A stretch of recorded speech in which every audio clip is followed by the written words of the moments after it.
we've not got no need for your help. Have no fear, good man. Our labors shall be done quickly. The prowlers to be banished for good. Milton, look! Geralt! In the flesh. Hail, Witcher! Let us go inside and greet you as befits an old friend. And you, fear not. We shall put an end to the rule of outlaws, soon.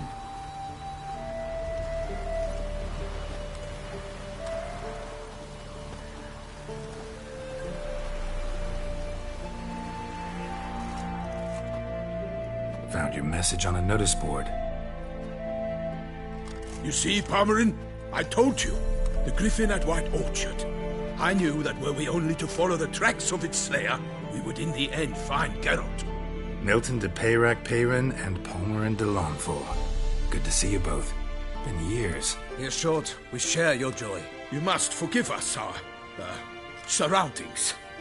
When we pledged to place the village under our protection, the village elder gave us this hut as our lodgings. He swore it is the best hut in the village. Get involved in some squabble? We discovered that in retreating, the Redanian garrison that left this land still is at the mercy of numerous plagues. A tyranny of bandits, the most onerous among them. These plunderers shall soon descend on this village to collect tribute. Milton and I will dissuade them. We are both sworn to fight injustice and oppression wherever they rear their heads.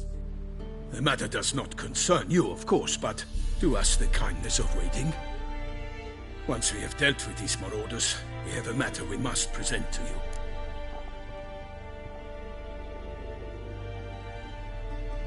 So, plan to go out and meet the bandits when they arrive? Fight them? Palmerin wishes first to appeal to their sense of decency. But I expect they will be deaf to this. Yeah, completely. We must afford them a chance to stand down. Many a hardened outlaw has left the path of wrongdoing upon hearing words of admonition. Doesn't happen in these lands. Ever. If they do not heed my reprimand, we at least will know we have done all within our means to evade bloodshed. Fine. Naturally, I'll help when Palmerin's rhetoric falls on deaf ears. Excellent. Then we've but to wait for the rogues to arrive.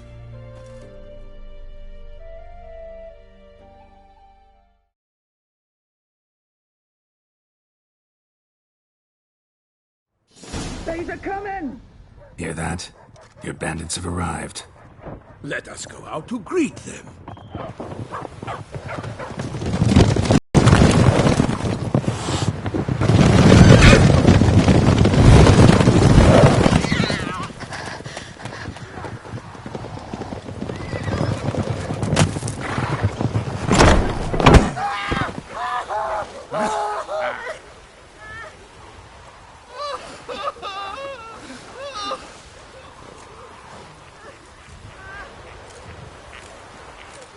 Hark! Contemptible curs!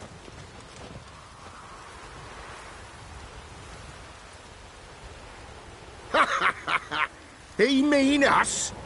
I, Palmerin de Launfal, call upon you to repent. Search your hearts. Do you not see that they are blackened? Regular punch and duty here. To prey upon commoners is no honor. To loot their meager stores, abandon the path of shame, and we will spare you.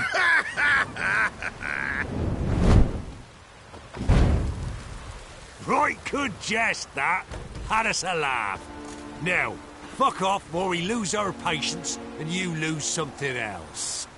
Nay, wait, Zorg. These lads are a lark. Mayhaps they know some tricks. Oi, players! Can you toss balls all loopity-like? Or do that thing where one spits fire while the other farts? Noble Palmerin's giving you a chance. Now I'm gonna give you some advice. Do what he says. Or what? Or you'll find yourself fighting knights errant in the pay of the Duchess of Toussaint. And they eat scum like you with their morning porridge. There's 3 of them. 2 turtled up in armor. We'll come back later. Some wench sent them. Folk will say we's afeard of wenches and jesters. Ooh, insulted the Duchess. Not good. Indeed, we cannot let the affront go unpunished. I swear upon the heron you will pay with your own blood! By the crane, villains, ready your arms!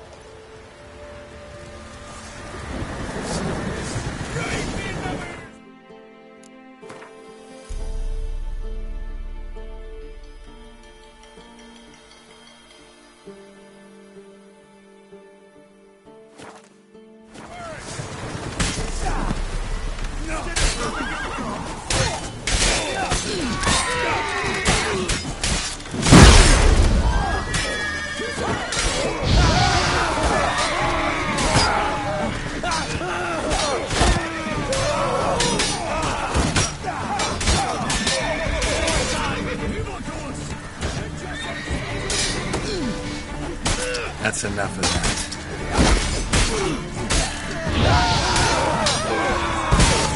Get him! Come on!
Why do they not emerge?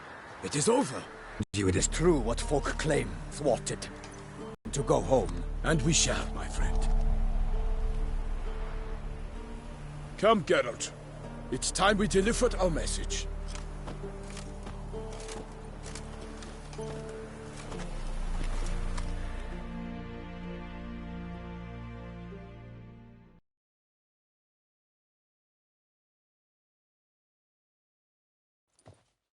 So fess up. What brings you such a long way? We are to deliver Her Grace the Duchess's message in full, with all due ceremony. For tradition is sacred in Toussaint. All right, fine. Most honorable Geralt, slayer of monsters and all evils nefarious, which prey on the defenseless of this world. Whereas never have you been known to deny help to the innocent, nor leave widows and orphans to fates undeserved. Answer you now our present summons. Free us from the beast which floods our streets with blood, and sows panic in the hearts of rich and poor alike. Come to our aid, Witcher. Thus humbly beseeches you the Star-Crossed City's most gracious protectress, Her Illustrious Highness, Duchess Anna Henrietta. Shall you answer her call? Might be the most fervent request that I take a contract ever, and the most polite. And now we've got all that behind us. I want to hear more about this beast. Some kind of monster? Just guessing. Most assuredly, though no one has caught a good look at it as yet. Our only sure witnesses, bodies massacred in a brutal, horrid manner. Look, some sketches drafted from descriptions given by those who claim they glimpsed the beast. Each quite different. To my mind, these witnesses lie. How many victims so far? 2. When Her Grace learnt of the second, she discharged us immediately to fetch you, promising grants of land and fortunes in gold, should you answer her summons. An ill wind blows, Geralt. The beast cannot be tracked. Folks say it wields black magic. Also, both victims were nobly born, and the start of a tourney draws near.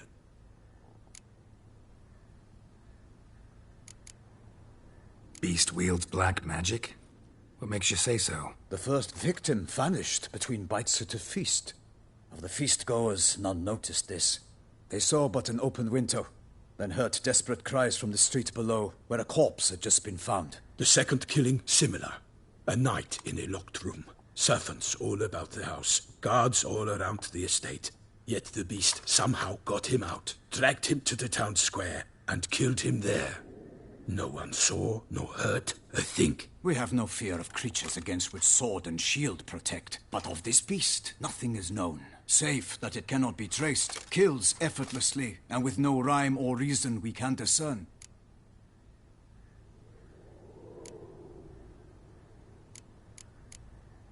I sometimes think back to all the contracts I've ever taken from sovereigns. Can't name hardly any where I came out ahead. You cannot be thinking to refuse.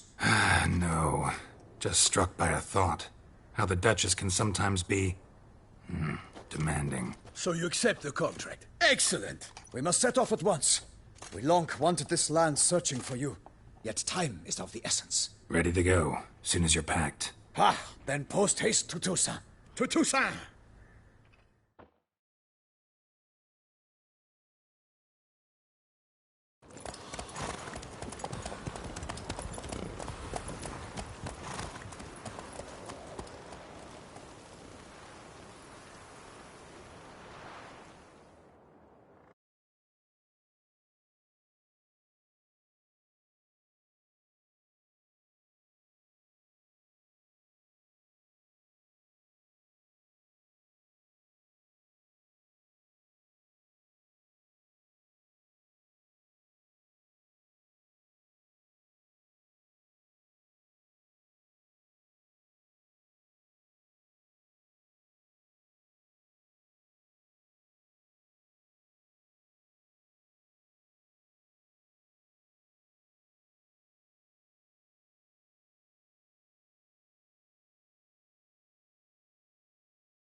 Toussaint, the land of love and wine. Exactly how I remembered it.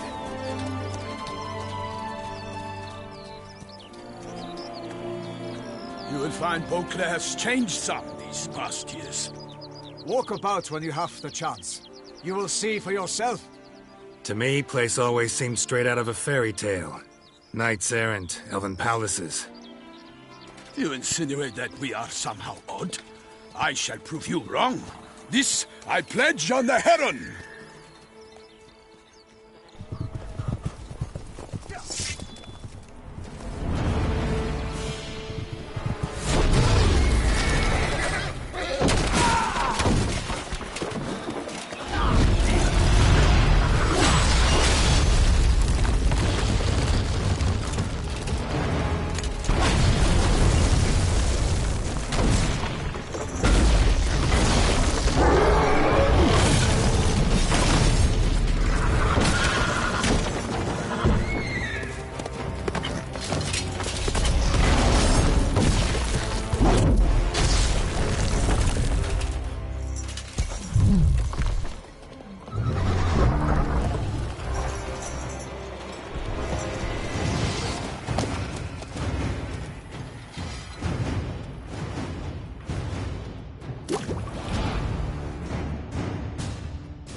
for my lady! Guillaume, watch out! I kill a monster!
None too wise.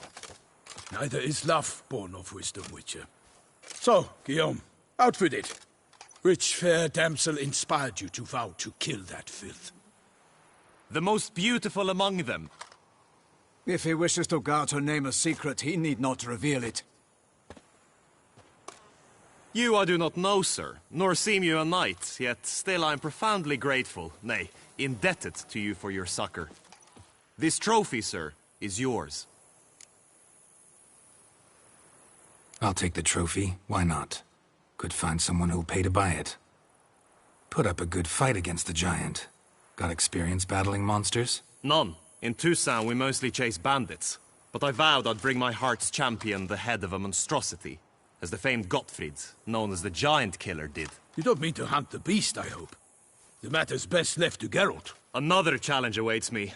Yet if Geralt is to hunt the beast, he ought to know. It struck again. The river surrendered a corpse. It washed up in the meander by the cockatrice. Damien de la Tour's guardsmen are there already, securing the area. Securing the area? Better go there now before they trample any tracks, manhandle any evidence. Set forth, then. I shall ride for the city to inform her gracious magnificence that Geralt has arrived. We'll meet later, near Guillaume's tent at the Tourney grounds. I shall take you then to see her grace.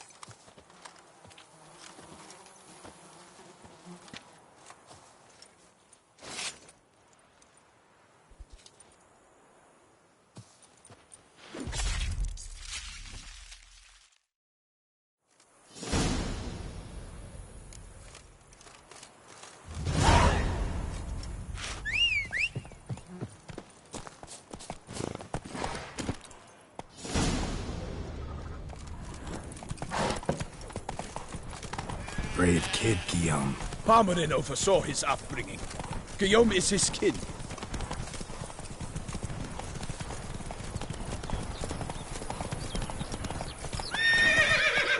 Can't get used to the way you knights talk. Especially how you switch back and forth between flowery and, well, near normal. We are knights errant, in the service of her gracious magnificence. When we appear in her name or speak on her behalf, we are bound by tradition.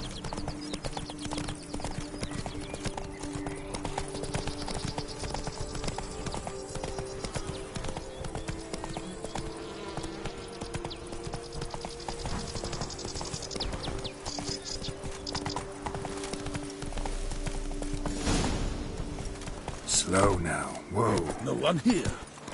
They must have removed the body already. Let's look around. Make sure they didn't miss anything.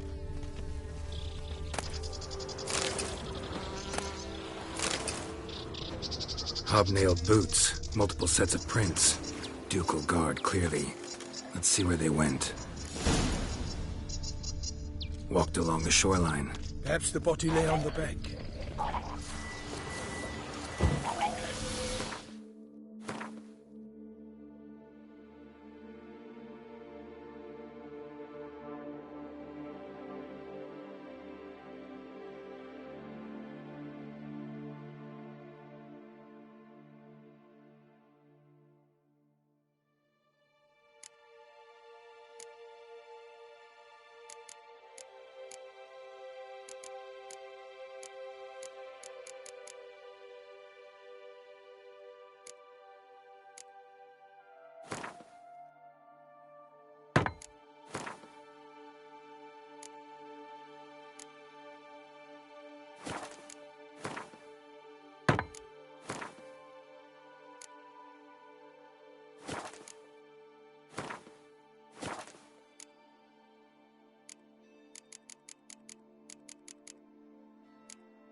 Got guests. Careful.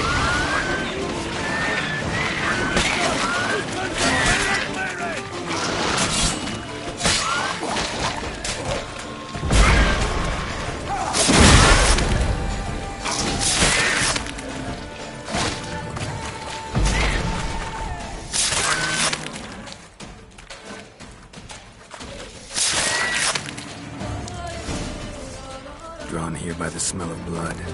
Let's keep looking.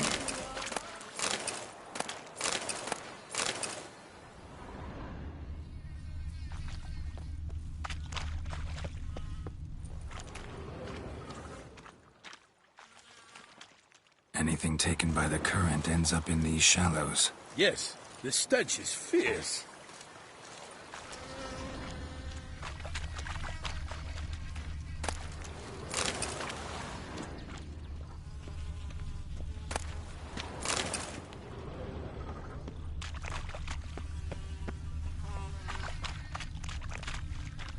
Only blood-soaked scraps left of the victim's clothing.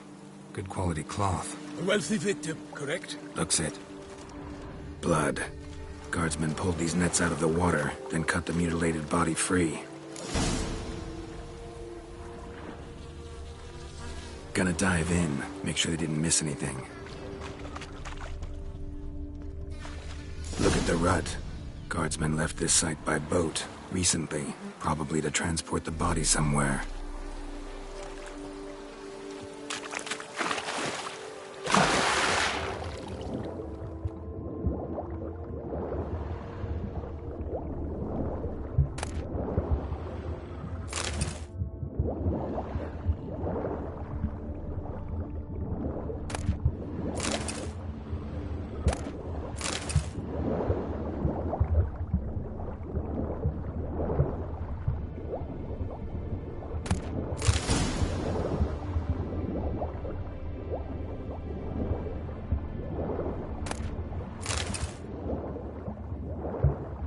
Silk kerchief, monogrammed DLC. A noble's accessory, clearly. Be nice to know where they took the corpse.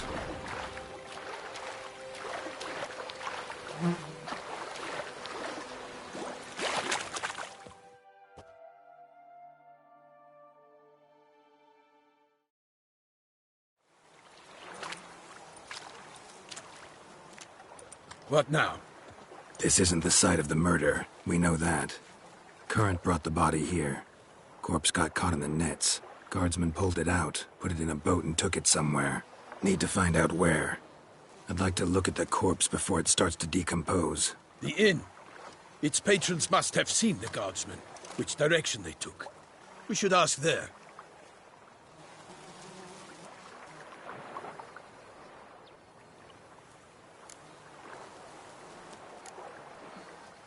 Seems we've got ourselves an audience. You think this surprising? The locals will tell the children of children they do not have yet, of the day a quartered corpse was pulled from the river. One thing. Found a handkerchief in the water. Monogrammed DLC. Mean anything to you? Delacroix? It cannot be. Was it he the beast slew? Seems so. Knew him well? Long past. We were close friends once, but our paths diverged. He was a man of extremes, standing by his companions no matter the odds, fighting his foes to the bitter end. Foes? You have a lot of them? He did, but I do not see what that has to do with the beast. Ah, Geralt, you've struck a raw nerve. Memories of a time long past, to which I'd rather not return now. I understand. We can talk later. Let's go to the tavern. I shall have to leave you soon.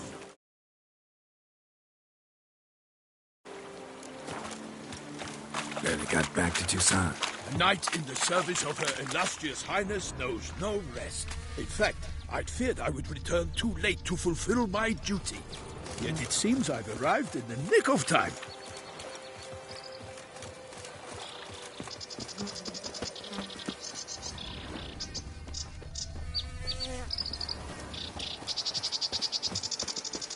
Such good fortune you found us. Once you have finished examining the corpse, be sure to report to Anarietta. Anarietta? Her Grace, the Duchess. I forget myself at times. We address each other by our first names in private. Never in Pomrin's presence, however. He finds such familiarity offensive. A watering hole for traders, smugglers, boatmen. But you will find no better crayfish chowder in all Toussaint. What? With no lads brave enough? Of course we have. But bravery's not enough against the beast. Ducal clerks looking for help. Could be good coin to be made.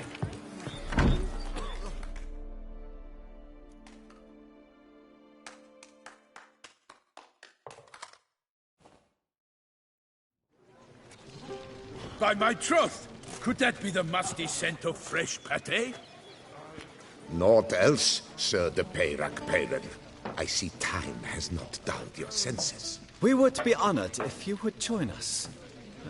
Your companion as well. But why do I not detect even a whiff of crayfish chowder? No soup today, on account of there being no crayfish. I reckon you've not heard, but all I caught was a corpse. I awoke at the crack of dawn, as I do each day, but when I looked up, I beheld a blood-red sky. This corpse is precisely why we're here. For the man whom you've invited to join you at the table was summoned from a far-off land by her gracious magnificence. He is tasked with tracking and killing the beast. We invited 2 men to join us, yet since Sir de Peyrac-Peyran in temperament is more akin to hare than hound, I surmise the other is the hunter. With whom do we have the pleasure?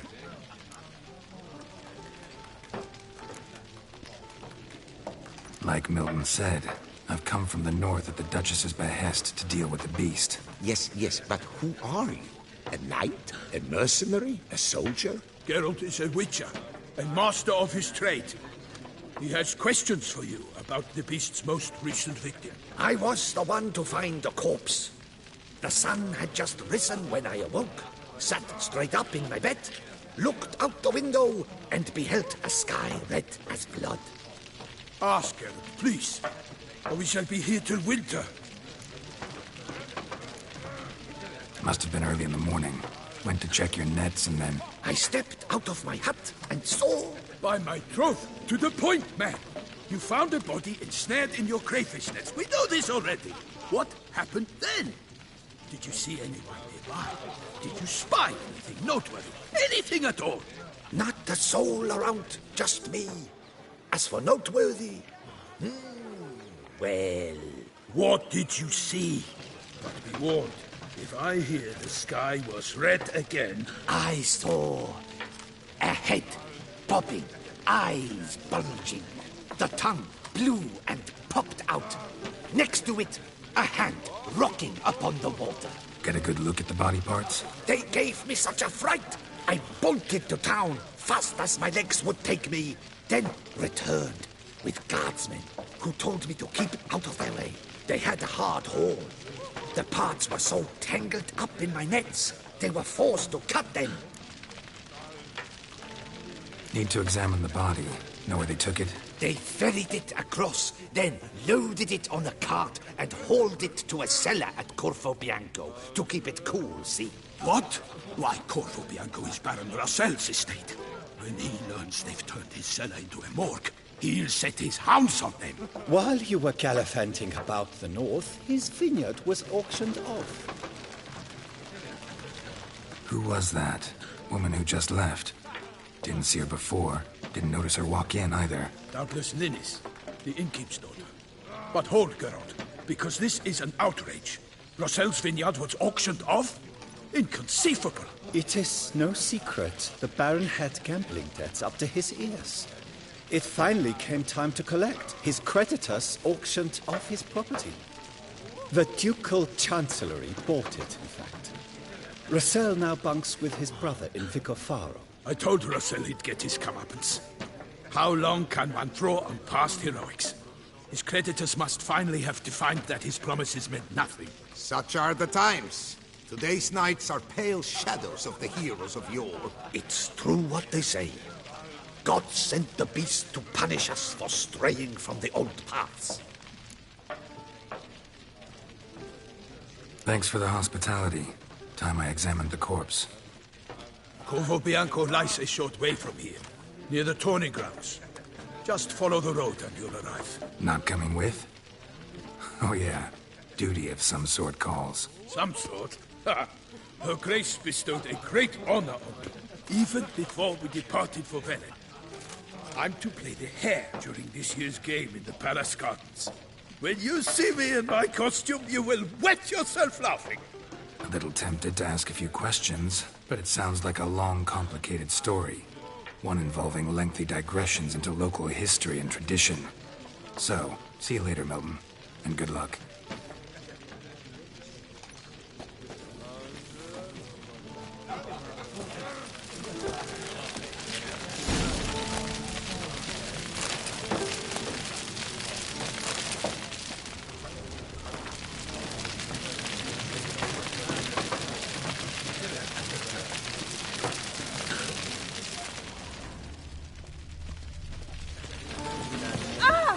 That is just root.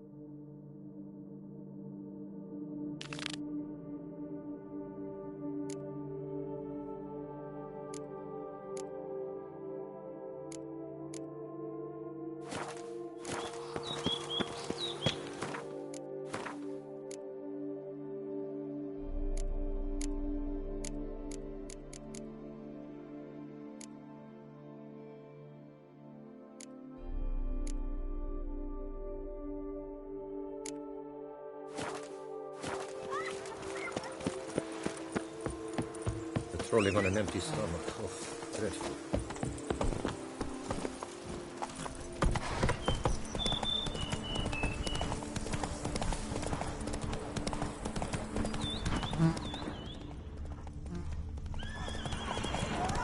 Sounds of a fight. Have to hurry.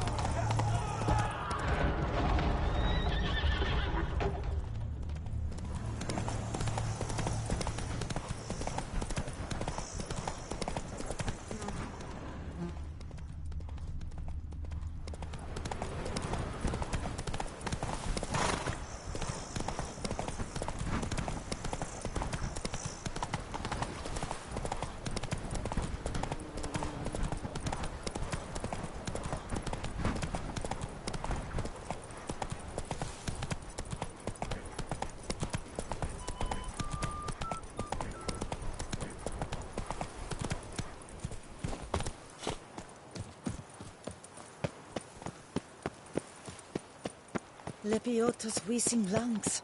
A real witcher. Your boots could use some polish, vagrant.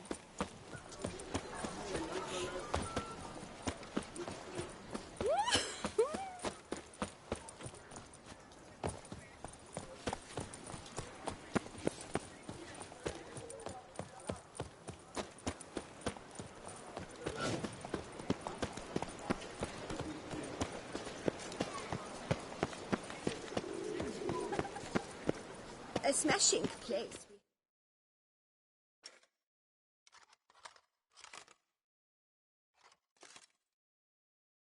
Sir!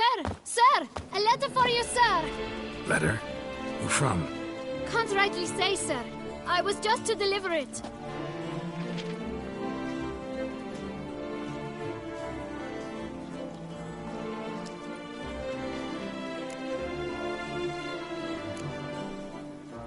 Here. And thanks. No, sir. Thank you. And I truly hope I'll be of service again.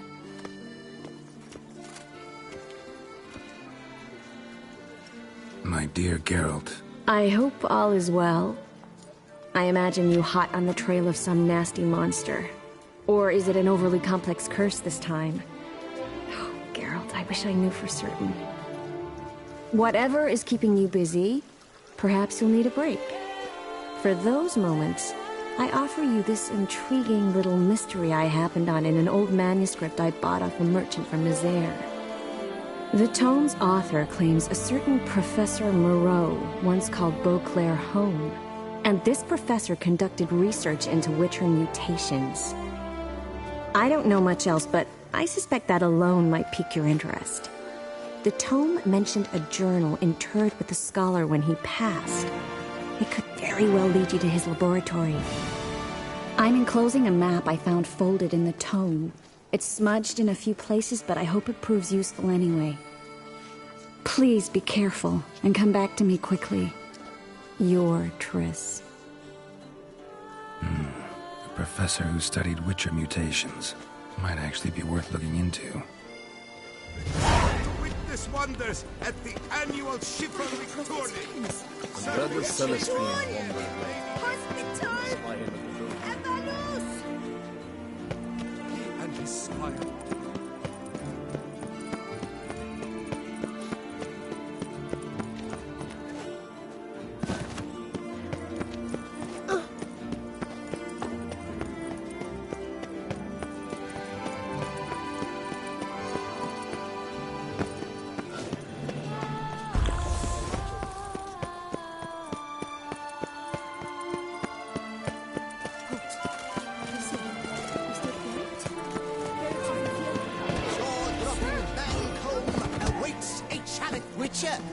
Surely you have techniques you'd...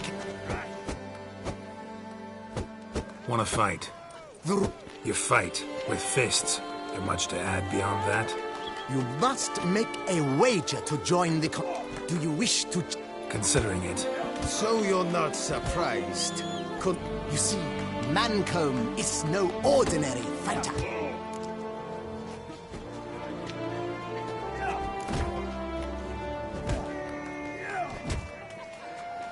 Fine. Let's start. Oh, my knees. Let's get on with this. I'm a... Fancy insults? Not my thing. No other more effective means.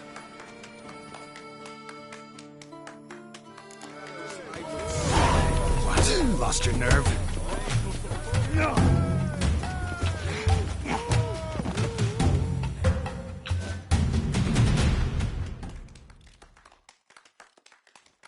The Witcher has lost.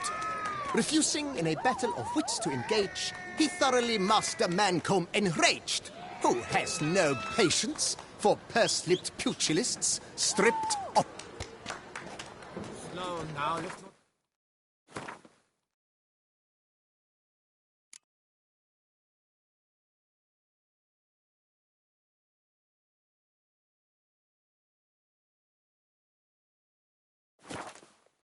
Rushed. Let's dance! Ready to fight!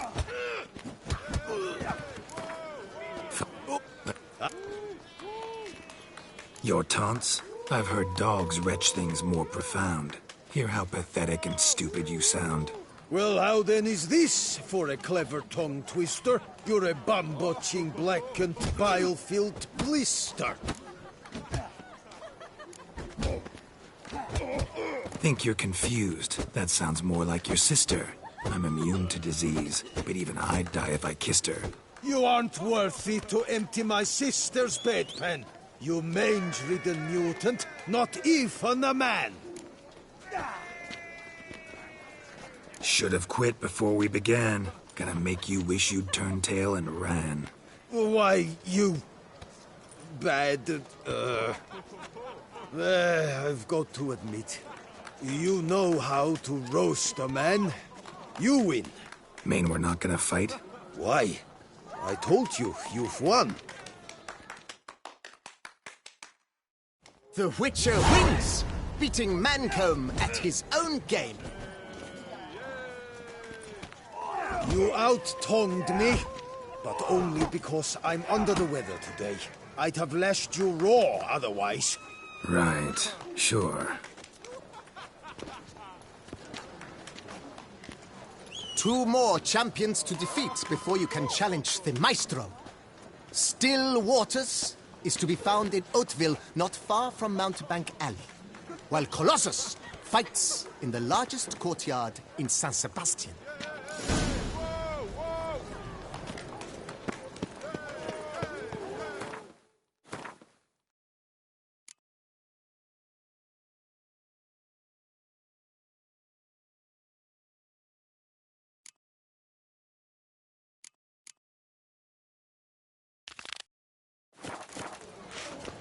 Who would have thought?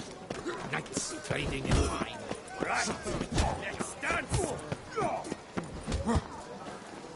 Let's dance!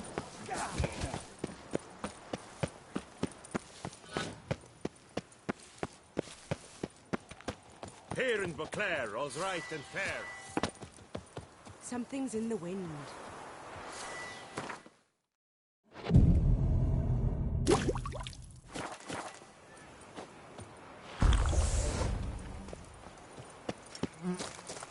Long live Duchess Anna Henrietta!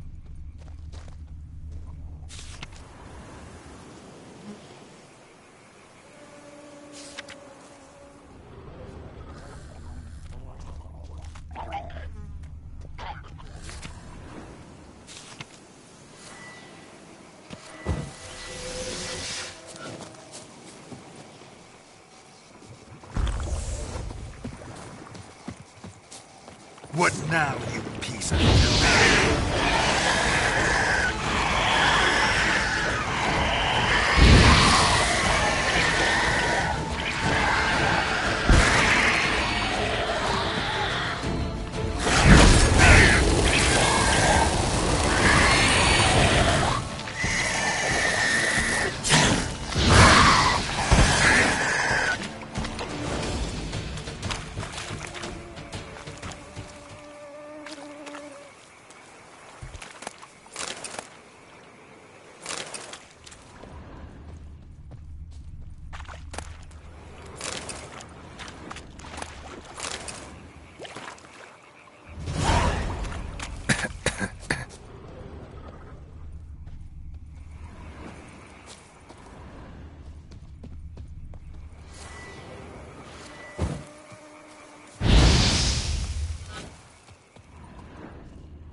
Inscriptions in Elder speech. Salvation lies not in Dolnevde, but in our hearts. Glory be to Eldarin. Damn. Professor's journal's long gone. Guess somebody else found out about it too. Should look around, see if I can find something else. Footprints. Narrow and shallow. Somebody's small, light, Woman, maybe? Wonder where they lead. Damn it, trail breaks off. Wonder if the grave robber learned more than I did.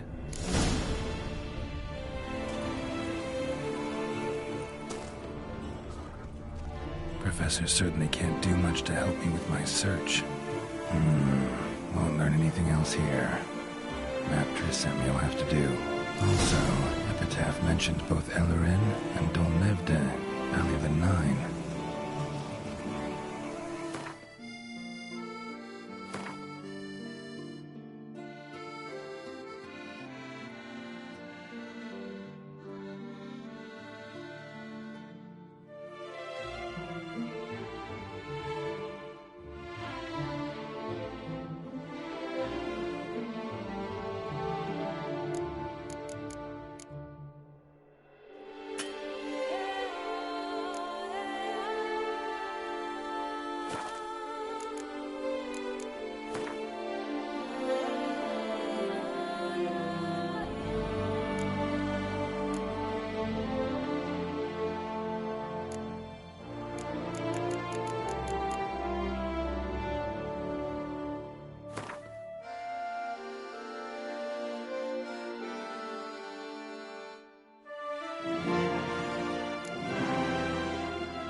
Site marked on the map's all wet now.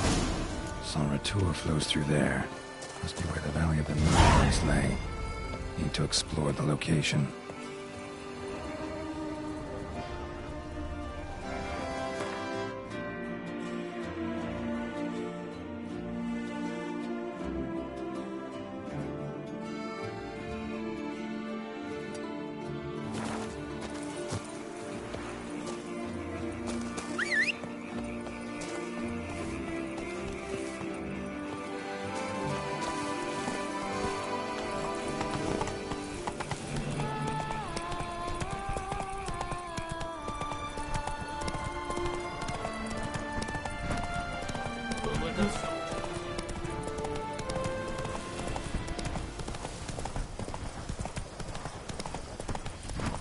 Unbelievable.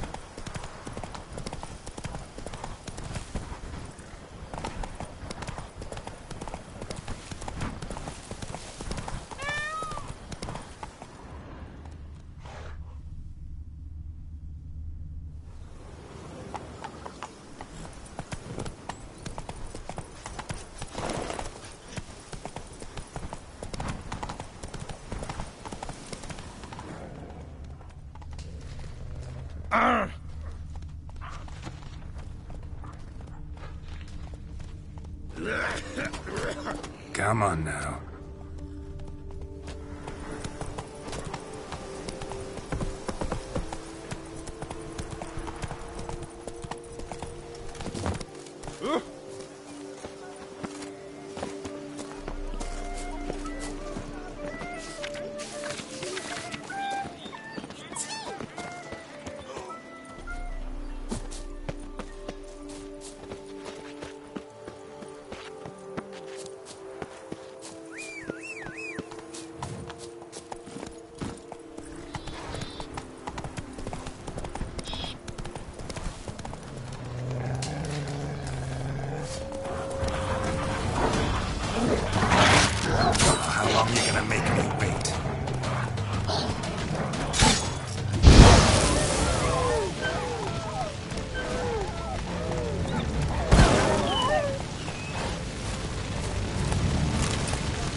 Lost your nerve?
something in Moreau's tomb to activate the entry portal. Wonder what surprises this place has in store.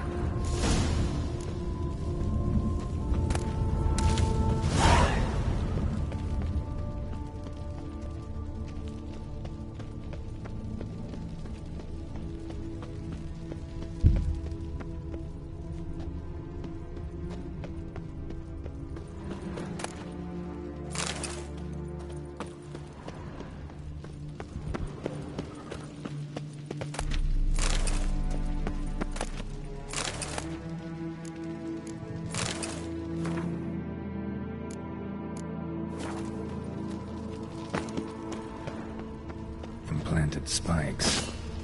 Sick sense of humor someone's got.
Blood-soaked. Grave robber was wounded while attempting the climb. Needed to bandage up. Managed to avoid the Panthers at least.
Whoever was here must have scaled that wall, evaded the Panthers.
Locked. Notes I found mention 4 protruding stones.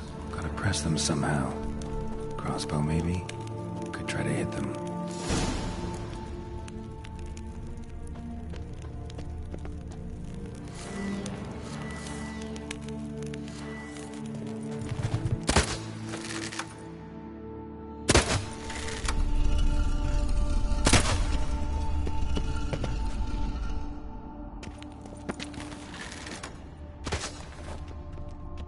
Not bad.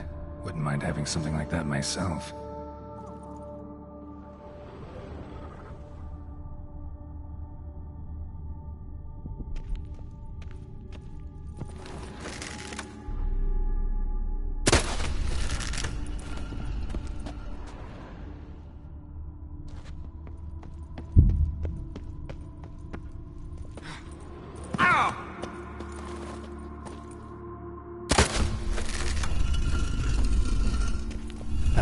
Did it.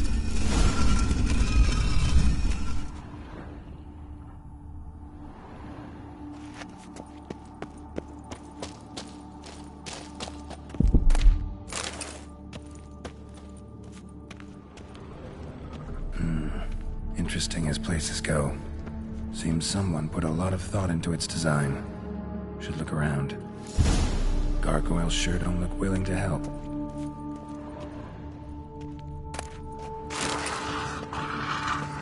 Unwanted guest. Intruder. You are not welcome here. Yeah, figured as much.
keeps getting better.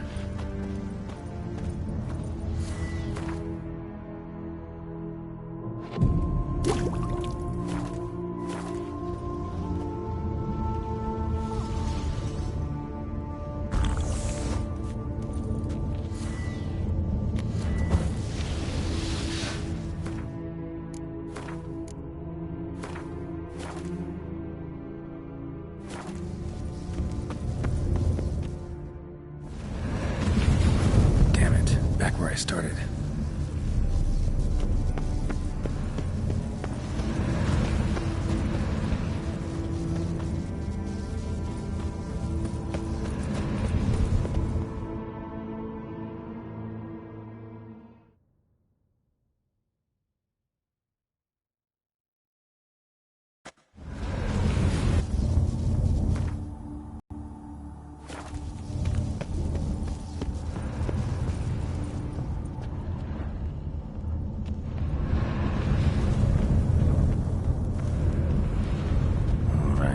Now to find the next portal.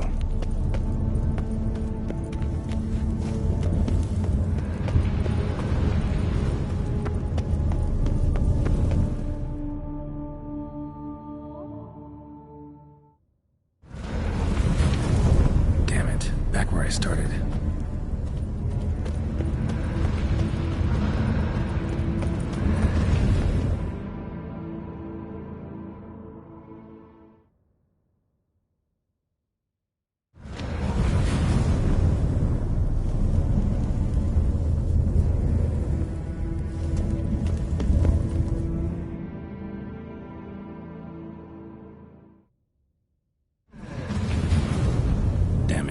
Again. Could be some clue around here.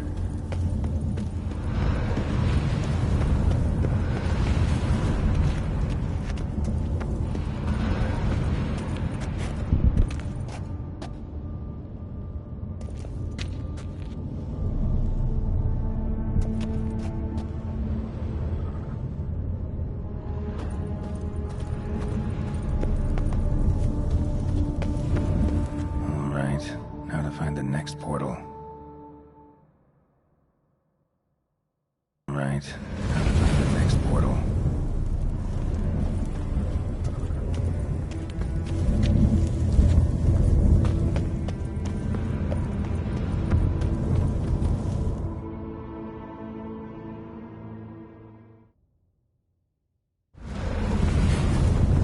Damn it. Back where I started.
Right.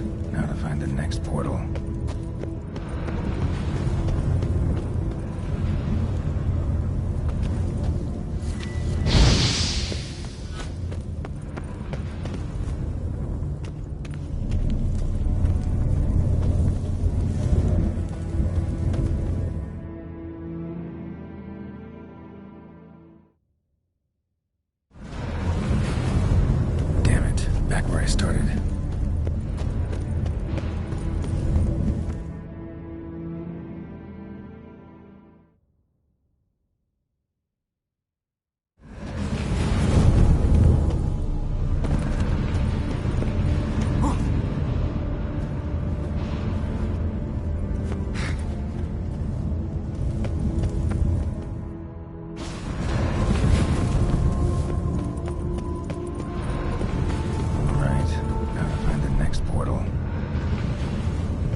In one direction. The right portal, maybe? In one direction.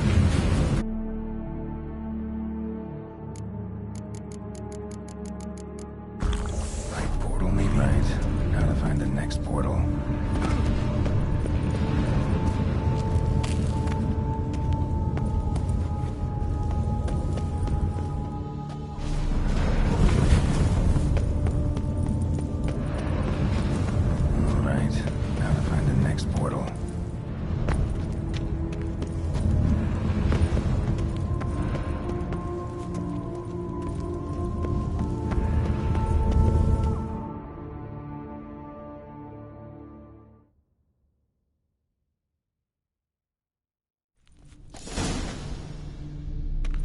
Must be where Moreau had his lab.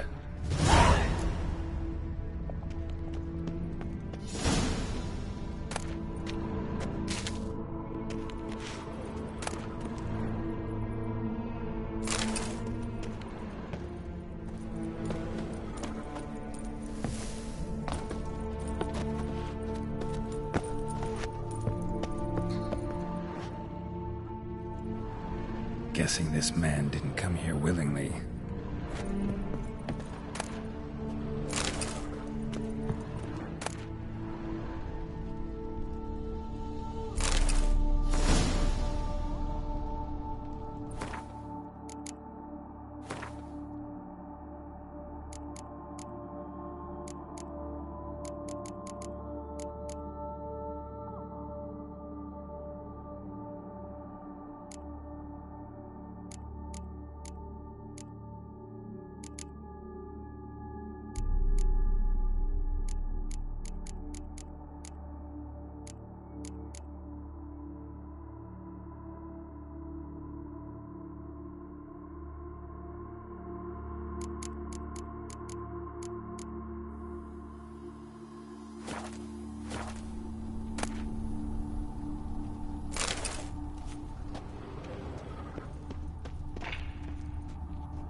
Just need to pick an entry.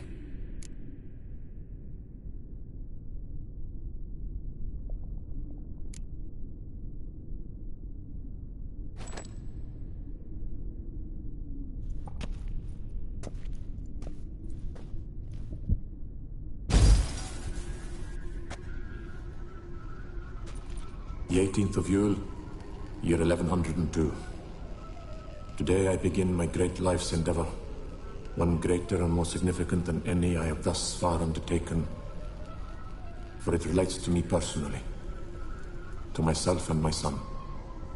When 15 years passed, a beast of the forest assaulted me. A witcher came to my aid, saved my life. I could not know that for said salvation, I would in the end pay by relinquishing any say as to my own son's fate. Had I the skill to turn back time, I would have done so, and perished rather than surrender to the Witchers my only son. But as it was, on the day when Jerome was taken, I swore an oath on my honor that I would recover my son. Today, following years of research and preparation, I have at last devised a device that allows me to study mutations. If the gods in their goodness grant me but a bit of favor, I shall find a way to...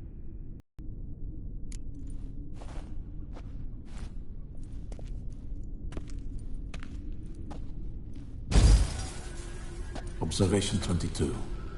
Despite applying a surfeit of allow Jerome great toxicity.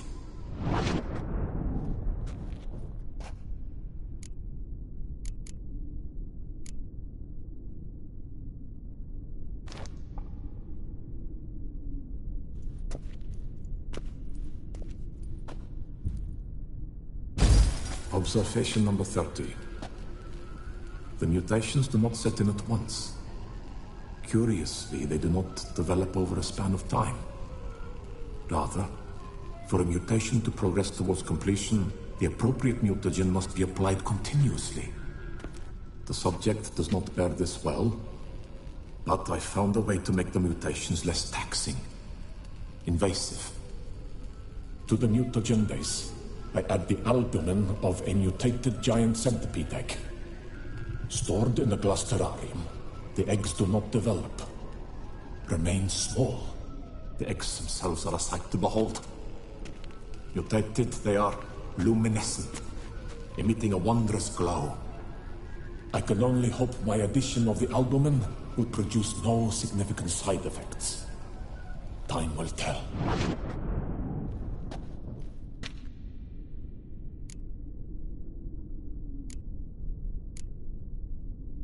Crystal for this entry's missing.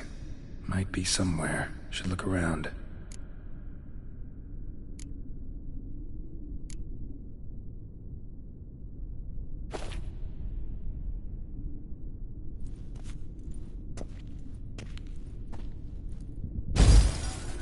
Years of experiments, research, sacrifice, all for naught. Each mutation I applied to my subjects proved ineffective when applied to Jerome.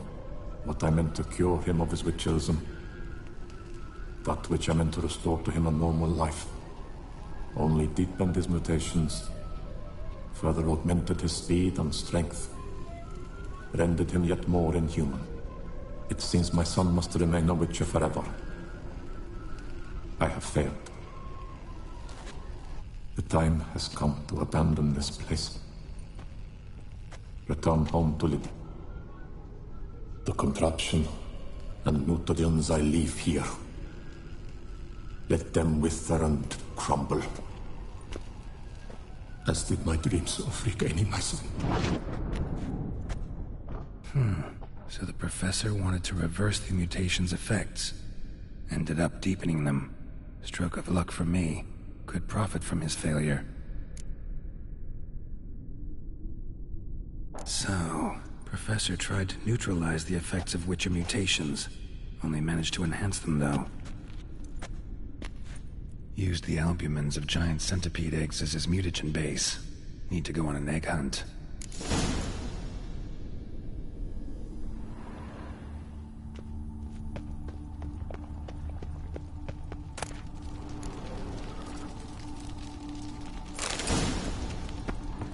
Must have kept his son in here. Grim. Quite the library. Mostly tomes on mutations and genetics.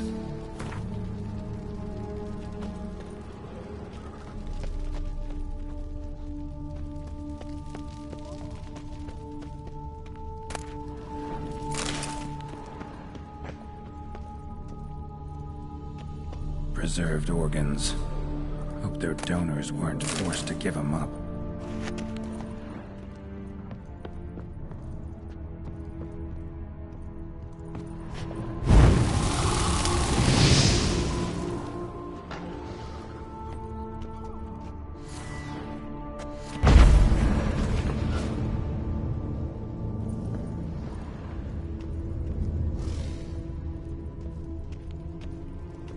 Intriguing as machinery goes, but how do I start it up?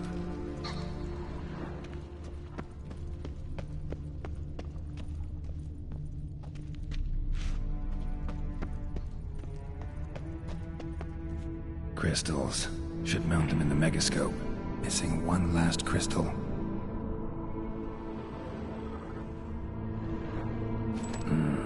This crystal must go here. All crystals in place. Just show me what you got. To pick an entry.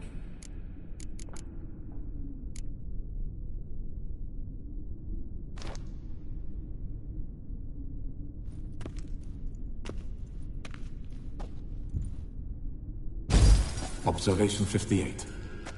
Sometimes failure is the catalyst for success. I've discovered a method by which one type of mutagen may be transmuted into another through the addition of certain ingredients. This is a great day for science. In addition, I observed that today's dose of mutagens brought the subject to the brink of death. He then suddenly awoke, revived, his strength renewed. Not wholly, of course, but he did in a sense come back from the edge of death. Whether this is attributable to his mutations or to pure coincidence cannot be ascertained. I must conduct further experiments.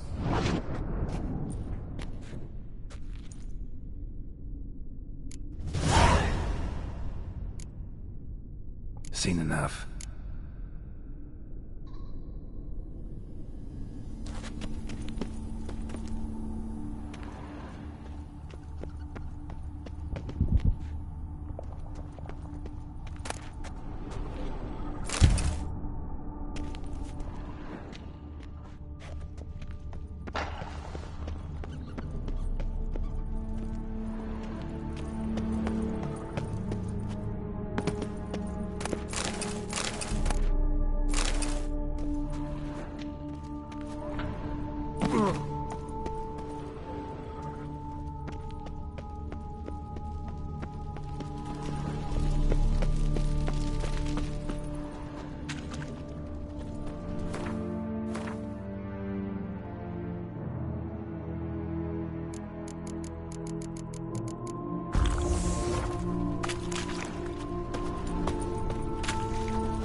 Awake, and she's not in a good mood.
this.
Point going in wearing full gear.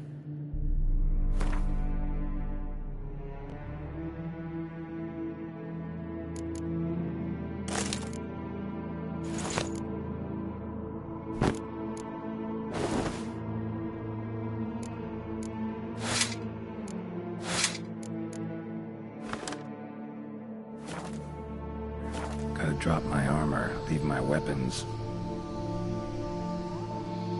Professor's mutagens might work on me as they did on his son. Well, time to find out.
Stinky.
Let's go!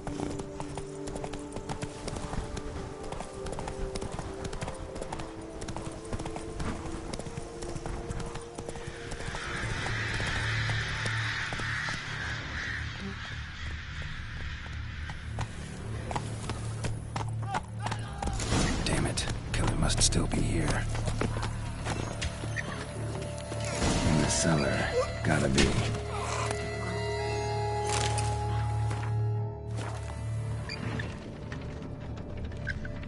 Claw wounds. From 5 separate claws. Spread of a small human hand. Attacker had no trouble knocking over the cart. River Muck carried the body in his cart.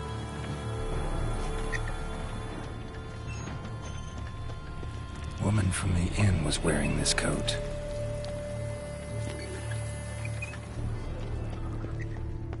Busted ribs, blood from the ears. Took a solid hit. Massacred by a vampire. Not an Ekimara, though, or a Fletter. Bruxa, gotta be. Throat torn open by man-like jaws. Man-like, except for long fangs.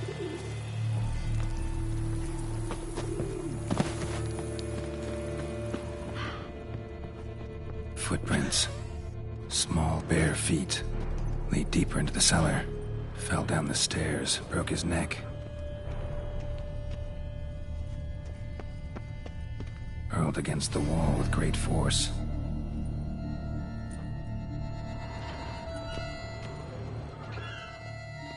Took a lot of strength to batter this down.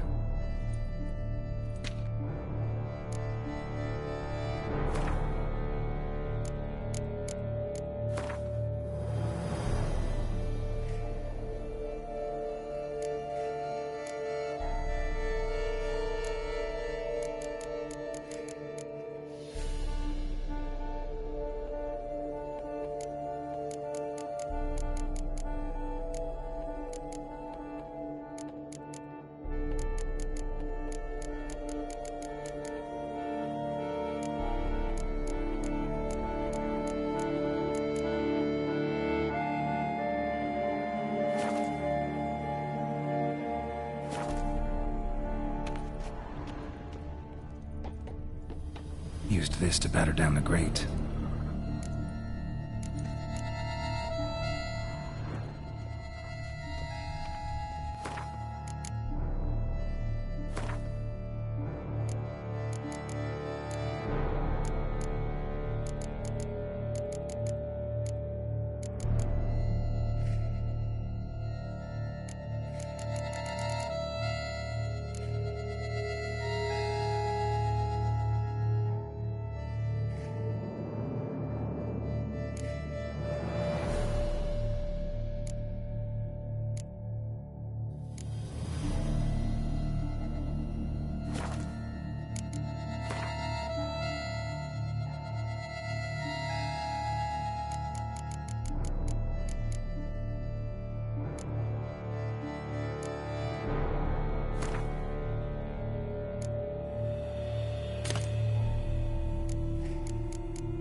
Blood and moon dust.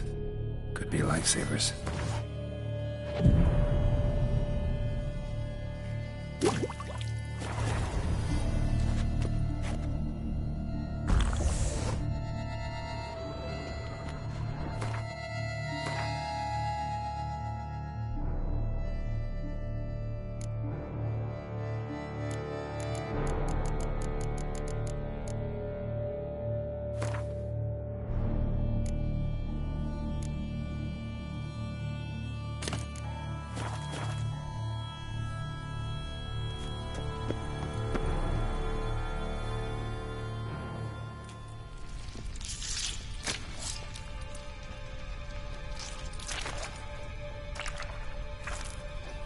You.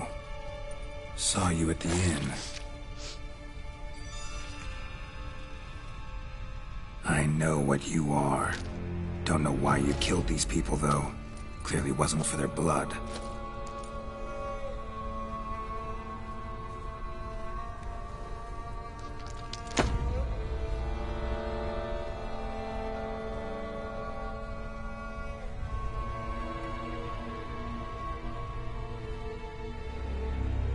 We don't have to fight.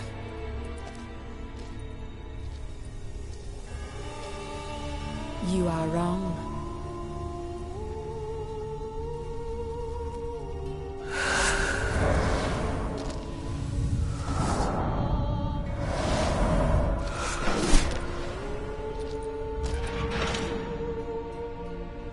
I cannot let you leave.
Stinks.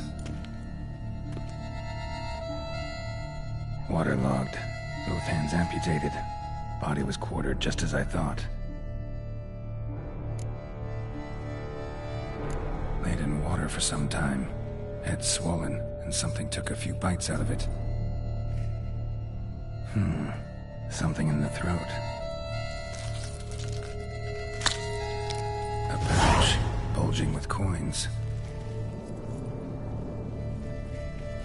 Elfguardian florins, from several different provinces. If the murderer did this, means we're dealing with a sentient thinking beast.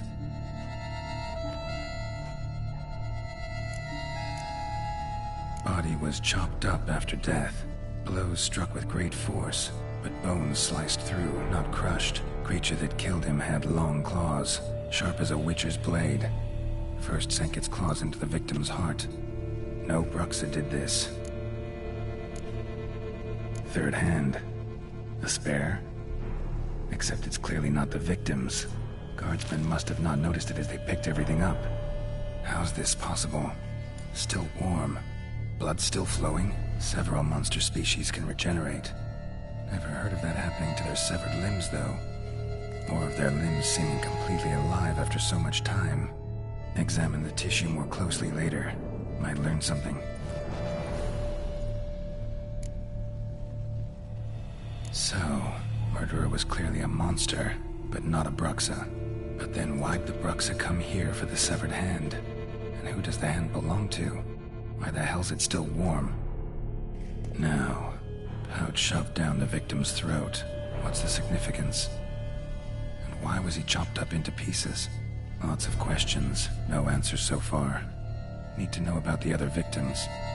I'll ask Palmerin to get me in to see the Duchess.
Ah, a professional.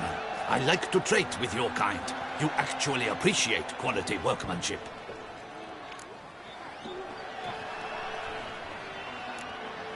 Like you to craft something for me, would you?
So long.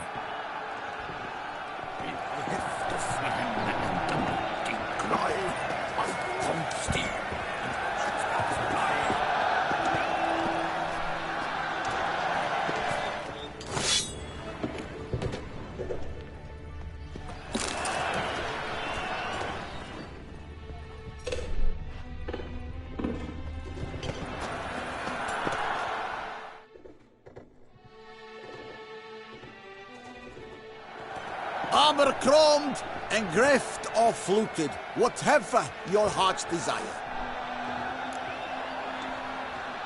Let's see what you got in stock.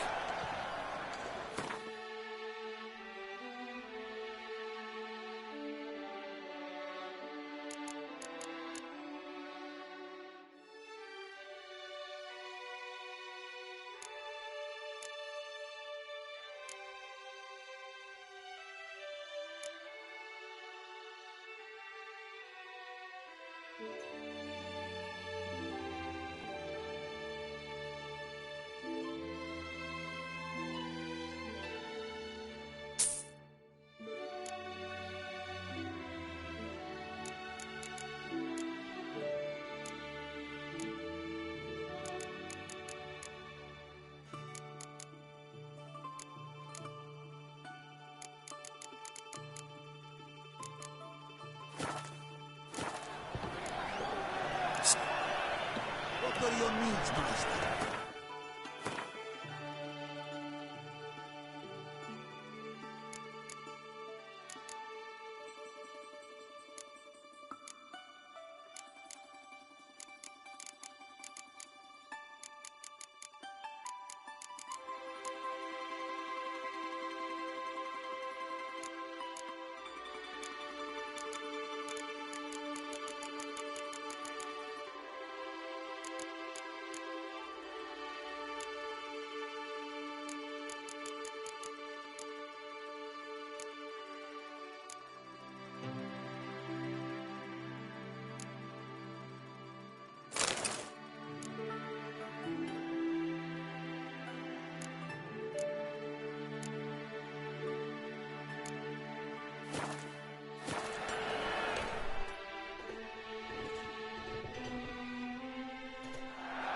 Aber...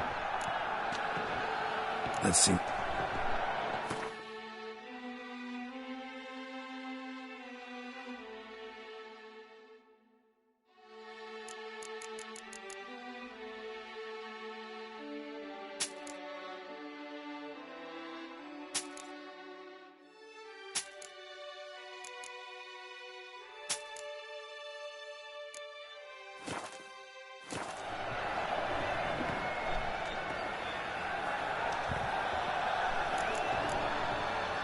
So long. What are your needs, master?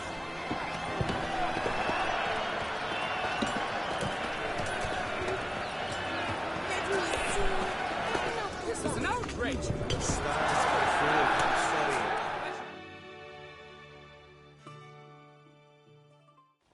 Need to speak to the Duchess, urgently. Story's done.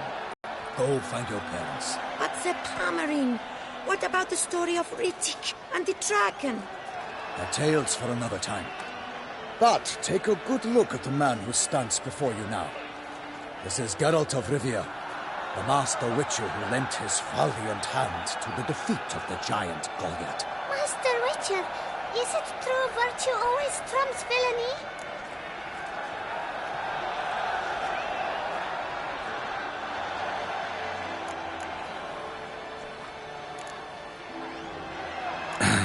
Yeah.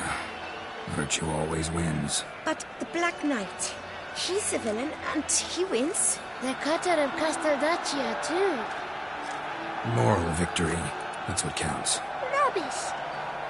Now, that will do for questions. Go find your parents.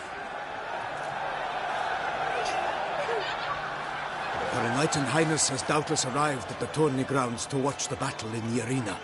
If we hurry, we'll be in time to speak with her before the spectacle begins. Lead the way.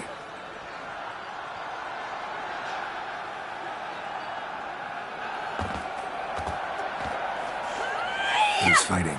Nilfgaardian gladiators? Close, but not quite. As we'll soon see. Someone's gonna fight a Shaelmar with only some bells on its tail to confuse it, slow it down? Whatever is the problem? The beast is a gift from the Emperor, no less.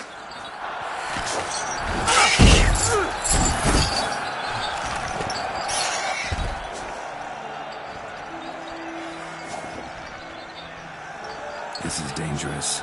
Bells on its tail aren't enough. I saw the texture of the sword to the arena in Nunez. There, a knight defeated a Shaelmar with bells on its tail. Might have gotten lucky. Shaelmar might have been lame. Who knows? Only a witcher has a real chance against a healthy Shaelmar. And that's not even every witcher. Besides which, releasing a monster that dangerous in front of a crowd, plain irresponsible. Who's going to fight the beast? Guillaume, the young man you met. Yeah. Mentioned he'd promised his heart's captor a monster trophy. Great love demands great sacrifices. Let's go.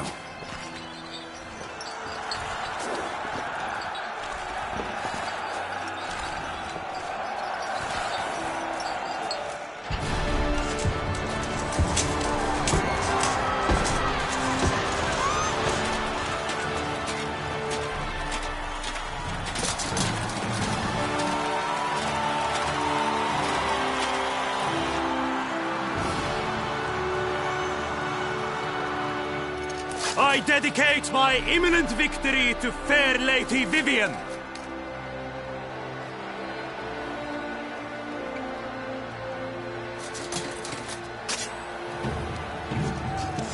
It's begun. The fight shall have to end first. We must wait.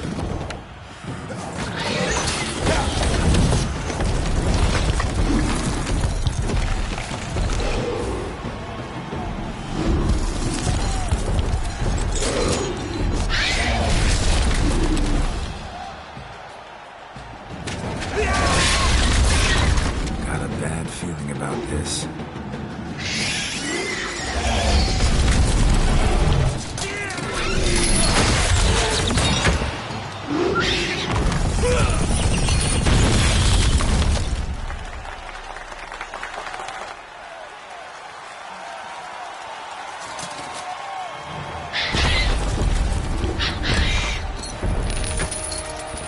Damn it.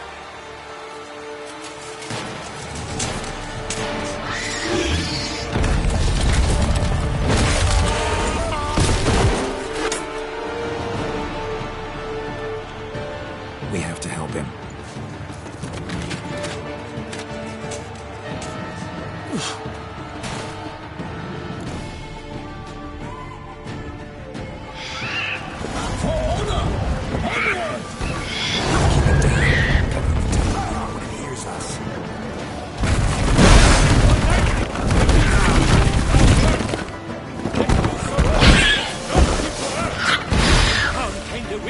In one mighty man! Fight to the beast! Friends confound! Out, brief flame! And thus the witch's life was snuffed! All our hopes, alas, had turned to dust!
that Selma lies defeated by Geralt of Rivia, master of the witchering trade. Behold, as the last gasps of life seep from the beast.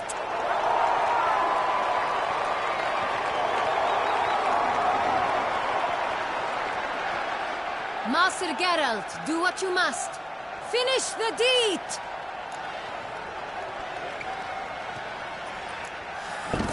It suffered enough.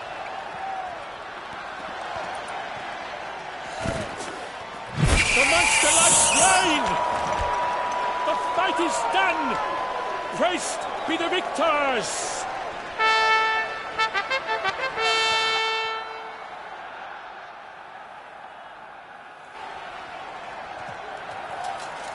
Guillaume? The lad came damned close to dying.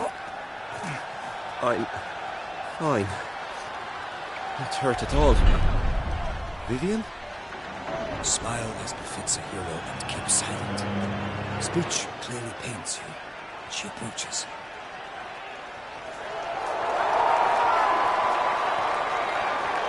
Geralt. We must talk.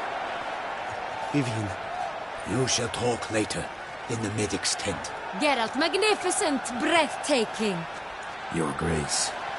We knew that to summon you was a brilliant idea. We are delighted, ravished to have struck upon it.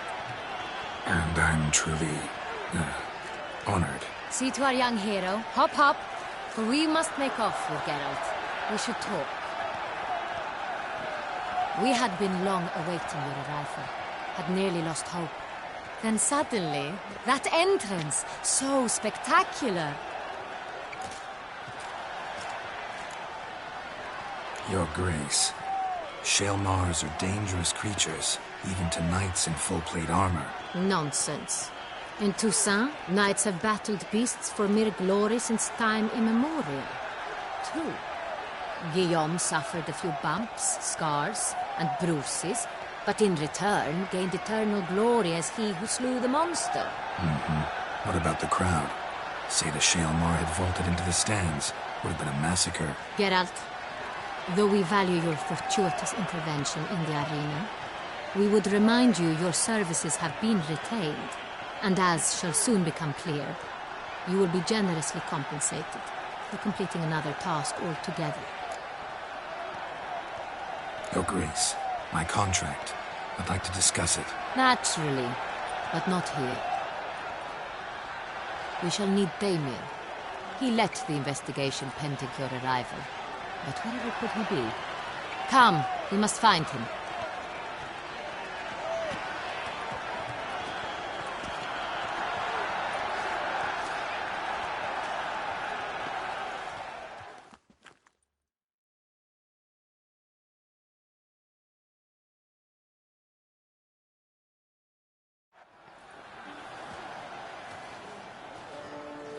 Tell us, have you come alone?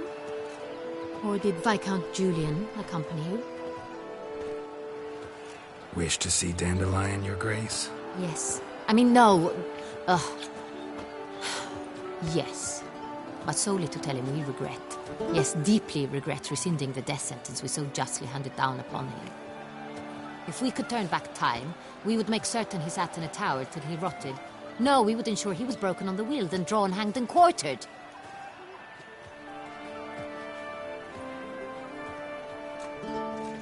Ah, the very man we would entrust with these tasks. Damien de la Tour, captain of my personal guard. Your Grace, Witcher. Greetings.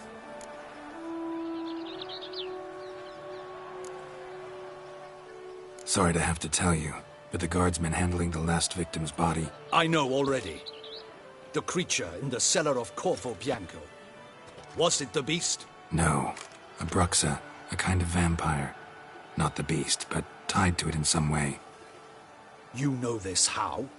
Through careful analysis of the evidence, both on the riverbank and at Corvo Bianco. Do you mean to insinuate the investigation thus far has been sloppy? Geralt insinuates nothing of the sort. We must listen to him attentively. I examined the body of the beast's last victim. Might have found something. Need to analyze it.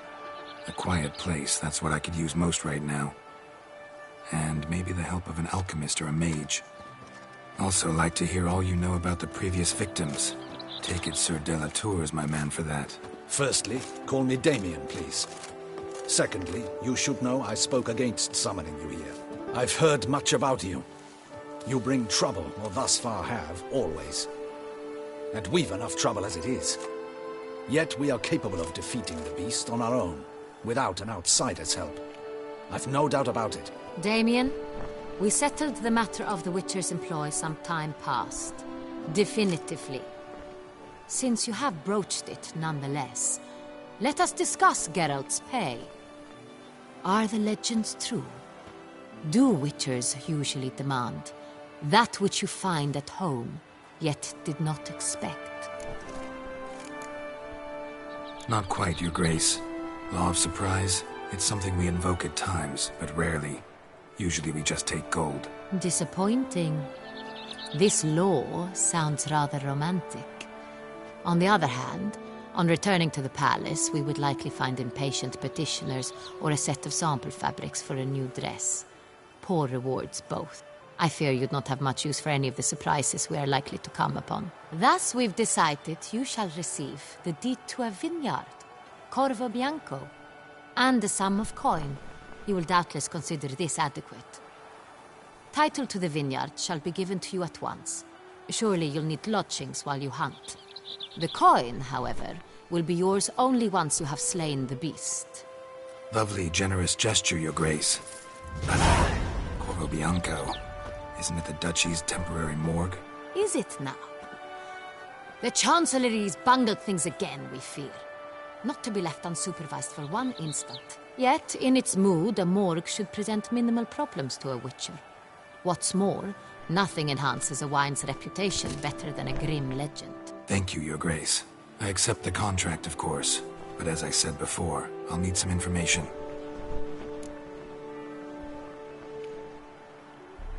How'd it start?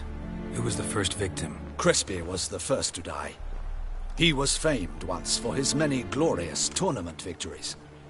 Then he grew old, hung up his sword, and took to winemaking. Crespi was not loved by the wine merchants. He was ruthless in business and thought to cheat many a time. He asked us for a dispensation from all court ceremonies. We did not grant it. We could not. Once you've taken the oath of a knight, you remain a knight till death. How'd he die? Where'd they find the body? Quite unusual, the circumstance. He was at a feast when suddenly one of his fellow feastgoers noticed he was missing. The town watch found him an hour later. On his hands and knees, propped against the town pillory, his sword hanging from his neck. He had died of wounds inflicted with claws, not a weapon. Blows of great force. So he died suddenly, but the body was on its knees, meaning someone posed it. So it seems. Second murder. Tell me what you know. In the city there are certain nooks. No one reasonable ventures there after dark. Ramon Dulac's corpse was found in one such place. With the first murder, terror gripped the city. Its inhabitants grew wary, kept to safe areas. Consequently, news of the second victim came to us from a group of concerned cut purses. Criminals fear the beast? Telling in a way. Take it you've excluded the possibility that Ramon died at the hands of these bandits. Do you believe me an amateur? Not hands, but claws killed Ramon Dulac. The wound was deep, clean. His body was found in the gutter, dressed in nightshirt and cap, a pillow placed under his head, and his sword replaced by a bed warmer. Ramon Dulac, a knight who but a dozen years past was an advisor to our father, the Duke. Someone went to a lot of trouble to make him look ridiculous. Maybe revenge was the motive. It's not out of the question. Dulac had shady dealings with the criminal underworld, but no one ever came forth with concrete proof of any misdoings. So, first two victims were knights, best years behind them. The same could be said of the third.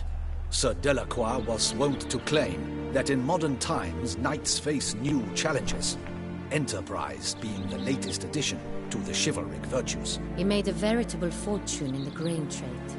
Palmerin even nicknamed him Sir de la Stinch. Found a coin pouch on his body.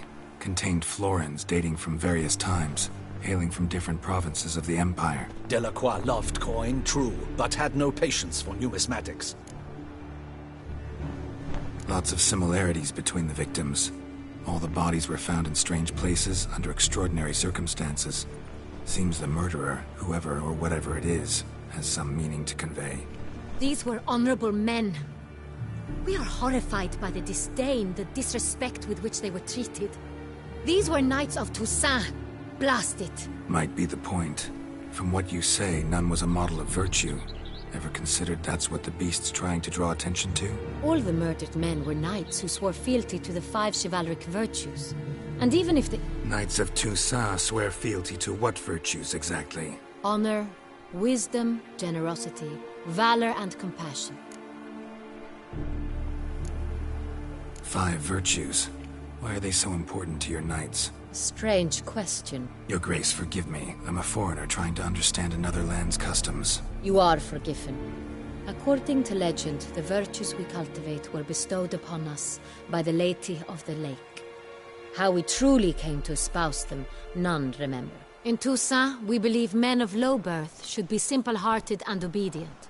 We expect much more, however, of our knights. They are to be soldiers and courtiers, lords and servants. Thus, the need for clear moral guidelines. At the time of his dubbing, a knight vows to demonstrate throughout his life honor, wisdom, generosity, valor, and compassion. Beast seems to be pointing up moral decay, denouncing it. Victims were all humiliated. Might have been murdered to emphasize their lack of specific chivalric virtues. Honor compromised by the pillory. Wisdom by ridicule. Generosity by a coin pouch shoved down a throat. It seems to fit, true, though not perfectly. Can't discount the theory if it's on the lips of everyone in town. Say our reasoning's right. Next murder will be just as showy and denounce the victim's lack of the 4th virtue, valor. We can also assume that victim will be an elder knight. Let's think. At the moment, all the knights are either at the tourney grounds or in the palace gardens. Our annual hare hunt shall begin there shortly. Have you heard of the custom? Milton mentioned something. Seemed excited to prance around in a bunny costume. Not sure why. Hang on. Strange circumstances. A knight advanced in years. The famed cowardice of rabbits. Could it be that simple? Is Milton de Peyrac-Peyren the next victim? Milton also knew Delacroix. Told me so down by the river. Damien! To miss something so obvious. De Peyrac-Peyren, Crespi, Delacroix, and Delac formed a knightly team. It was years ago, but... They were a team? They were close friends, tightly knit, and as such earned the trust of our father, the Duke. We often witnessed him turn to them with delicate matters. Later, their paths diverged. Unlikely to be a coincidence. Beast must know it too. It's a lead, I'm sure. Your Grace, we need to find Milton, immediately. Rather problematic. You see, the garden entertainments are due to start, and he's disguised as the hare, hiding somewhere, waiting for some tipsy courtiers to find him. The hare's hiding place is a carefully guarded secret. We must call off the game, at once. First and foremost, we must remain calm. Damien, order the garden searched immediately, but discreetly. By no means can we disrupt the festivities. Panic will only incite the beast to strike sooner. And you, Witcher, follow me. My gardens, my night, I shall take the fall. A murder is out of the question. I will not allow it. Not near my palace. Horses? Ready our horses!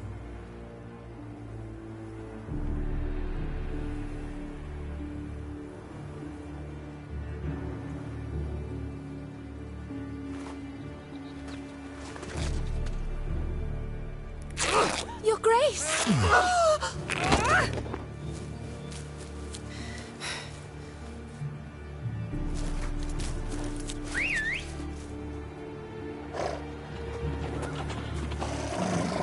the hell? Why, I said... Your Highness, Mind it doesn't get wrinkled. Onward!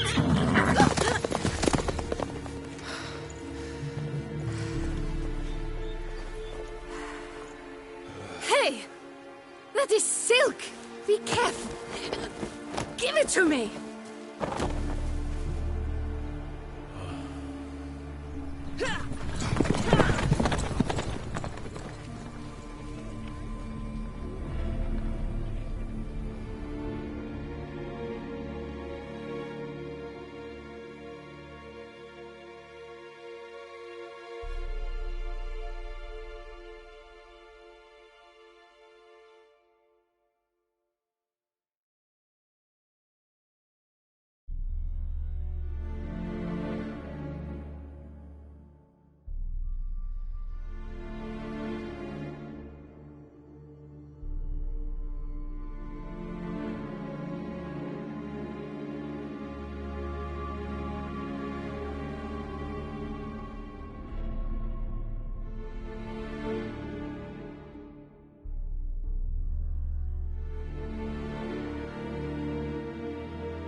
Your grace seems right at home inside. Like the wind!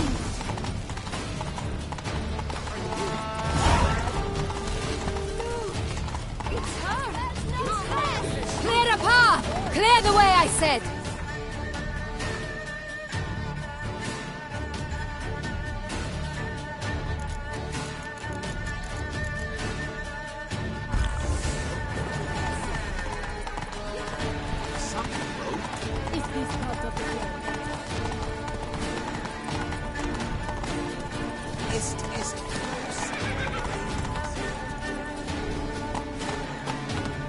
It's here! Just round the corner! Hurry! We must go to where the game is being held.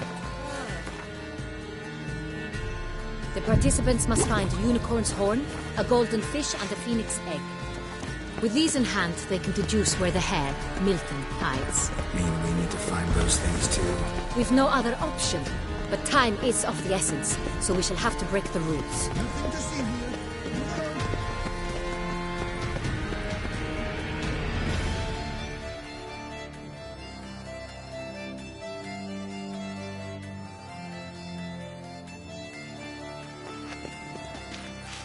On second thought, through here.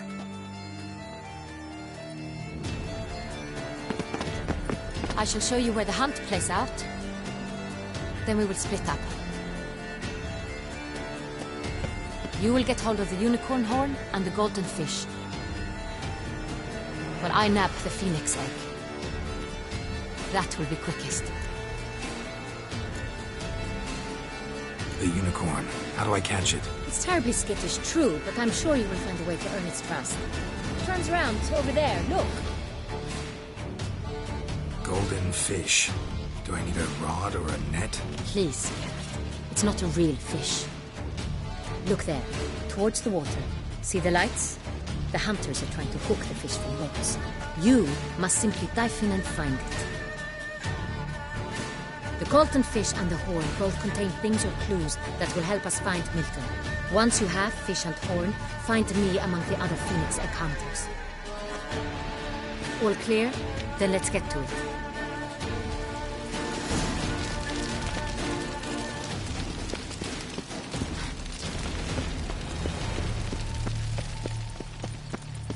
Fiorano of the 1290 English. I do encourage you to try. All is in order.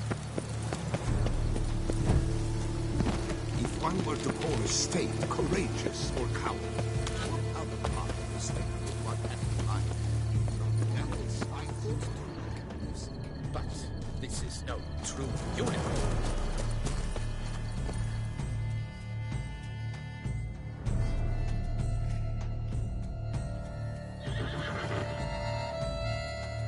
Perhaps an apple will work. Or some sweets. We would not be in this predicament, dear sister, were you still a virgin. Do you really wish to have this conversation again? Here and now? Hush, or you'll spook the beast. We shall try the sweets. Hey, folks. Gonna have to ruin your fun. Sorry. Who's that?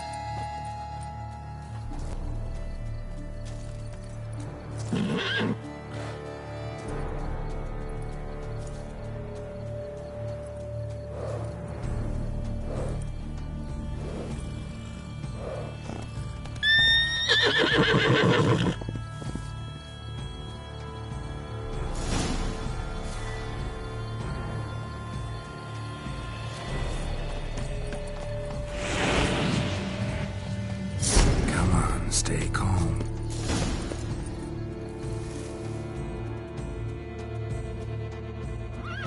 Shh. Calm down. Easy now.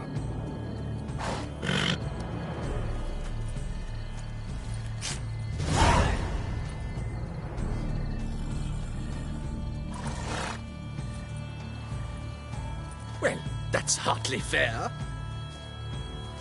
Flagrant cheating is what it is! Sirs, we must teach this scamp some proper sportsmanship. Listen, he didn't break any rules. True, he won fair and square. We were unlucky, that's all. We must try to grab the next clue.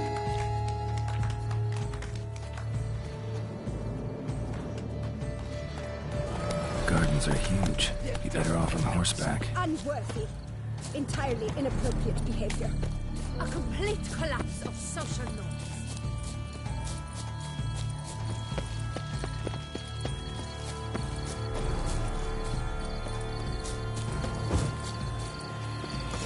Golden fish should be easy to spot once I'm under.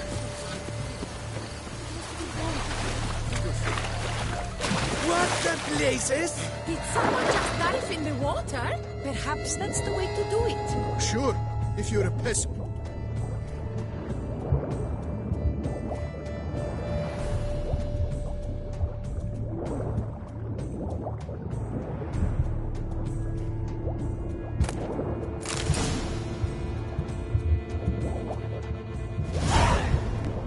That's an outrage! Bad form, sir. Do something. Do what exactly?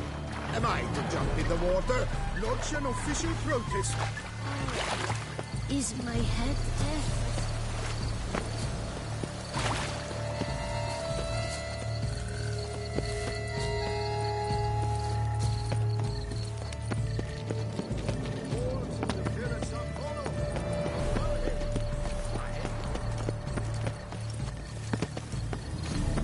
Patrolling on an empty stomach. Dreadful.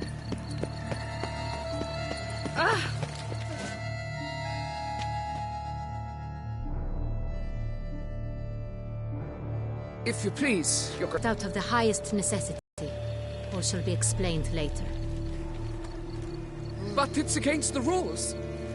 I am the rules.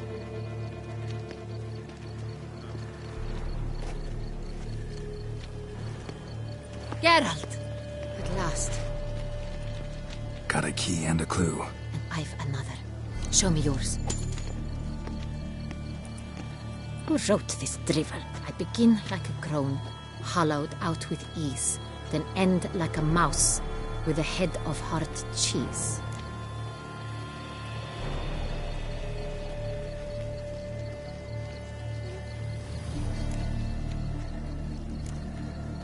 Is it about someplace really cramped, uncomfortable? Because it mentions groans and a mouse? No, false hints, I think. Meant to lead us astray. Look, if we take groan, hollow it out and fill it with ease. The letters, that is. We get green.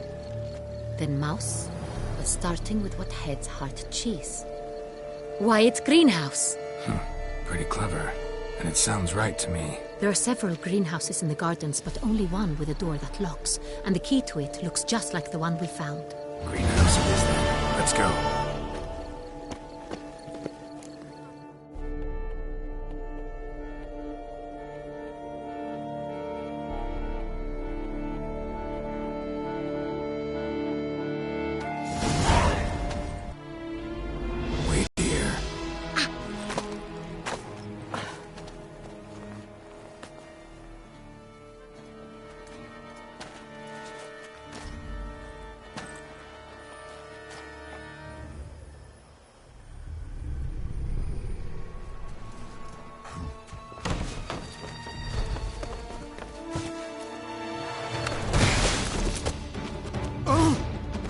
Butch?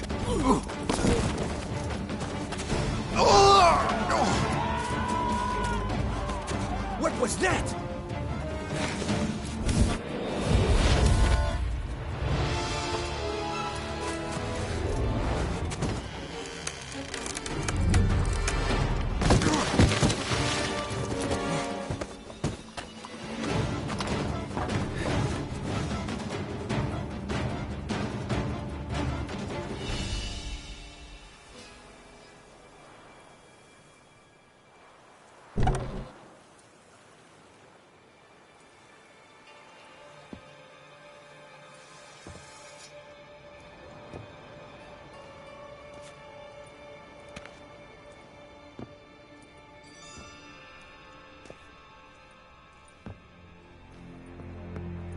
I'm here.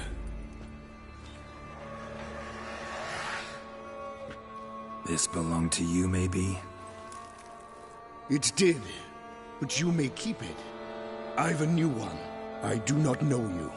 I've done you no harm. Yet first you butchered a Bruxer who was dear to me. Now you pursue me. Why?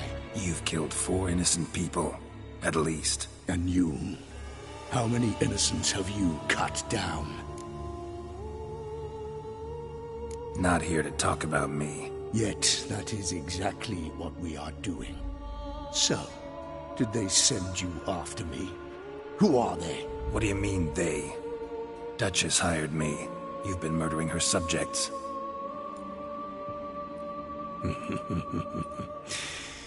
Is it as simple as that?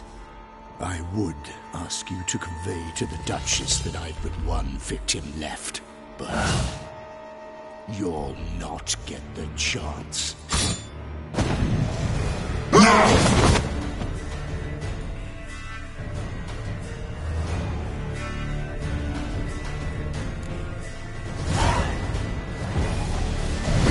I won't let you kill it.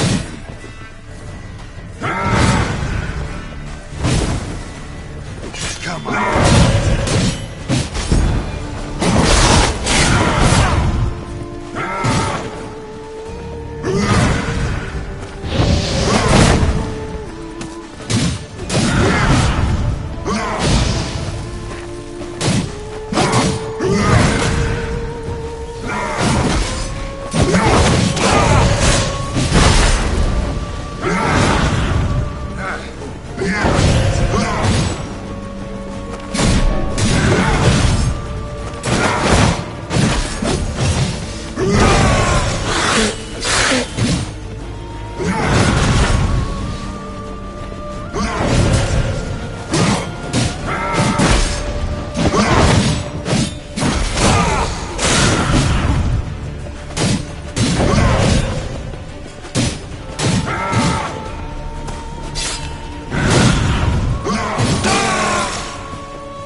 were to stay where you were. Regenerate! I know you're in trouble. I can help. I'll help myself! No, he's my friend.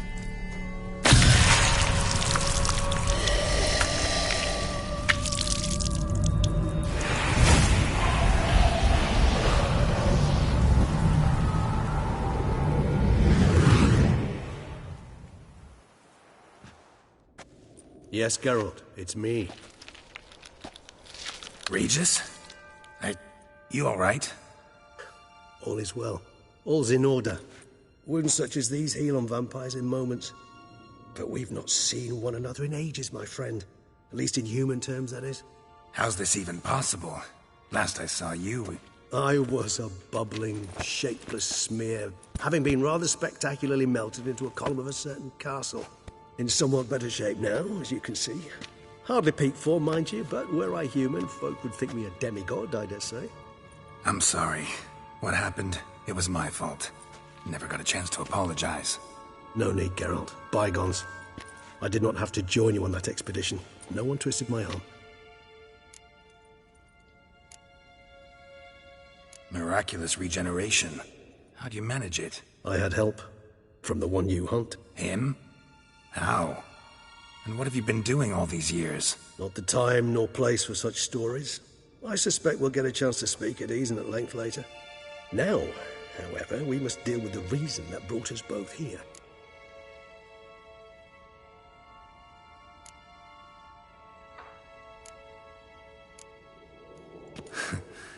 Local serial killer seems to obey you. Maybe you could talk him out of it, convince him to stop murdering. Why do you think I've come? It shall not be easy, as Dettlaff can be rather stubborn. Though you must certainly recall that neither do I surrender readily. So that's his name. He's your friend? You might call it that. Though Dettlaff is... how would you humans put it?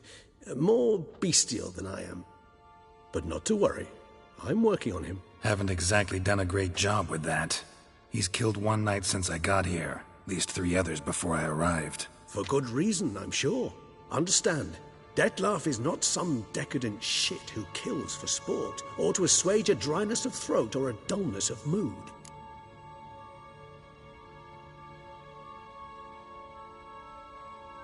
So in your opinion, what are his reasons? Precisely what I wish to find out. And then I will convince him of the error of his ways. Got a lot of faith in the guy.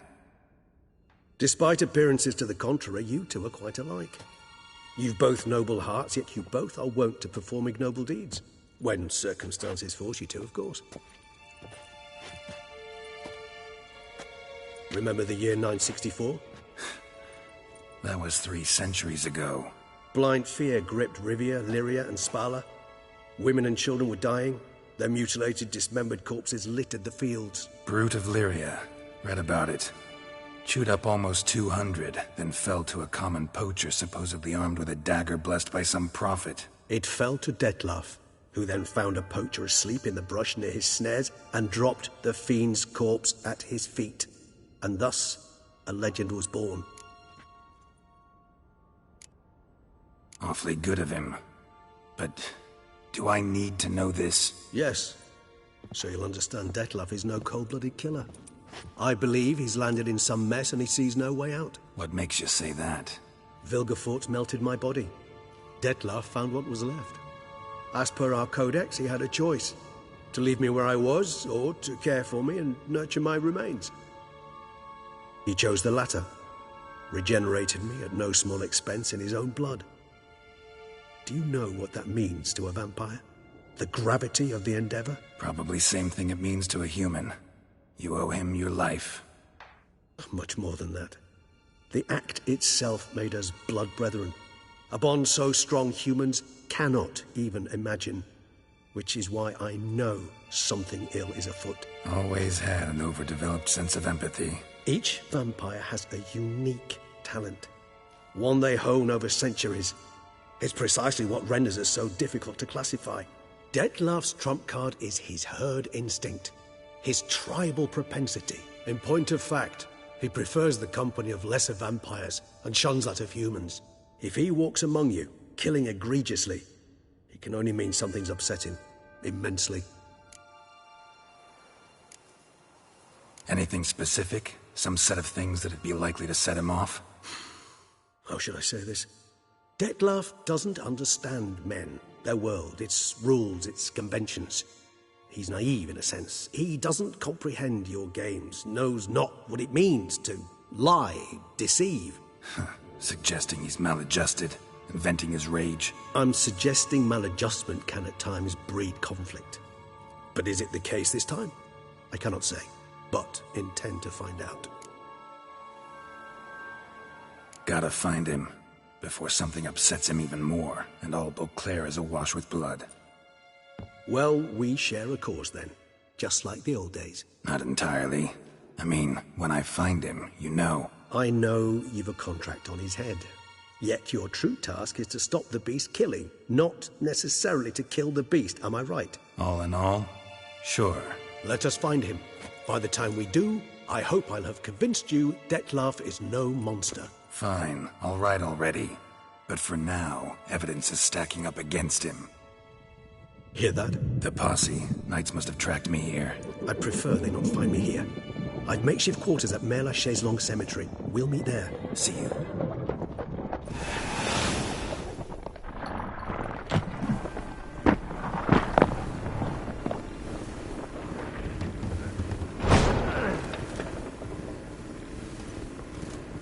Witcher, we flew here as fast as our courses would carry us.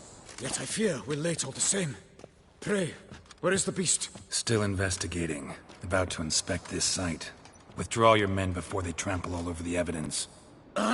Sirs, we must let the Witcher do his work. Milton's murder cannot go unavenged.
Long live Duchessa Anna Henrietta.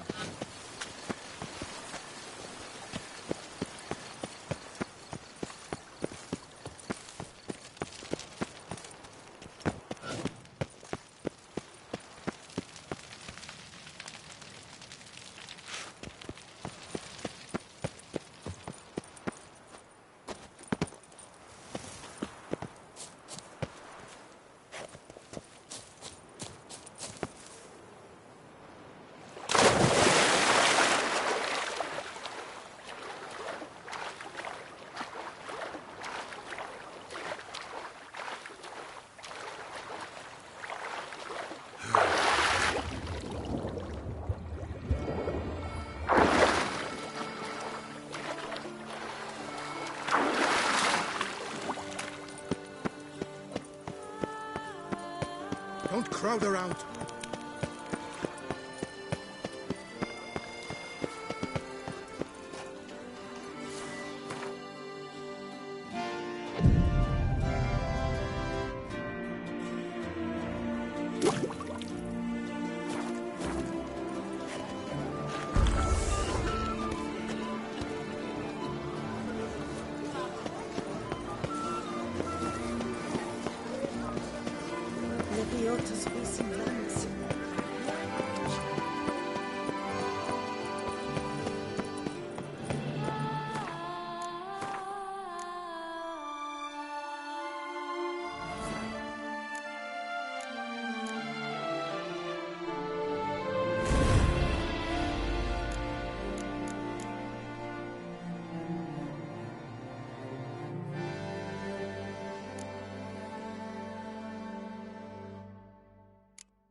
You shan't find anything better in all Toussaint.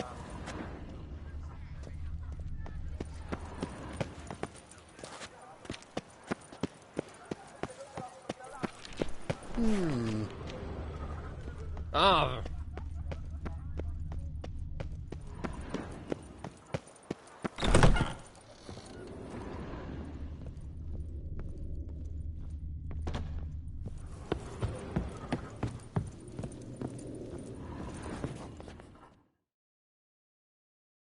The best steel in all of Toussaint.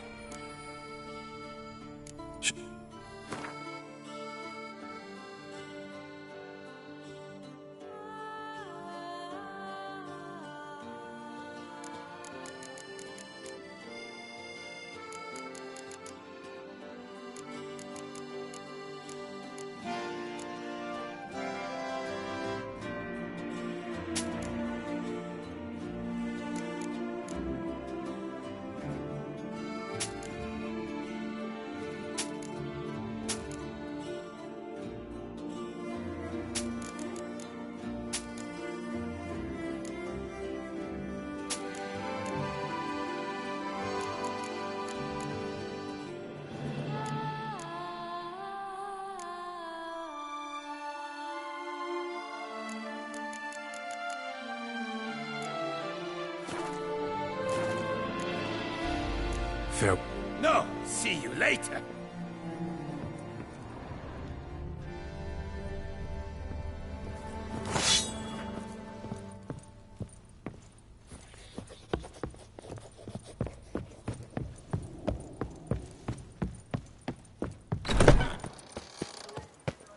Ah, the serendipity. I'm so glad you're back.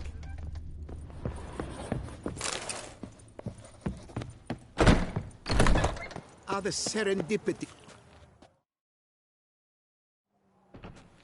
Master Witcher, what luck to happen upon you. Got work for me? New contract? Of the contract in question, you acquitted yourself beautifully years past, on your last sojourn in Beauclair. I was in a bit of a bind at the time, do you remember? Yet I swore a solemn vow to pay you in full one day. Guess it rings a bell. Sadly, you went on your way before I could settle matters with you. So, I took your coin and placed it in an account for safekeeping. What kind of account? A savings account at Cianfanelli Bank. You need but walk in and withdraw.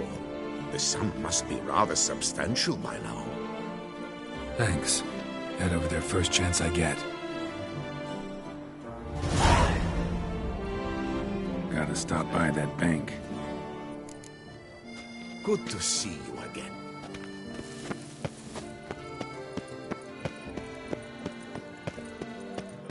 Witcher.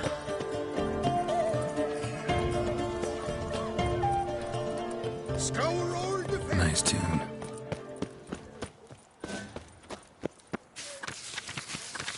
Loch Salavi. Might be worth looking into.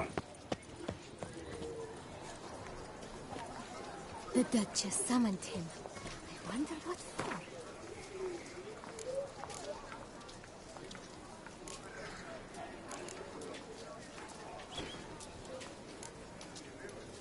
Someone needs an escort. Not something I do often, but might be worth investigating. Yes? Can I help you? Always. Right.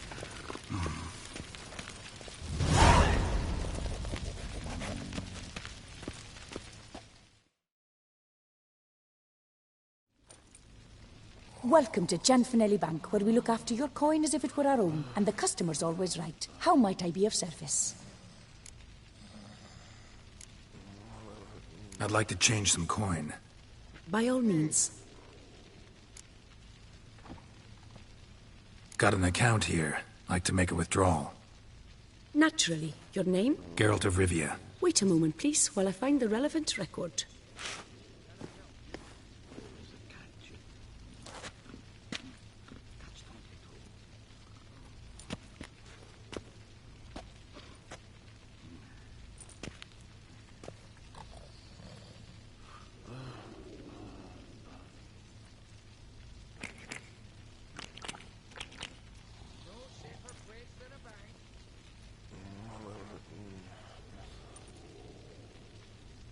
I'm afraid I can't help you. Extraordinary circumstances, you see. There's a note in the records. The account holder is dead. That's inaccurate, as you can see. It's some kind of mistake. The note is clearly in error. To reactivate the account, you'll need permit A38. For more information, please go to window number 1. All right. Where's window number 1? Always like that.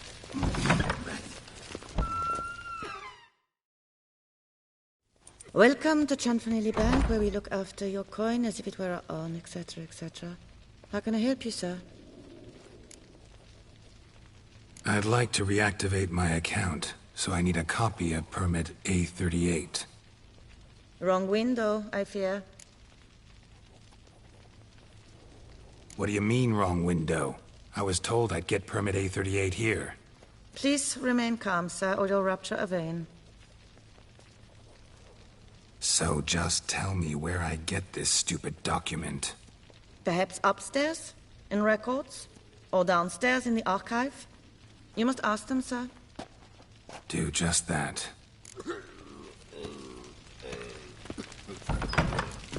There's a catch. No safer place than a bank. Catch don't All in order.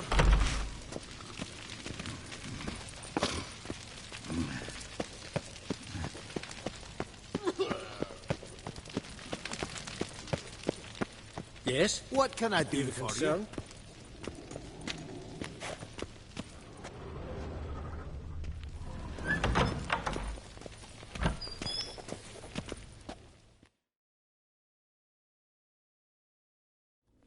What is it? Folk are hard at work here. I need permit A38. Any chance you could issue me a copy? Fiddlesticks, I've just run out. Wait, really? Of course not. In truth, I've never had anything of the sort. This is the archive. Listen, say I made a small donation to a certain member of the bank's staff. A bribe, sir? How dare you? I truly cannot help. This is the archive. That'll be all. Thanks. Yes, it's what they always say. And once you're upstairs, do tell them not to send every lost fool with a problem to me. I've work to do. Damn bureaucracy.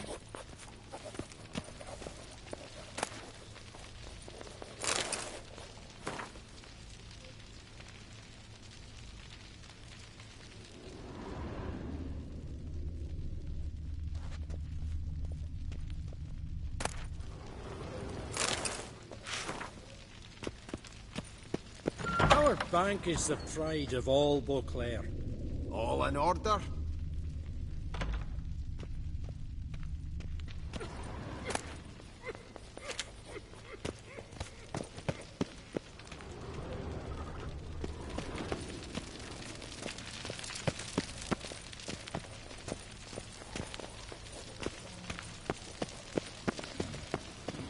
Yes? Can I help you? Always. Right.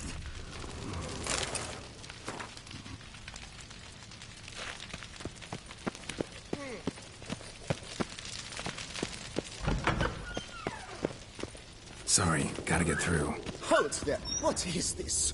Back off the queue, sir.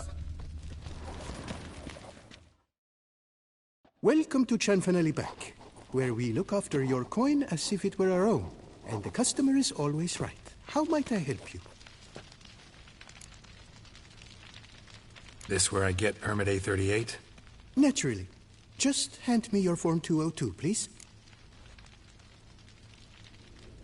Form 202? Just what are you trying to pull?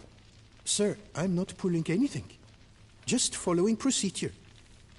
Permit A38 can only be issued upon presentation of Form 202, as stated specifically in Ordinance N60. Please, go to window number 1. Just came from there. Never mind. Be back shortly with Form 202. That'll do, sir. Jumping the queue. How dare you?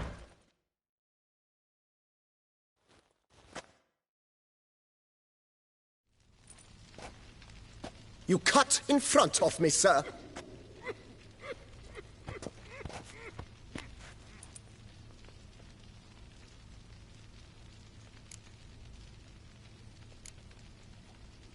Well, couldn't really give a crap. You boor, you churl! I will not stand for this. Just you wait, I'll teach you some manners. Go on, hit me.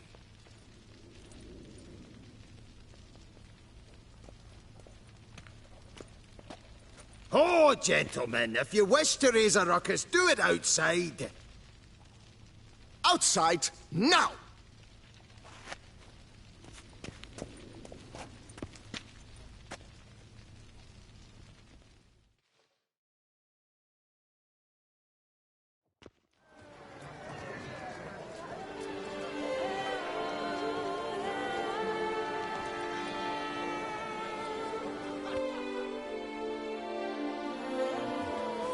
At the door of the bank! They're at the gate!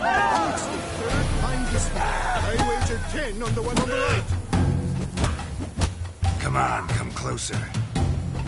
Boor, simpleton, prepare to be humbled.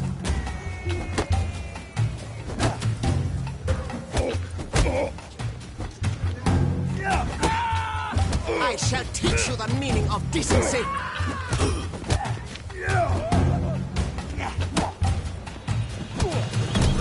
Boor, simpleton, prepare to be humbled.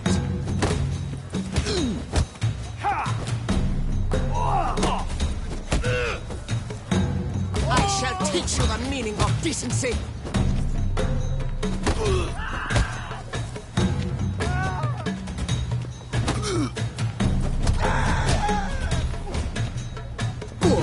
Britain. Prepare to be punctured.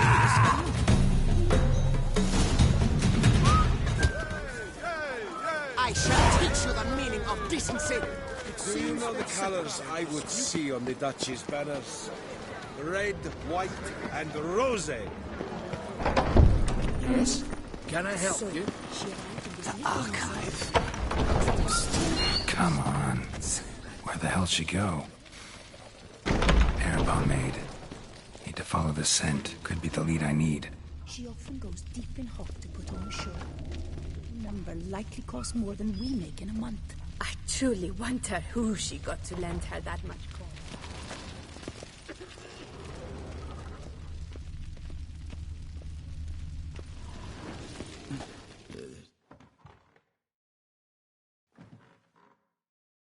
So you see, she claims puffed sleeves will be in fashion next season. Excuse me. Got something I gotta take care of at window You one. cannot be serious. I too find it hard to believe. For Excuse me. can you not see what it says there? We're on our break. Celine, darling, sign this for me, will you? Oh, there you are. Listen, there's something We're on break. Ah, you try to be polite, it just never gets through.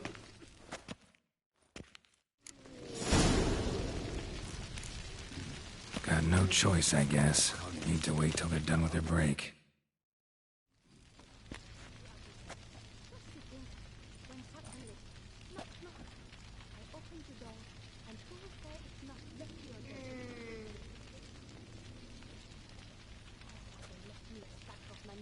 You must wait.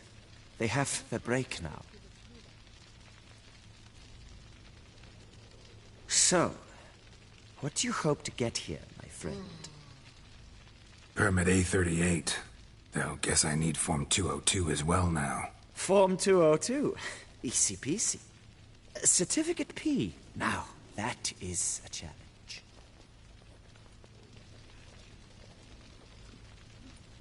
But, as we are both forced to wait, fancy a round of Gwent.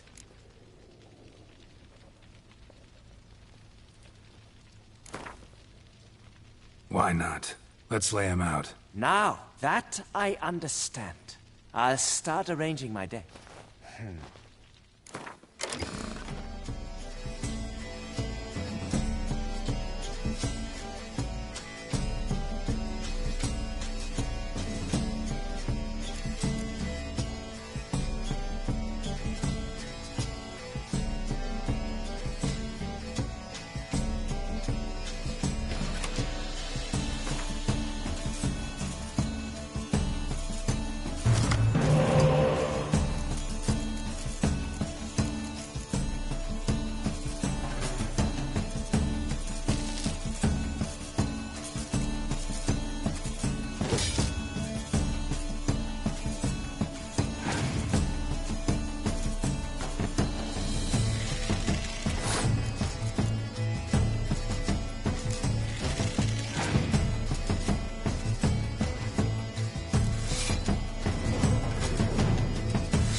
A seasoned player, I see. Congratulations. As your prize, I shall reveal to you my foolproof method for cutting through this bureaucracy. Nothing ever comes of using the normal channels. I have seen them try everything. Magic, hypnosis, bribery. Nothing works. Might as well go if nothing works. There's nothing I can do. Be kind. Be pleasant. This and only this. The woman here, she sits at her window 12 hours each day without hearing so much as a good day from anyone.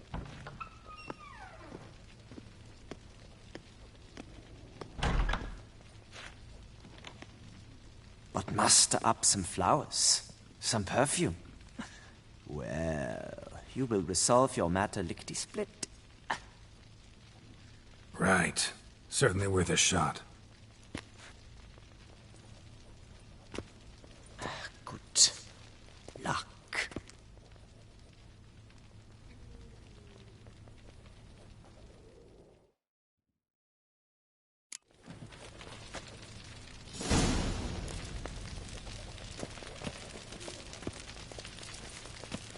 No safer place than a bank.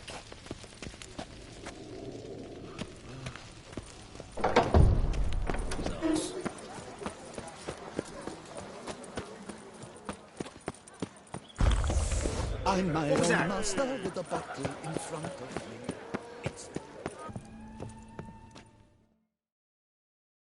Whoa!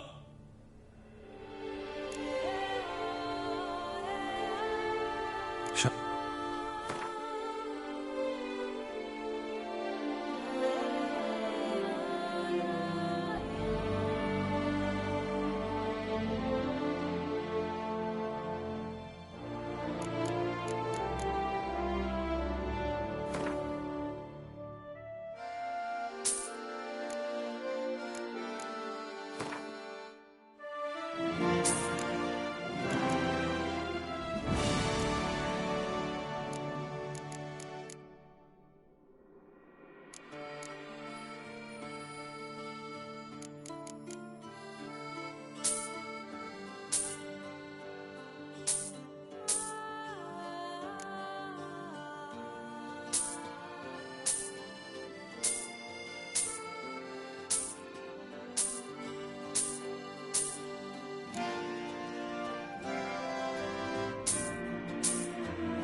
Need to get going.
help you?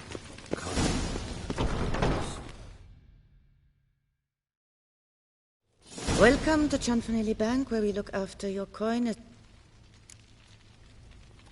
Need Form 202 to get a copy of Permit A38. Do you know that? Couldn't have told me? Wasted a lot of time because of you. Please, sir.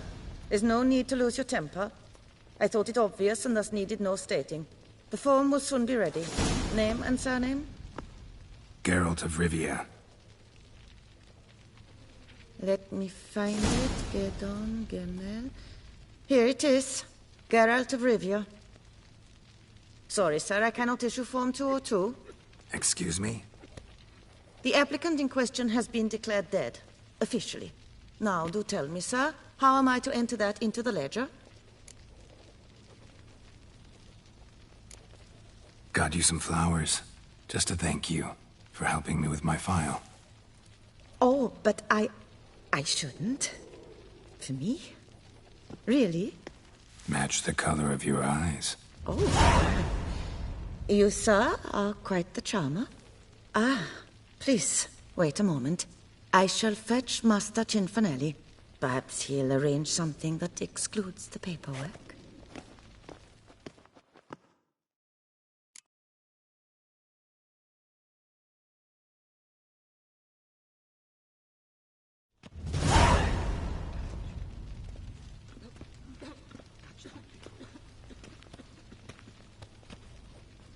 You tell him, dinna disturb, but no, always some bugger who can't stand to wait. Plough me, who's this? Hearty greetings, Master Geralt. You haven't paid us a visit in eons. Been a bit busy, but I'm back now and I need your help with something. Of course. Now do tell, how can I help you? Got a problem with my account. Wanted to withdraw some coins, see, but... Nae problem there, we'll get you paid up in a jiffy. I'm just gonna need to settle yon tiny wee trifle. Heard that already. Permit A38, among others. Oh, my hands are tied without them, Geralt. But I see you're a quick learner in the ways of banking. You'll get them in a heartbeat. Chanfanelli, no more excuses. Pay out my coin, now. Come on, Master Witcher, for why the ire? There's no need. We'll have it all for you. You just need to see the necessary documents. Got a document right here means a hell of a lot more than any of your forms or permits. Have a look. Her Enlightened Highness, she's hired you. Mm-hmm. And as her personal emissary, I demand access to my account, right now. Aye, Master Witcher. This way. So how's the trade these days, Master Witcher? Can't complain. Good for you, because in our neck of the woods things are dark, dark shite. Wine sales are stuck in the muck and sinking deeper. It's the fucking wretched names, I tell you. Folk out with the duchy haven't any notion how to say Côte de Blessure and all that. It twists their tongues in bloody knots. Makes them ashamed to ask for it. What can I do for you? Done. Deposit box 256. Last one on the right.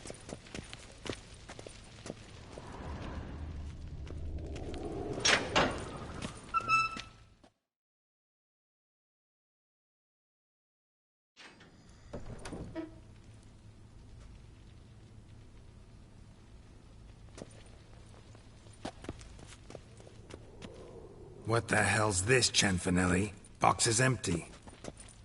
Well, coins got to circulate. So when we learned you were dead, Master, we, circulated yours. Purchased stocks, bonds, invested in a few vineyards. Before we knew it, there was hee-haw left in the box. Really ought to call it what it is. You robbed me, plain and simple. Nay, Master Witcher, never! I wouldn't dare! Oh, you'd dare. And now you'll answer for it. Open the gate. Master Witcher, I'll pay it all back, every red copper. I swear it on my nana's beard.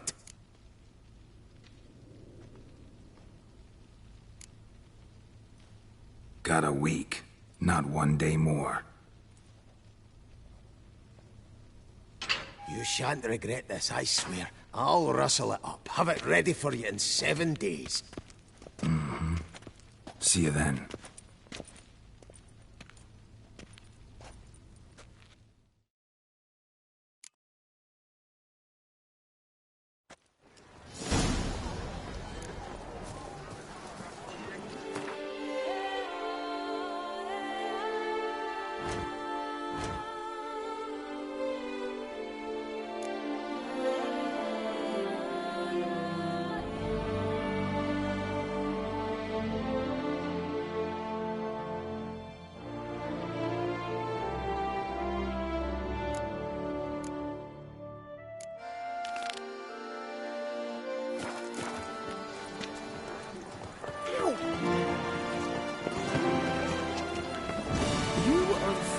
Geralt of Rivia, are you not?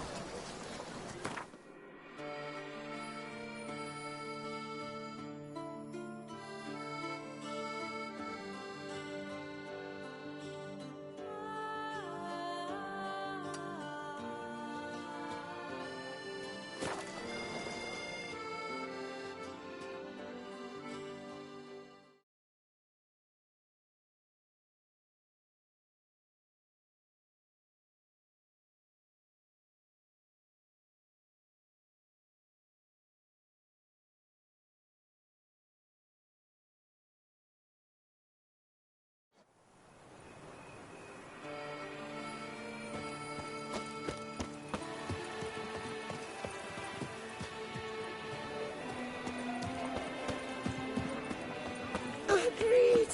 And last, Trampona! Who do my eyes espy if not boars? Where have your journeys taken you last, brother? Hail, Percy. You must know I've embarked on a quest of true wonder.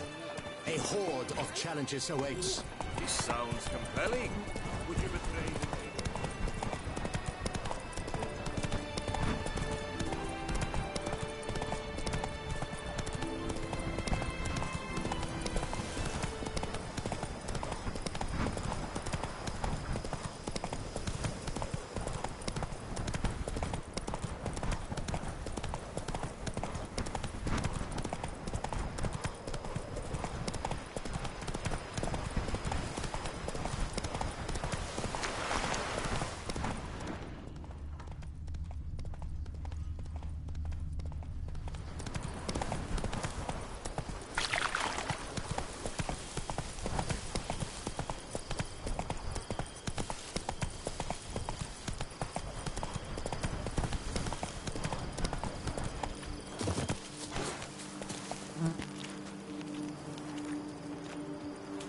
Begone from my sight!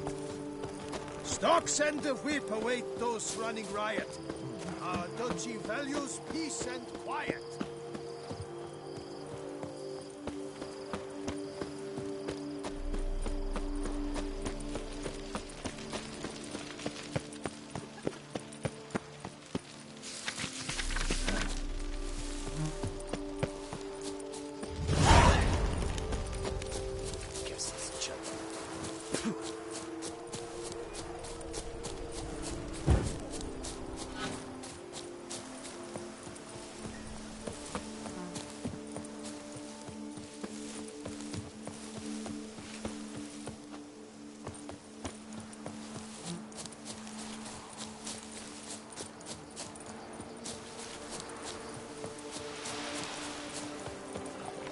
Hey!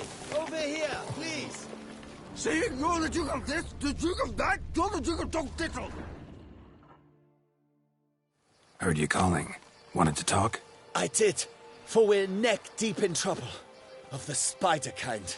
Need a maid with a broom, not a witcher. You fail to understand. These are huge. The size of pigs or dogs. Black and hairy, spewing webs. Mm-hmm. Not talking about spiders, then. Talking about arachnomorphs. Call them what you will. You must smash the rogues, will you? Those caves would be prime barrel storage were it not for the beasts.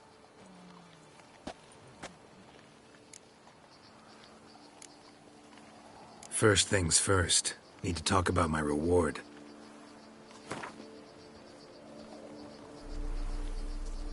I knew we would agree terms. Arachnomorphs don't look much like bunnies, but they sure breed like them. Best nip the problem in the bud. I'll look into it.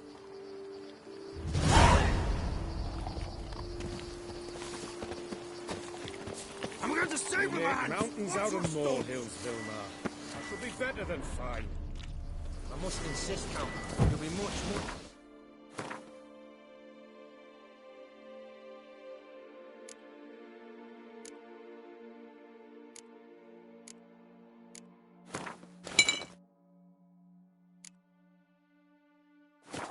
What does it you sign?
Any tidings? All taken care of. Went inside and... And you...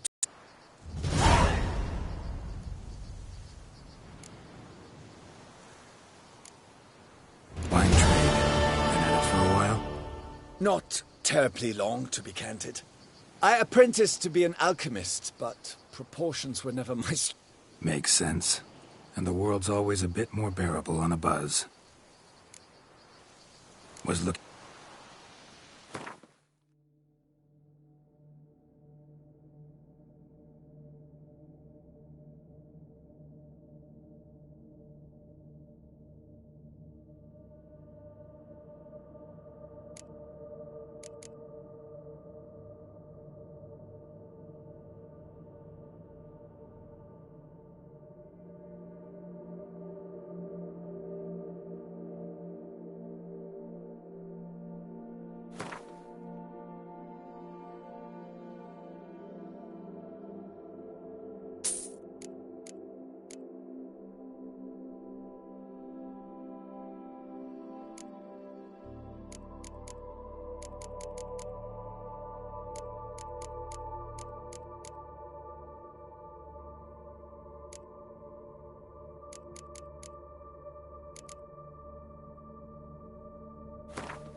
Was...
Time.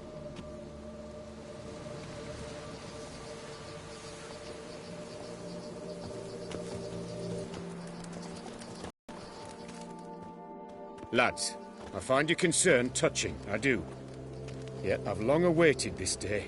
So, you must forgive me, but I shall go through with it as planned. Ah, it seems my guide has arrived. Greetings. Greetings to you, White Wolf. I presume you saw my notice? Foolish question. You're here, thus you must have seen it.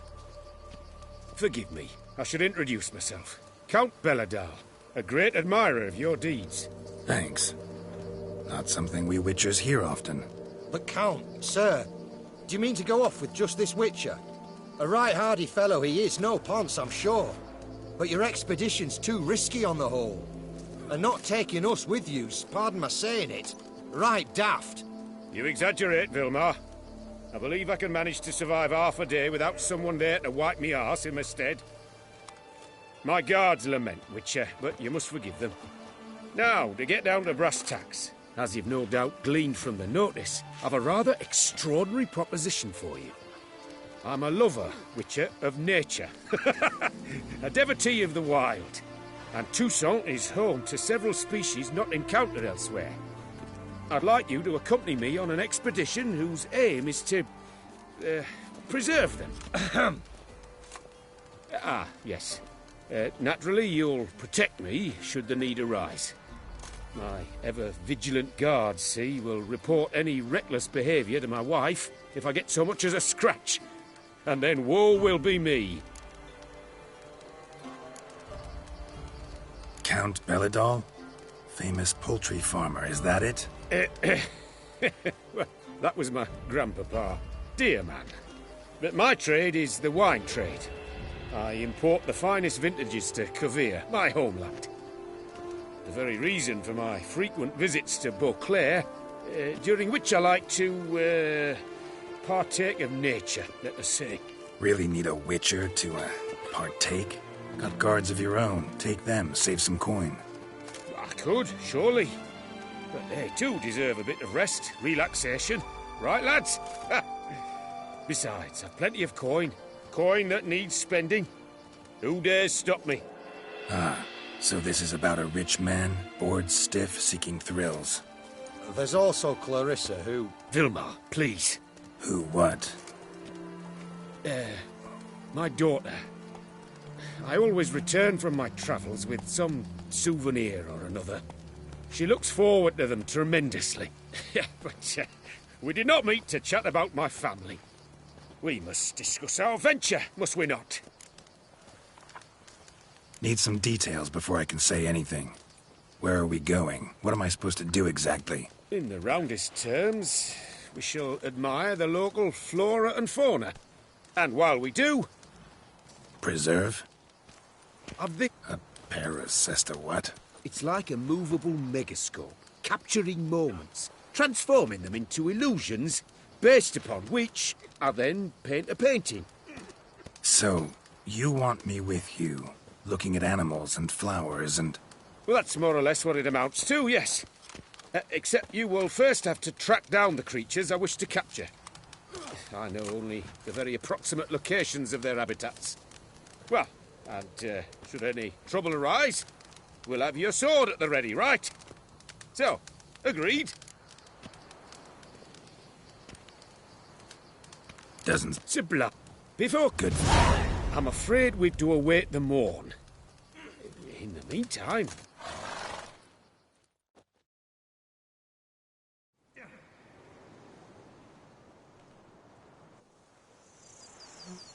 Well, the wide and wild world beckons.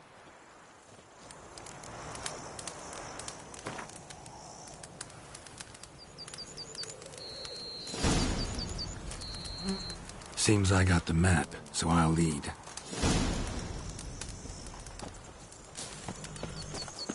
Wouldn't rather be out here with those guards of yours? You jest. It's deliverance to emerge from under their wings, believe me. They're overprotective, oppressively so. I wish to admire the wildlife, preserve it, not watch them kill it in a fit of misguided fear for my life. What if the wildlife attacks us? Then we shall have no other recourse. I do not wish to be something supper for you, but as long as they remain calm, we've no need to provoke them. It's of the utmost importance to me, in fact.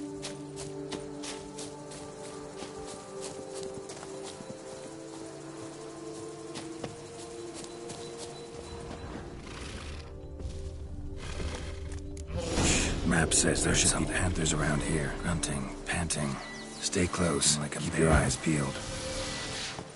But one request, Witcher. Avoid bloodshed if it...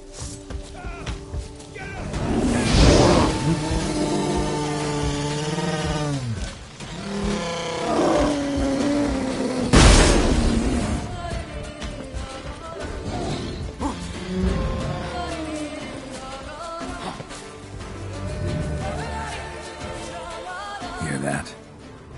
Panthers. Frankly, I did not hear a thing.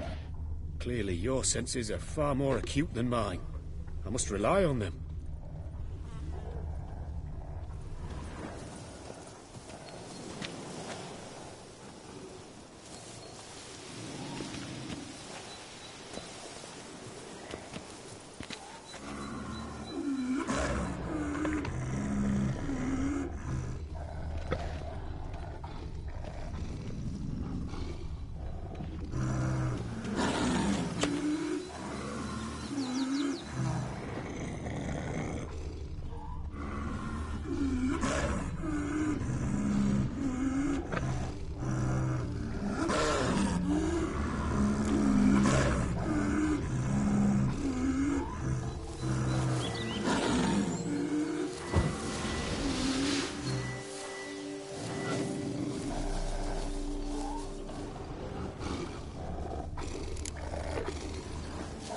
Poachers.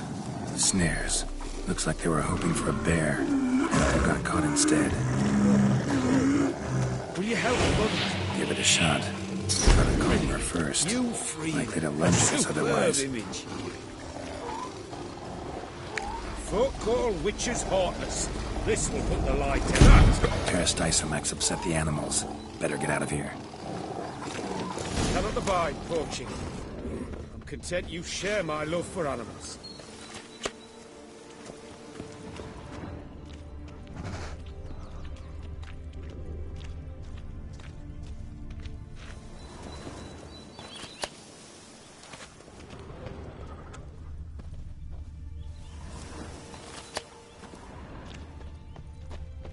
Got pretty broad interests for a man of the city. I suppose I dabble in my share of things. Wine, nature, painting. I imagine the life of a witcher must be rather more monotonous. With all due respect. It is. Never boring, though. I, for one, cannot fathom only ever consorting with the same creatures, day in and day out. Got a wife? Shh. Hear him. It's those... Centipedes. Giant. Underground tunnel burrowers. Make a distinct sound. We can use that to track them.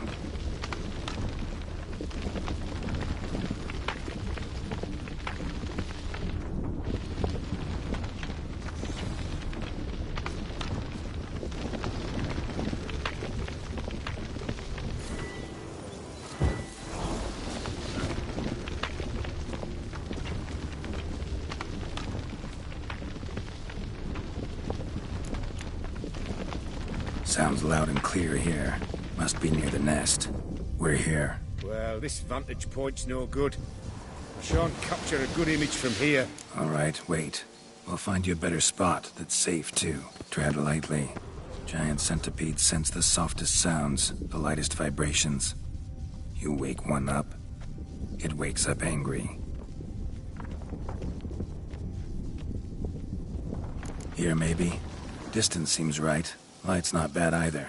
Yes, this will work perfectly.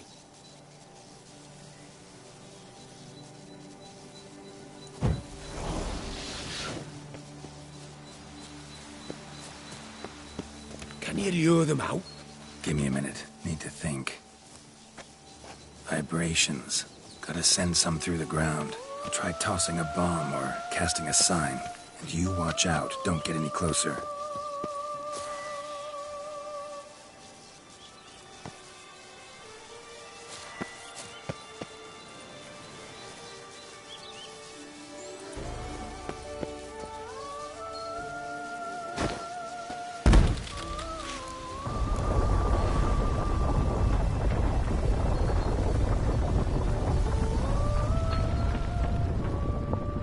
Excellent day for capturing moments.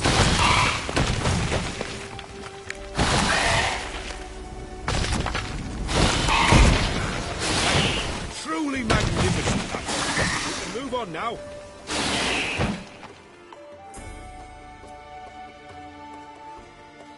Exhilarating. Positively exhilarating. Thank you. I've one more request. Local peacocks performing their mating ritual. I'd love to see that. Apparently, a flock dwells not far from here. We can go. Just don't count on peeping at them while they mate. Season ended a month back. Oh, that's terrible. I so wish to capture their splendorous tails in full bloom. Is there nothing you can do if they prove uneager to present? Perhaps challenge them somehow? Goad them? What did you have in mind? Don't have a tail myself, and I'm not likely to sprout one anytime soon. My thoughts were more along the lines of witcher magic. They say you can exert influence over lesser creatures. Yeah, guess I can try. Can't promise you anything, though. Splendid. Consider me contented. I cannot pin... All right.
I was wondering, why peacocks?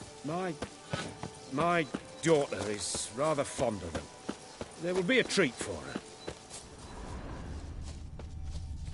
We're close. Eyes in the back of your head. A feather from the rump, coated in suet. Cock shed it recently and the suet's got a distinct scent.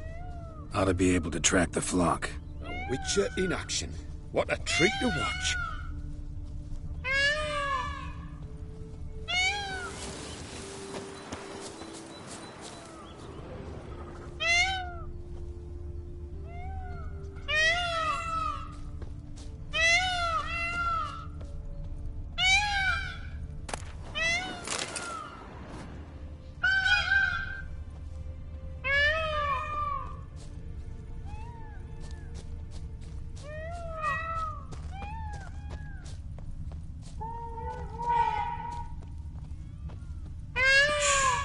Hear that? They're calling to each other. Fabulous. We're getting close.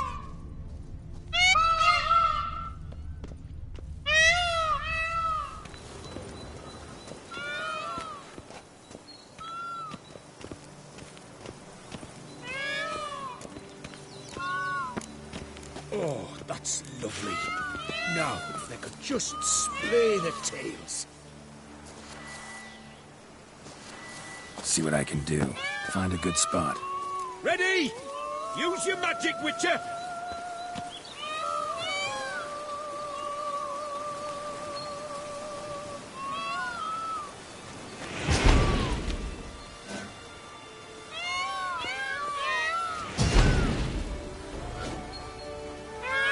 Oh, this'll be a masterpiece! Smile, please!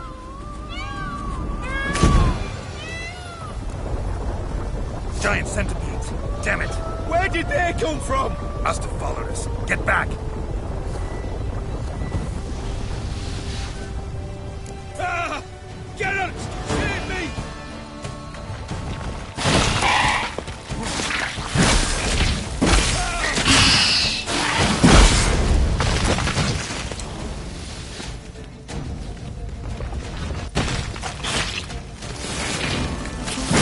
Do not look look in my direction!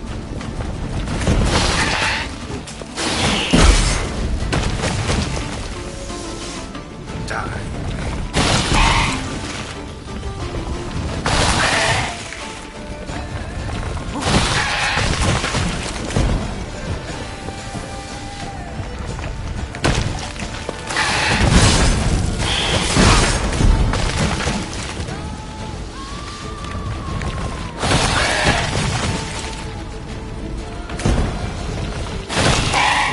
Do not look in my direction!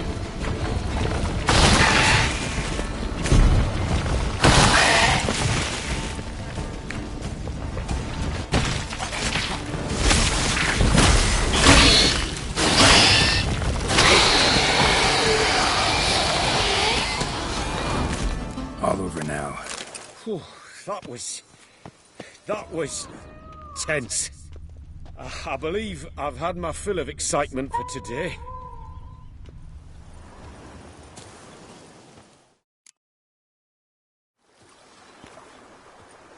What a wonderful adventure. Get everything you wanted? Yes. In that case, time to get back to your camp.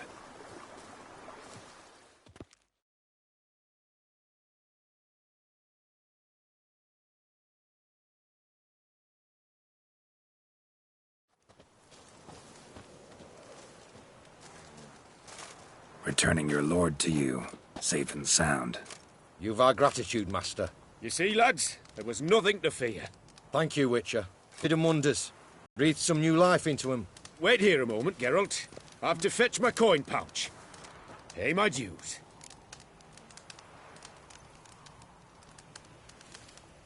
No need to thank me. Gladly have more contracts like this. Counts a wonder, ain't he? It's a sad injustice, the misfortune that's touched the family. Misfortune? Made no mention, did he? 10 years back, his lass, Clarissa's her name, took a spill off her horse. Been bedridden ever since. Cannot walk of her own.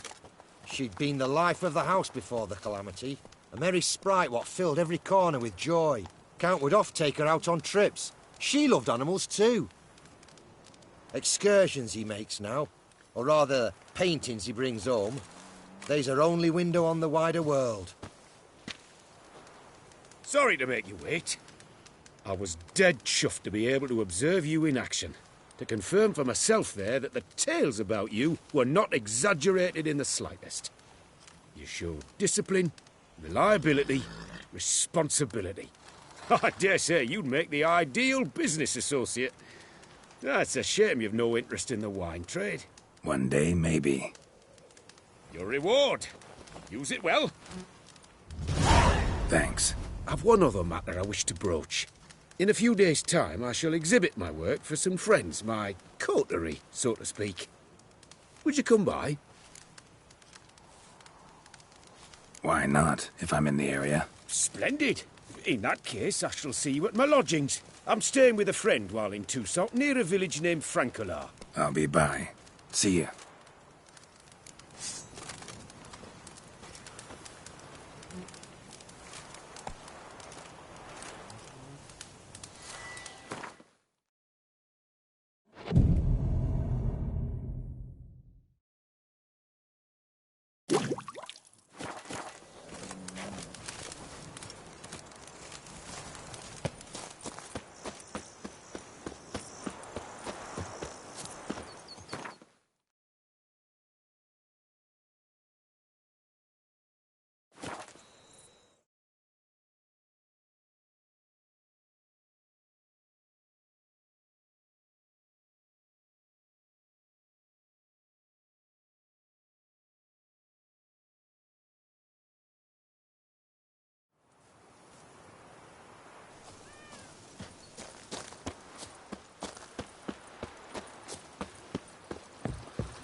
Harbour innumerable fascinating secrets. Its picturesque meadows What's and that? untouched woodlands are home to one of the most dangerous species of Myriapoda, this side Yes, of the sir. Yaruga. The Beauclair centipede, as it's commonly called, is seen here, proudly displaying its remarkable chitin and calcium carbonate carapace.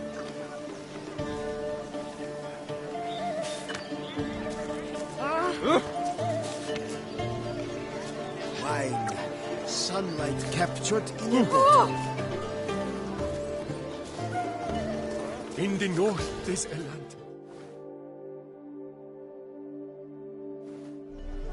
Both male and female Beauclair centipedes are formidable predators. The bees prefer to hunt in packs, yet the author of this extraordinary work was able to capture a lone specimen preparing to attack. Cast your eye on the hunter, who, though fully aware of the danger, wears a look of cold determination on his face as he awaits the optimal moment to strike. Ah, Geralt, you're here. Wonderful. Come, please.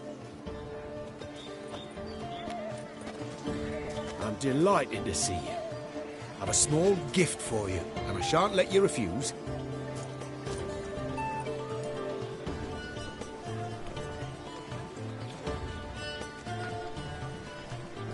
Thanks.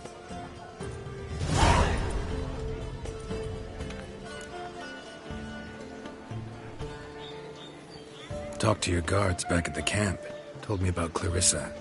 Sorry to hear about her accident. Thank you. Kind words that mean a great deal to me. How's Clarissa these days? Probably can't wait for you to get back. To get her gifts, you mean? I've dispatched 2 already. She'll not need to wait for my return. En route home, I mean to pass through Dol Blatharna. They say one can see Sylvans there. Yeah, actually happen to know one. Name's Torquay. He can be mean, but for the right fee, he'll do anything you ask. Splendid. I thank you for the hint. Tell him I send my regards. Good crowd.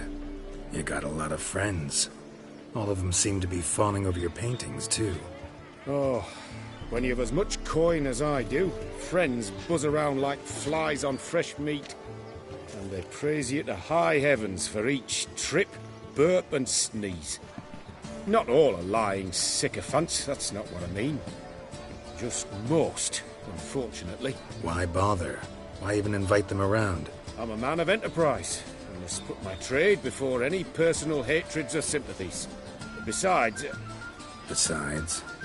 At times, I'll exhibit a completely failed painting, just to listen to them twist their tongues into knots, trying to find just the right superlatives to lather on smeared rubbish. Naturally, the more intent someone is to get into my good graces, the louder they praise my masterpiece.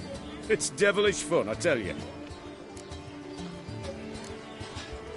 Nice meeting you. So long now.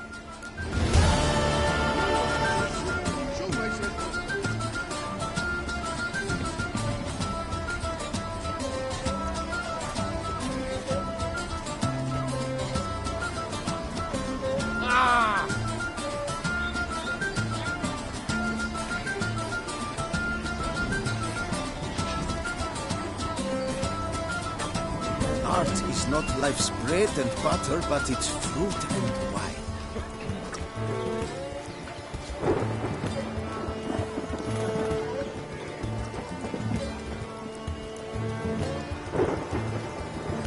A bottle of wine's enough for 2 to fight it once, not drinking.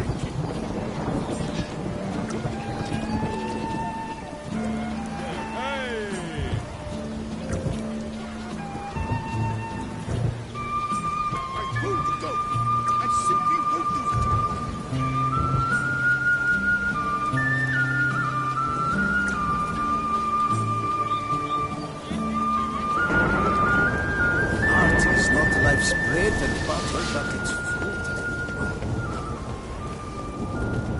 Never thought I'd live to see times like these.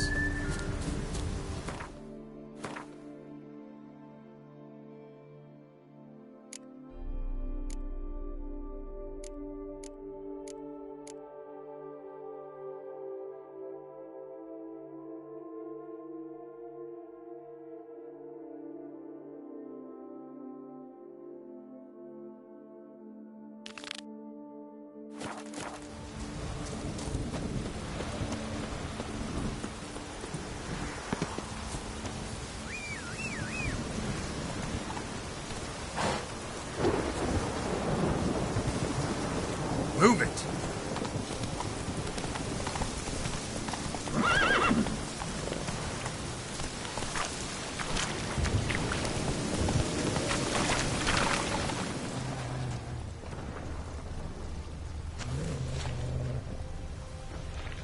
Faster.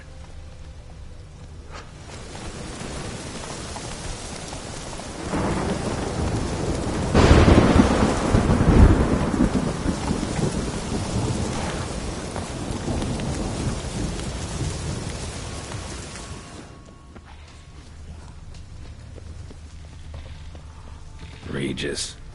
Couldn't have picked some other place to meet.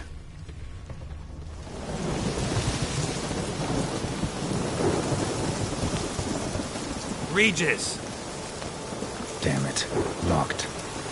No way I got the place wrong. This is it. Gotta be another way in around here.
Victuals aplenty around.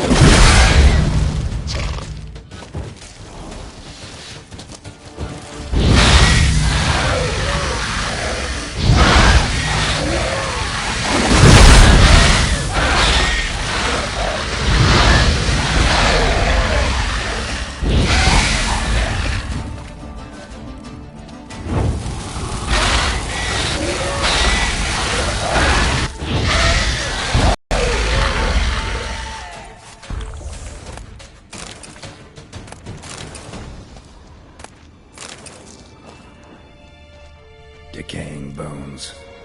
Kikimores must have tunneled into the grave.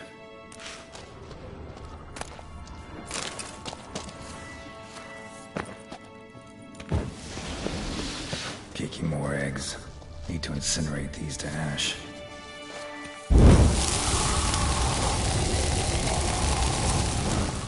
That's some stench.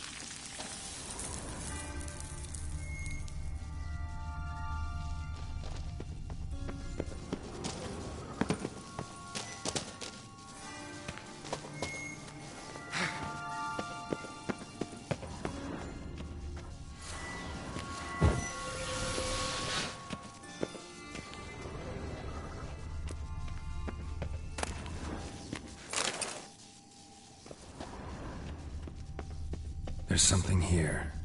Need to use the eye. Interesting.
Agreed to meet a vampire at a cemetery.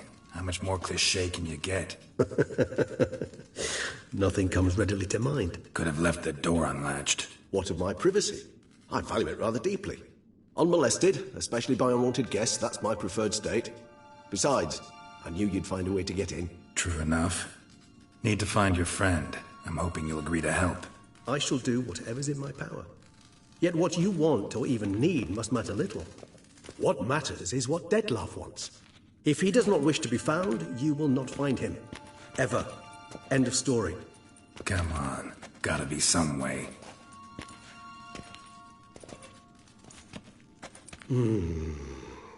Vampires can evade detection by the senses, and no divination magic works on us. Even the most precise megascope would be useless. And this? Could this help? Wherever did you get that? Off one of the beast's victims, found by a bend in the river. Body was chopped in pieces. 3 of those pieces were hands. Hand with the ring seemed the odd one out, but Bruxa had taken an interest in it.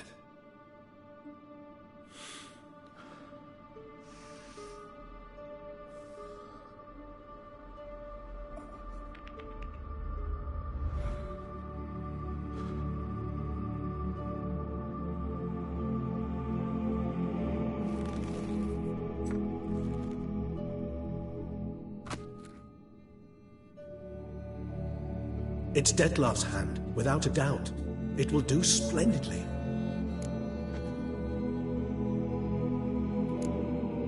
Ring's pretty intriguing. Made of no metal I've ever seen. And the ornamentation. It comes from our home, where we lived before the conjunction of spheres. It's actually mine. I received it from a dear old friend. You might call him a humanist. He saw us vampires as guests here, guests who owe their hosts, meaning you humans and the elder races, respect. Respect? Meaning not to treat us like cattle to be slaughtered for food? Precisely. And the reason why I, in turn, gave it to Detlef. To remind him of the ideals my old friend championed. The hand. What do you plan to do with it? You've heard of Kovinaris' theory of tissue memory retention. Rings a distant bell. Read about it in Alchemia Oblitera. There's a copy at Kaer Morhen, tattered, nearly disintegrated. But if memory serves, Kovinaris never managed to prove it worked. He did prove it. Just never managed to publish his findings. He and I corresponded, you see, after we became friends. Thus, I know he completed his research and performed the first tests. It's complicated, so without delving into details, it is possible to use any piece of tissue to reconstruct what a whole body experienced. How's it work? We need any special equipment? We must brew a decoction which Kovinaris gave a rather poetic name, resonance. Once imbibed, it sends one into a trance similar to that induced by narcotics. This triggers visions of events linked to strong emotions experienced by the tissue's owner. Picture it as dreaming a fragment of someone's life. Any chance we might see what Detlef was doing just before he lost his hand? Indeed. Though I also hope resonance will reveal the location of Detlef's hideout. Can't you just summon Detlef? You're both hired vampires. There's gotta be a way. If I'm to be entirely candid, there is indeed one. But believe me, we will be better off never availing ourselves of it. It is a last resort. Absolutely. Last resort? The hell? Why? There is a being who can summon Detlef. Possesses the authority, even the power, to force him to appear in a given place. But the very act of contacting this being, well, it's akin to walking a slack line extended over a chasm filled with molten lava. An exercise as perilous to me as it would be to you. A risk I'm unwilling to take. I beg you, let's do it my way. It will be both quicker and easier. Kovinaris spent half his life proving his theory. Wild guess. Making a dose of resonance won't be easy. You guessed correctly.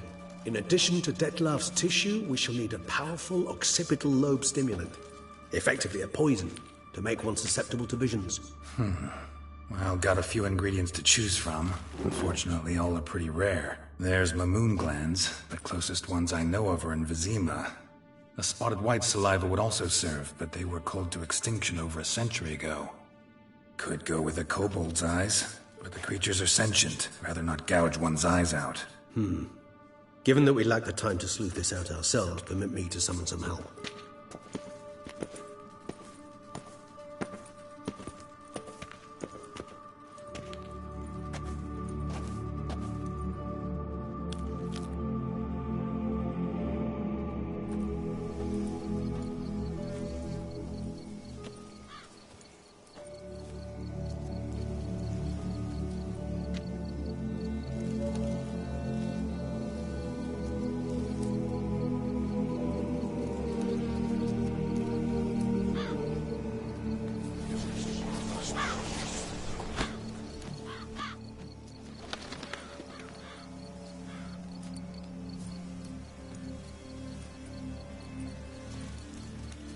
What was that? A raven?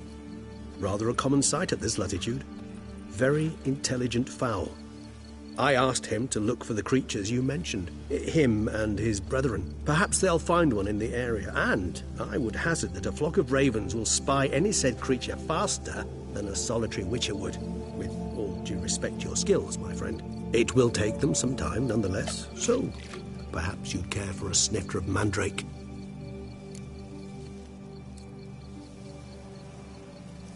Rarely say no to a snifter. Sadly, this is but a weak infusion rather than a proper distillate. Even better. I remember your mandrake hooch. Made people say things they'd have rather kept to themselves. Now, what could Geralt of Rivia prefer to keep to himself?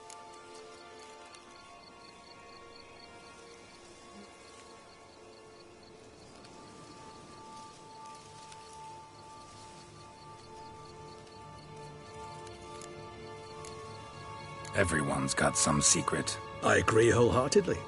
I also believe it wise at times to share one's secrets, unburden oneself to those one can trust. This your sophisticated way of asking me if I trust you? I prefer almost always to ask indirectly. It seems a test of intelligence, one you just passed. Maybe you should go first. Reveal one of your secrets. After all, you vampires lead very interesting lives. Anything in particular interest you?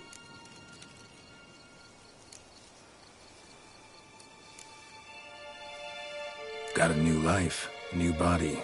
That give you a new start? Blank slate? Starting all anew is a very broad concept. What exactly do you mean? Your blood addiction, say. Wondering if your body's the same, if it still remembers. Maybe if you drank now, you wouldn't get hooked. All addictions are a form of slavery. Re-addiction's not a risk I'm willing to take, just to test a hypothesis about corporeal regeneration and whether propensities carry over. Fair enough. Curiosity, that's all. Sorry. Not to worry, Geralt. Curiosity is a natural reaction under the circumstances, apart from which I've always valued that trait in you. Gotta ask you the big question. One everyone wonders about. What happens after death? You wish me to tell you if the human belief in the gods is well-founded? Well, that I do not know. We vampires differ exceedingly from you humans. Our matter, that of which we are composed, can exist without form. We require neither a heart, nor a brain, nor air to breathe. But were you dead? As humans understand death, yes. Feel anything? Understand anything? It's rather hard to explain. I felt something very unsettling. Something I cannot even name, for I did no reasoning. Only after rebirth did I begin to understand that what I had felt was cold and unimaginable fear. If not for Detlef, I might have drowned in an eternity of icy terror. Can't have been alive then. Sheesh, experience like that must be vicious. Indeed, it's hard to compare to anything I know. Yet you are aware we don't see death as you do. The way you cling to life, we find it entirely peculiar. You are mortals, ergo it's a foregone conclusion. You will die. It's but a question of time. Thus, I often find myself wondering why you try so very hard. To die at 20 years, 40, even 100, what's the difference? They're all but the blink of an eye. Depends on your point of view. Man who's got 1,000,000 crowns to spend can't possibly understand one who's only got 20. Very true. One's outlook can indeed change much.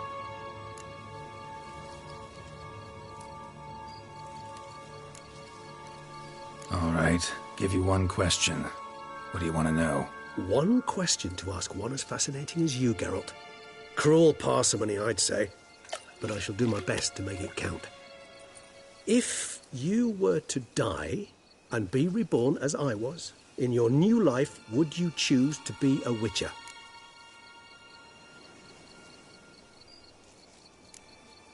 That's what interests you most? Whether I'd like to be a witcher again? Many things interest me, but we've not much time left. Please answer. Never chose to be a witcher. Fate chose for me. Had it been my choice, I'd have picked a different profession. A profession where I wouldn't have to risk my life every minute of every day. Maybe even one that had earned me some respect. Thank you for being honest. Honesty is an attribute of the truly brave, and thus a privilege of the very few. Still no sign of your winged friend. Sure it understood what you wanted? Dead certain. Let's wait a bit longer. It'll return soon, don't doubt that for a moment.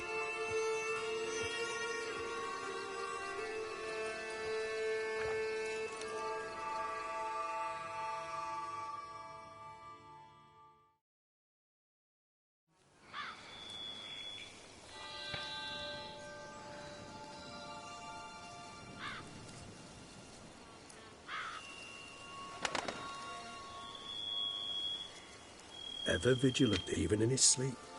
Quite vampire-like, in fact. Are you absolutely certain they don't administer a few of our genes during the trial of the grasses?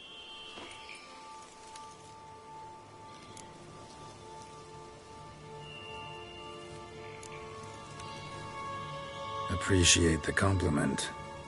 Got something for me? You were right. No kobolds or mamoons for miles around. Knew it. Allow me to finish. You see, there's this spotted white. It haunts an abandoned residence in the Caraberta woods. Impossible. My brethren hunted down every last spotted white before I was born. Then it seems you must revise your knowledge of spotted whites. For somehow this one managed to survive your brethren's onslaught. It seems I know this home it haunts. Recall a tale about it. Locals believe the place cursed. Perhaps that's how the white survived entirely unmolested. Know anything else about this curse? I don't recall much in particular. Really don't attach much importance to such things.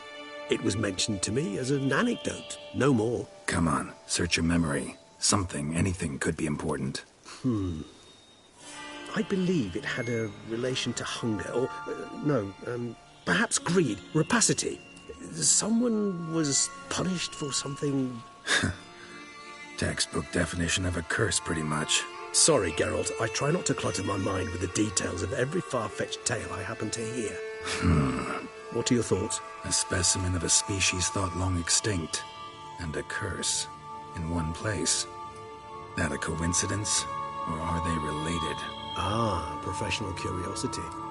Personally, I've nothing against you delving into this dilemma, but please remember we need the white's saliva. Nothing beyond that. Whites rarely appear in the woods, even less likely to find them in abandoned human homes. They inhabit remote wildernesses, old abandoned cemeteries. What's your point? This might not be a spotted white after all. Your little helper might have made a mistake. I sincerely doubt it. Ravens are devilishly intelligent creatures, and they've highly developed observational skills. What exactly did they observe? The area around the estate. It's covered in... spoons. Spoons? Spare me the skeptical smile. I'm but the bearer of this news. Or perhaps this spotted white is a hoarder. Or the spoons are somehow related to the curse.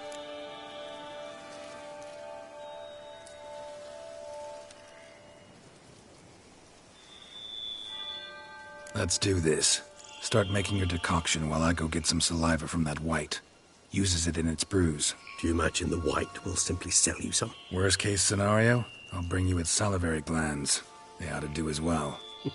For a moment there, I imagined you asking the white to spit into a vial. Quite amusing as a thought, but the salivary glands will do fine indeed. So, see you later. Yes, till later.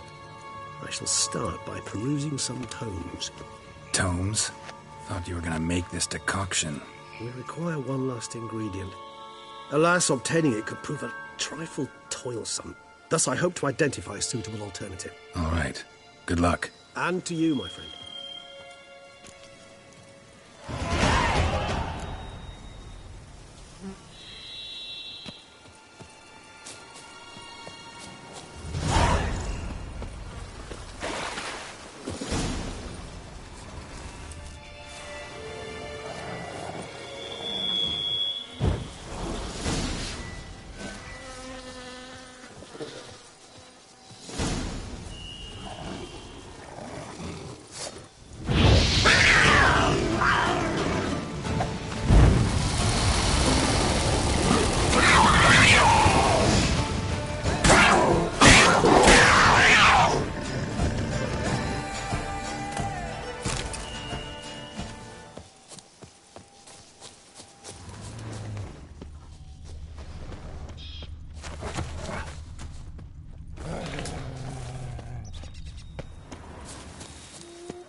Come on, Roach.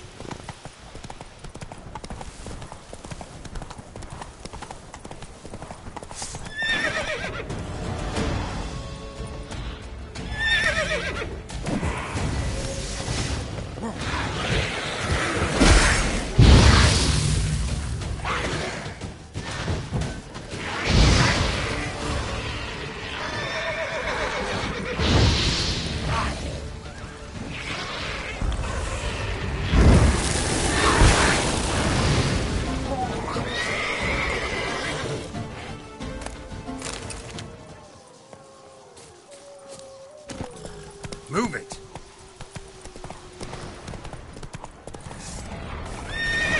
Our guests. Never a good omen.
Are beating out some kind of rhythm, a message, trying to tell me something.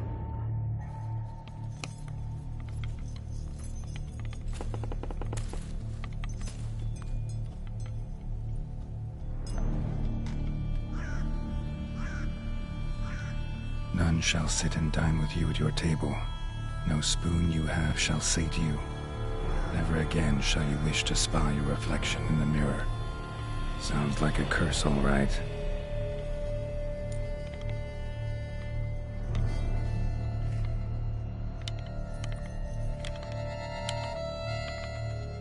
Somebody's clearly obsessed. Regis mentioned the place might be cursed. Can't be a coincidence. Need to look around.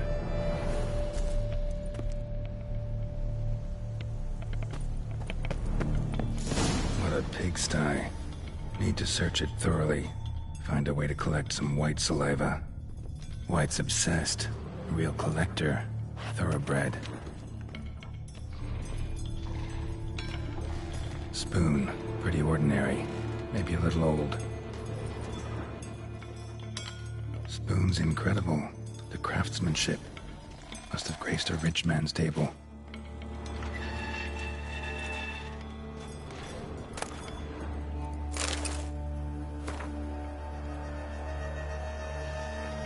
Poor girl. Realized she was changing into a monster. Recorded it in her diary. Poignant.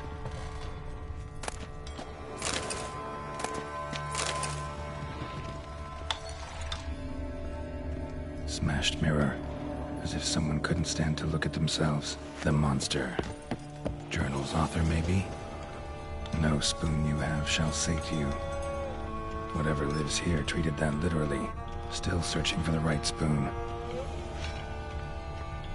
Another spoon. Yep, just as normal as the last one.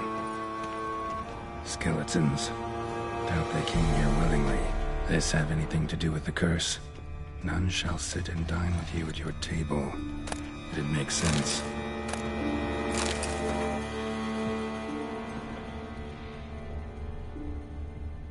No claw or fang marks. Probably choked to death. None shall sit and dine with you at your table. No spoon you have shall sate you. Never again shall you wish to spy your reflection in the mirror. Broken neck, indentation in the skull's lateral surface, smacked in the head with something heavy.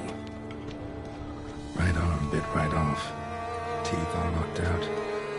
Somebody tried to force feed him.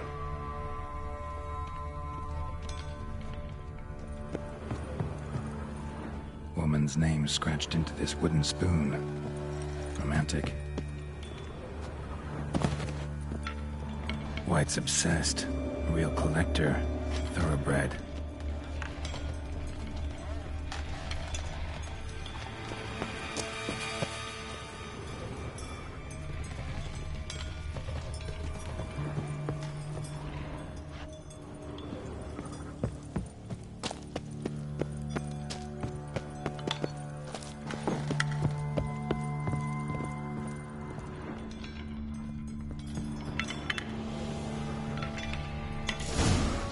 Actually does seem like a White's lair. Bit atypical, but still. Cauldron should be somewhere around here.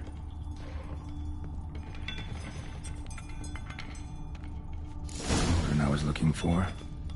White's not particularly tidy. Table's set. White who lives here is getting ready for some sort of feast. White that lives here, definitely afflicted by a curse. And it's been trying desperately to lift it. Cauldron's empty, unfortunately. Regis needs some brew. Afraid he won't get that. No choice but to hide and wait for the saliva glands and their bearer. Need a spot that'll let me observe the cauldron.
not gonna hurt you.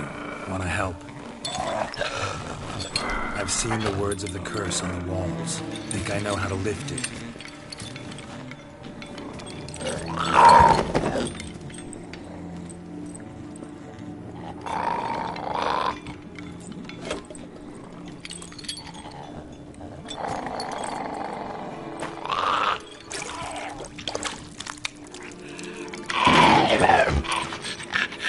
You tried to bring folk here, convince them to sit at the table with you, right? Well, I'm gonna be your guest now. Your willing guest.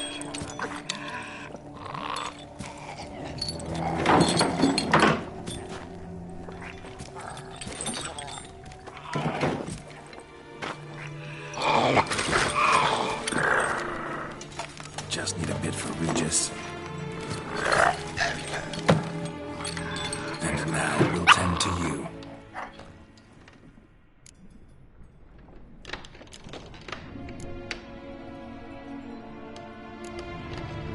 Need to get this right. Words of the curse were, none shall sit and dine with you at your table. No spoon you have shall sate you. Never again shall you wish to spy your reflection in the mirror.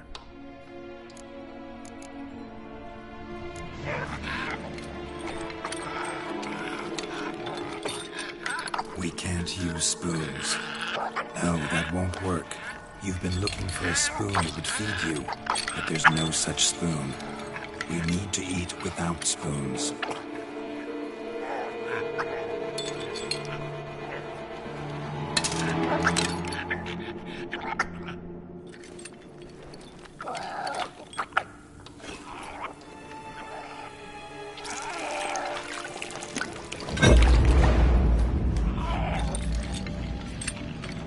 Open your eyes. You need to see your likeness.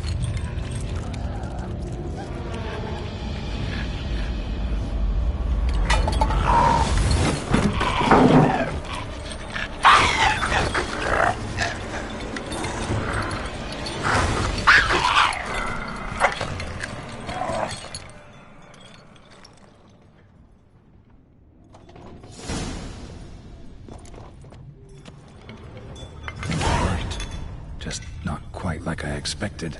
Need to see what happened to the white. Won't be hard to find given its stench.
Easy. Not gonna hurt you. Eat. I must eat.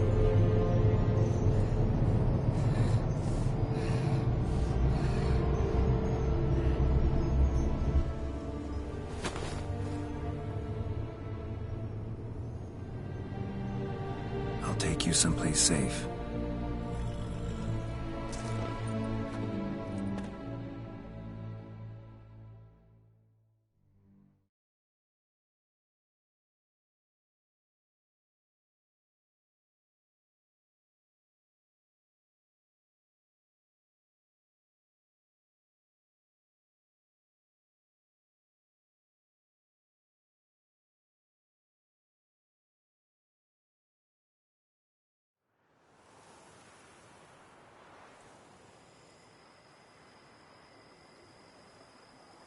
So I took her by the hand and led her here.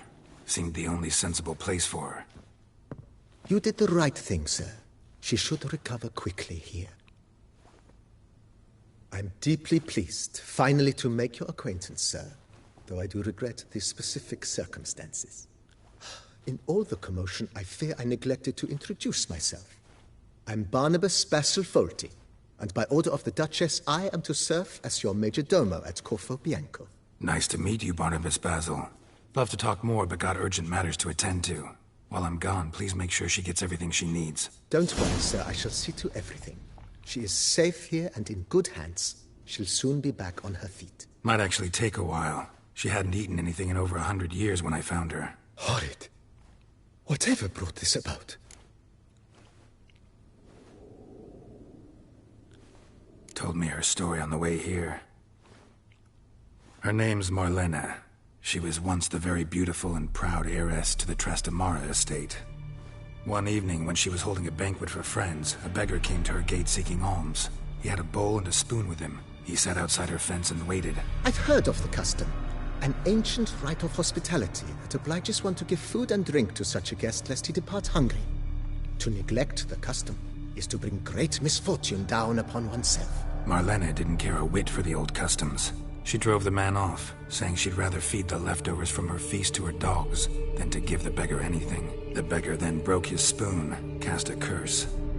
She was beautiful, so he said she'd never wish to look at herself in the mirror again. Since she adored feasts, he swore no one would ever wish to sit and dine with her. And as she even refused him the crumbs from her table, he swore she'd never find a spoon in the world that would sate her hunger. A harsh punishment.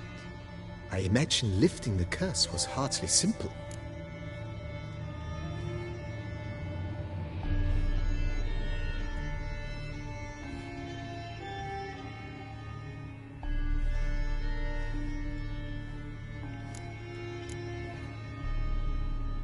Curses are tricky.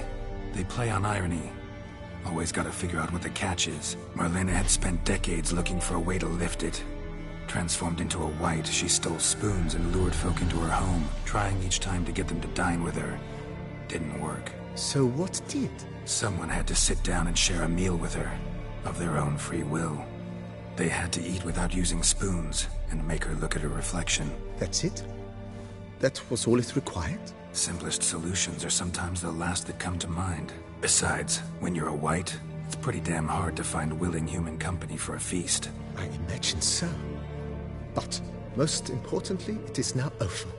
Please, don't worry. She will be in good hands here.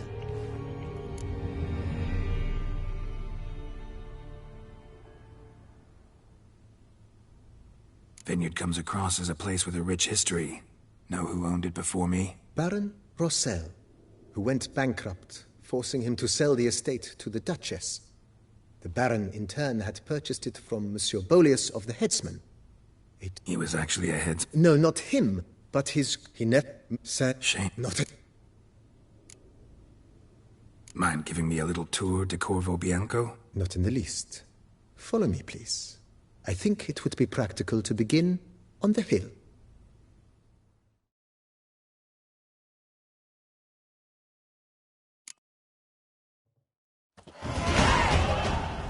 In all its splendor. Pretty vast. Indeed. And now, sir, allow me to show you a handful of interesting details. Follow me, please. Been a major domo all your life? Yes, I come from a long line of major domos. My father was a major domo, as was my grandfather before him, as was my great-aunt. In fact, she was the one to start the tradition. Great-aunt? A hard woman. It is said that already as a child, she knew where she was going, and went there. When she arrived in Beauclair, she signed on as a chambermaid at one of the vineyards, then slowly worked her way up to major domo. She dragged the rest of the family up the same path.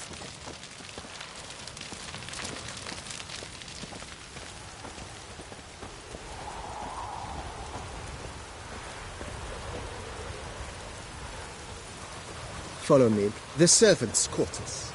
I occupy the green home. With the Duchess's permission, I have hired a full staff. Their salaries to be paid from the ducal treasure. Nice of her.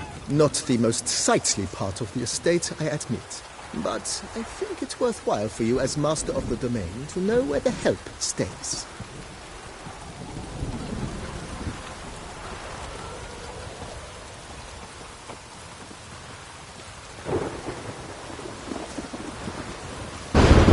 Baron Rossel ordered vines in this part of the estate uprooted and olive groves planted in their place. They look beautiful, especially in spring. Don't look at all bad now, either.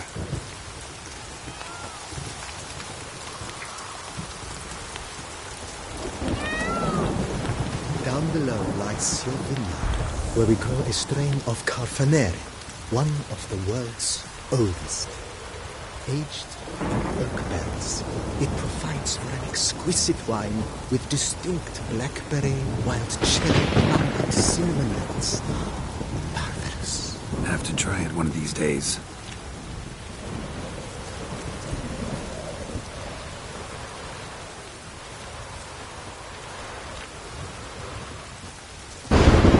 Nice well. Picturesque. Yes, though it ran dry long ago.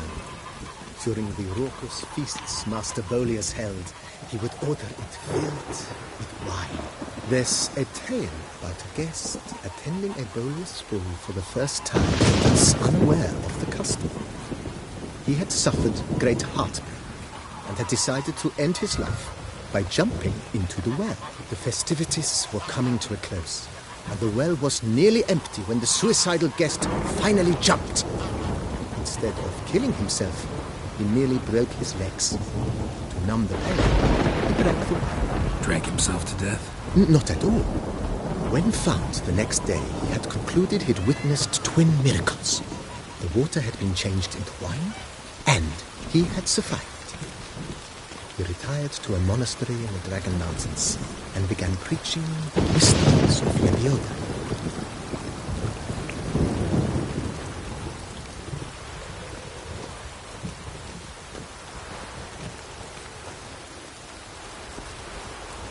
Monsieur Bolius' wife Nina kept a garden. A supremely lovely place it was. Bit neglected now. I agree. Yet nothing stands in the way of restoring it to its former glory, and once again planting it with herbs and other vegetation.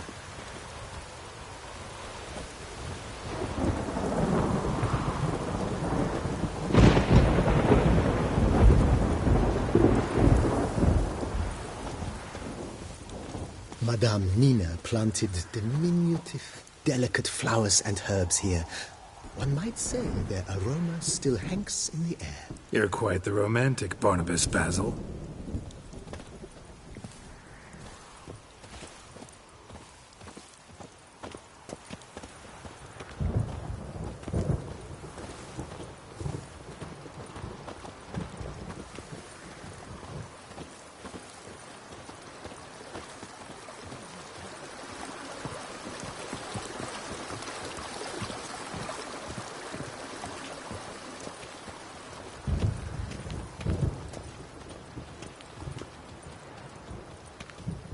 This served as an additional wine cellar in years of plentiful harvests. Bit of work, and it'll make a fine stable for Roach.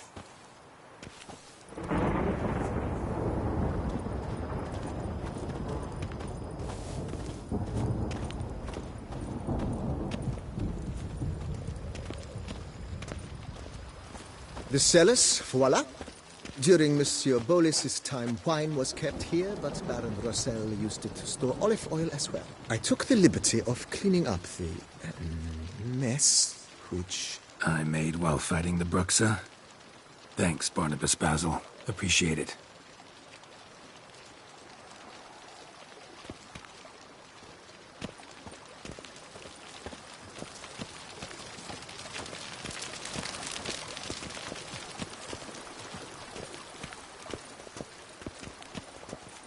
As you can see, the facade is, how to put it, slightly stained.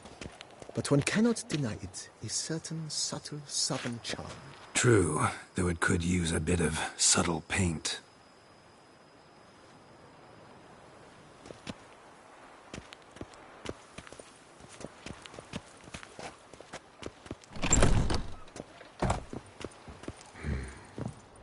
And welcome inside. On the left is the master bedroom. On the right, the dining hall and kitchen. Upstairs, you shall find the guest room, currently used for storage. Not a bad idea. At the moment, the house is only minimally furnished. Yet I believe we will, together, devise some innovative arrangements. A few paintings, for instance, would breathe new life into the abode immediately. With that, sir, you've seen the full lay of the land. Corfo Bianco is a beautiful estate. Though one must admit, time has taken its toll. Forgive me for being forward, but if you were to choose to invest a small sum towards its beautification, consider me at your service on the matter. Think I'll take you up on that. Be sure to come and see you if I decide to do any remodeling. Mentioned the place could stand to be spruced up. Oh, most decidedly, sir.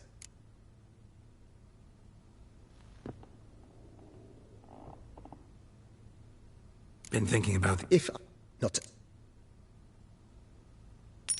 I shall... Hi... Is the... Got these spaceship... Oh, the...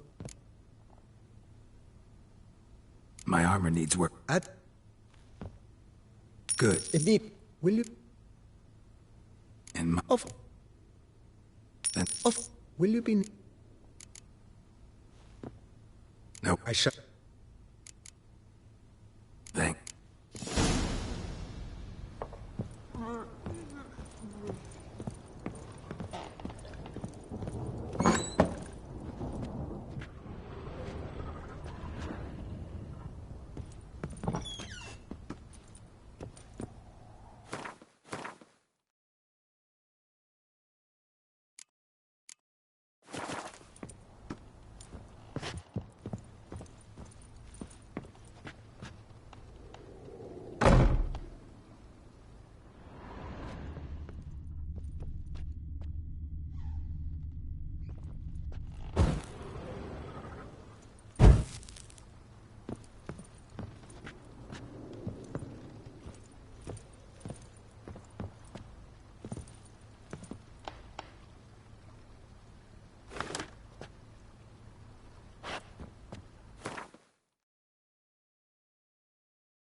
Halt.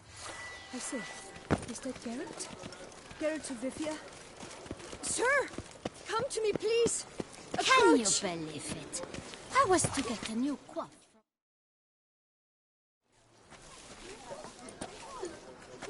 My eyes were not deceived. Yet so far south. You, sir, of all folk in all your fame. Mm-hmm. Me. South in all my fame. Oh, I've heard so much. Why, when Master Dandelion tarried in Beauclair, not a day passed without him baying out a ballad in admiration of your deeds. Yeah, unwelcome little habit of his. But, what can I do for you? You see, my betrothed, Francois Le Goff, vowed in my honor to bring me the head of the horrid beast they call Gretore. Couldn't have gotten you a bouquet, some sweets in a bag? Witcher, sir, you jest. A love most true demands proof through heroic deeds dedicated to the heart's captor. But alas, Francois has been gone a fortnight. Thus I must plead with you to see what's become of him. Could you? Would you?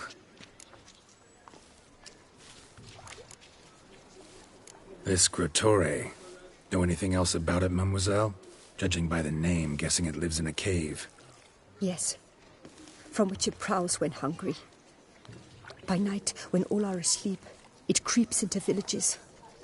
Then, of a sudden, breaks open shutters, reaches inside and snatches babes from their cradles so quickly they've not the time to yelp. Nocturnal, long prehensile arms, intelligent. Francois claimed he would cut the filth down in a snap, but he's been gone so long. Do my damnedest to get your fiancé back safe and sound. Just, mind telling me where to look for him? I forget you come from afar and do not know our land. They say Gretore has its lair in the caves at the foot of the Gorgon Hills. That close to the city? Telling me no bold souls have ventured out to defeat the beast? Quite the contrary. Plenty have, but none's returned. Illustrious grace summoned such a profession.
Go, go.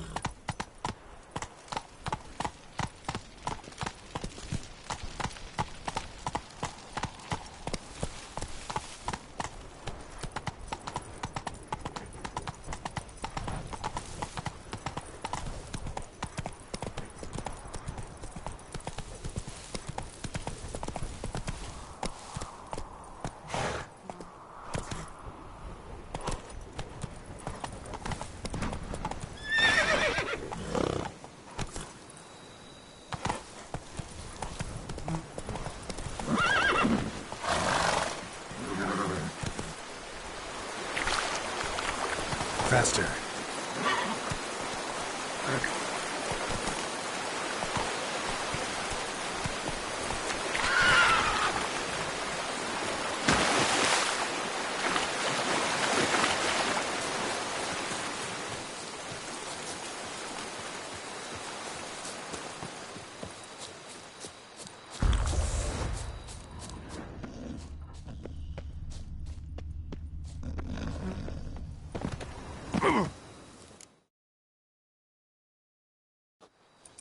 Halt, master. A beast lurks in there. Right. Expected as much, 'cause I... Shh! Quiet, before you wake it. Come, I've camped nearby. We shall talk there.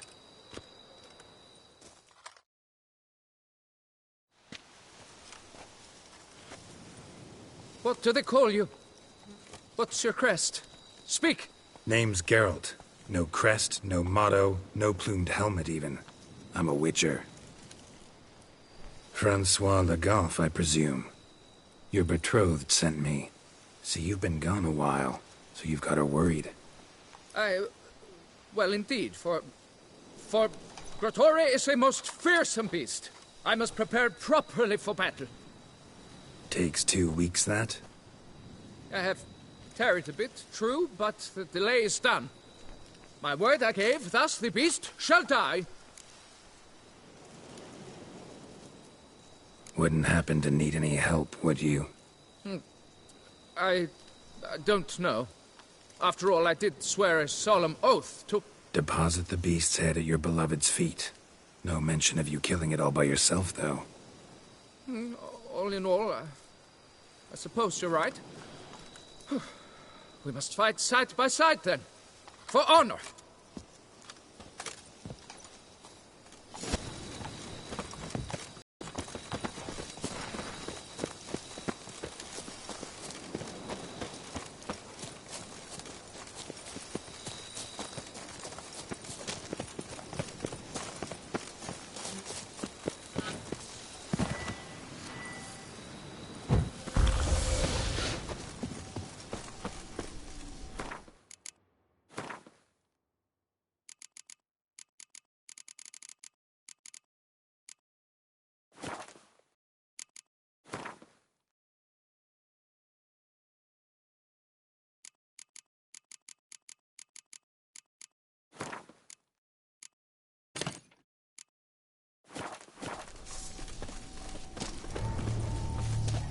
But I shall be the one to lop off its head. We gotta kill it first. Strange. No sign of Grottore. Perhaps we should turn back? If... Impressive. You'd think you were in a winter garden.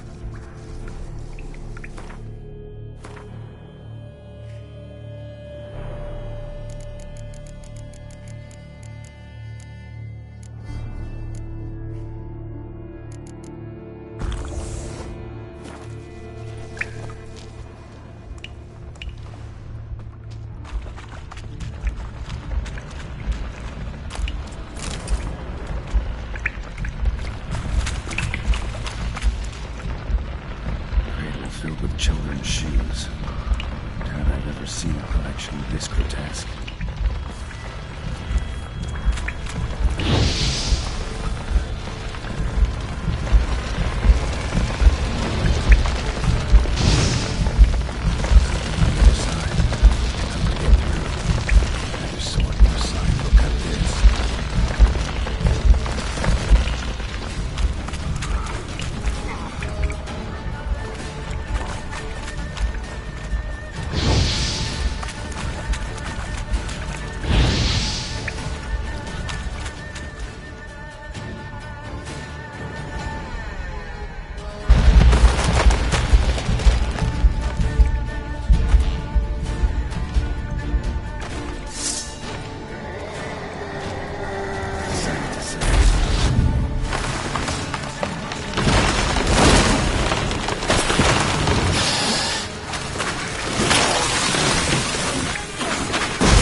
By my troth, the damned brute was sturdy.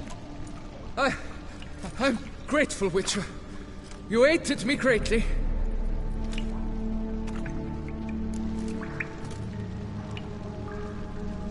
High time you returned to Beauclair, brave knight.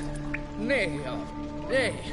The head of this beast is a trifle, wholly inadequate to express the love I harbor for my betrothed.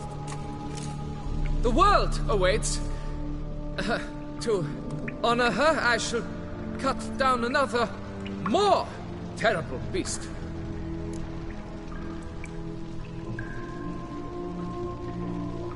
Take my advice. Grab the damned head and cut the shit.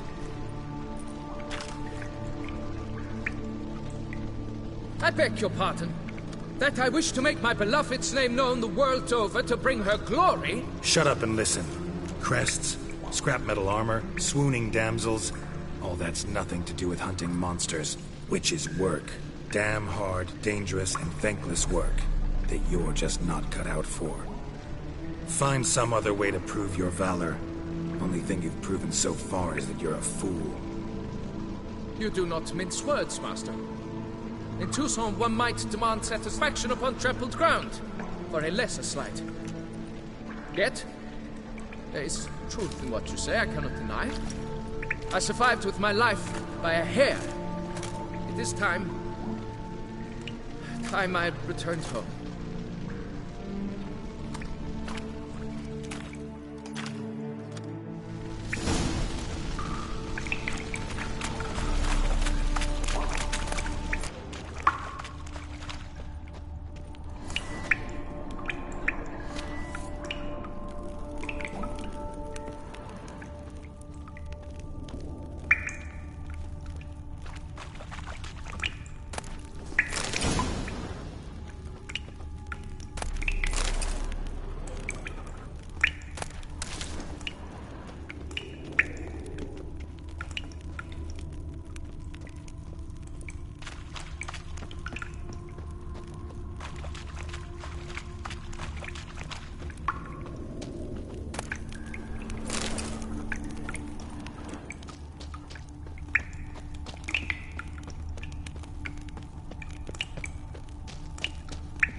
patrolling on an empty stomach. Problems. Hire a witcher. It's a good thing.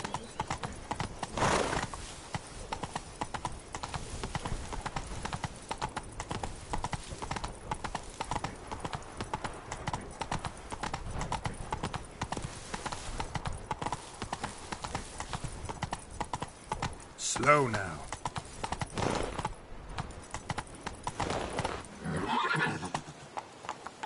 Faster.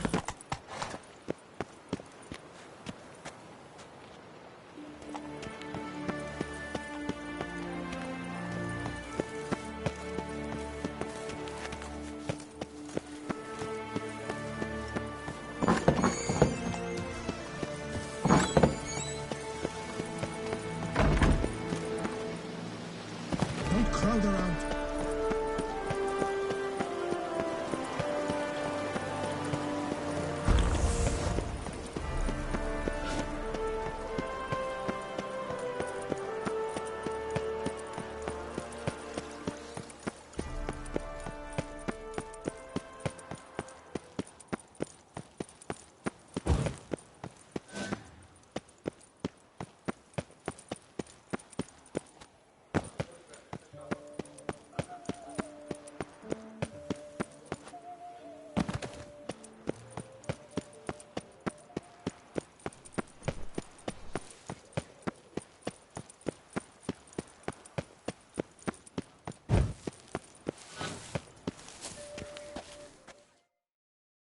Got good news, madam. As do I. Francois has returned. We marry in a week's time. Prenuptial teachings at the temple tomorrow. Dress fitting the next morn. Then a tour of the wedding venue. I have never been so happy. Congratulations, I guess. Wish you happiness, both of you. And good fortune to you on your path. Your reward, master. And Godspeed.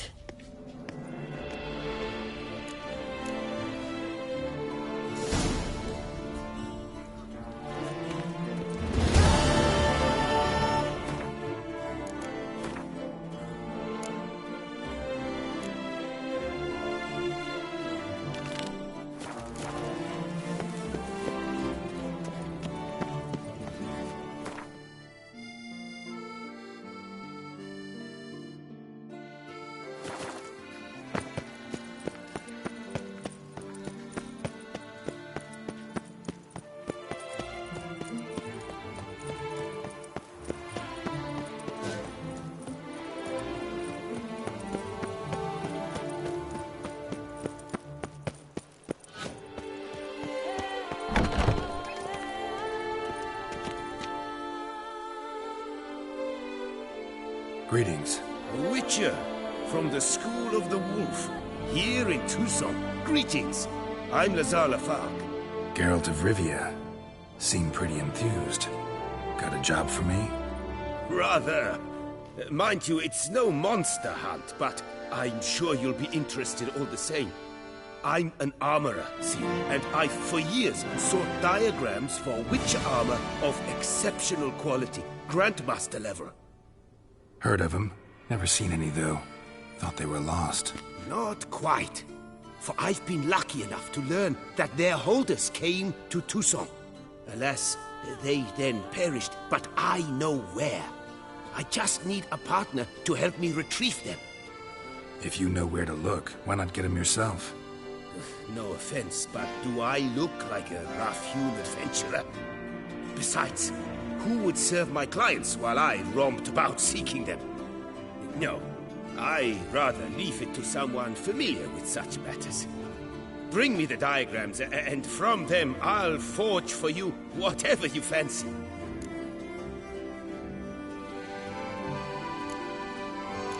What do you have on offer?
these diagrams somehow wound up in Toussaint?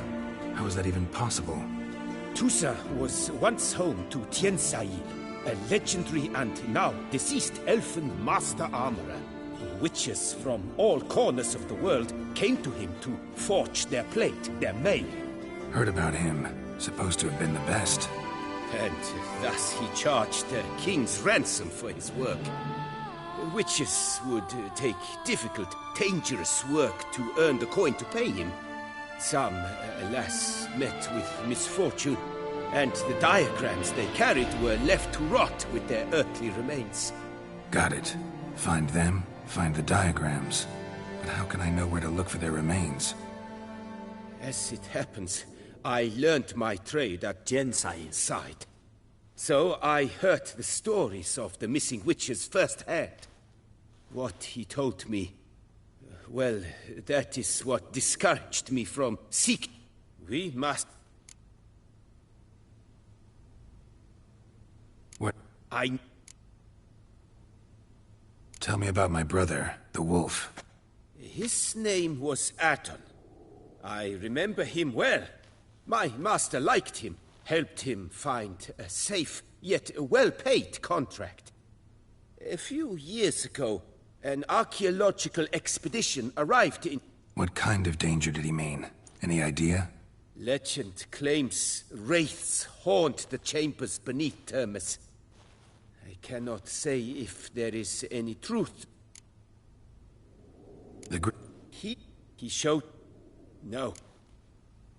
But... It used to die beyond possible. Tell me... He... Through time... He made... The wit... Farewell. Good luck on the path.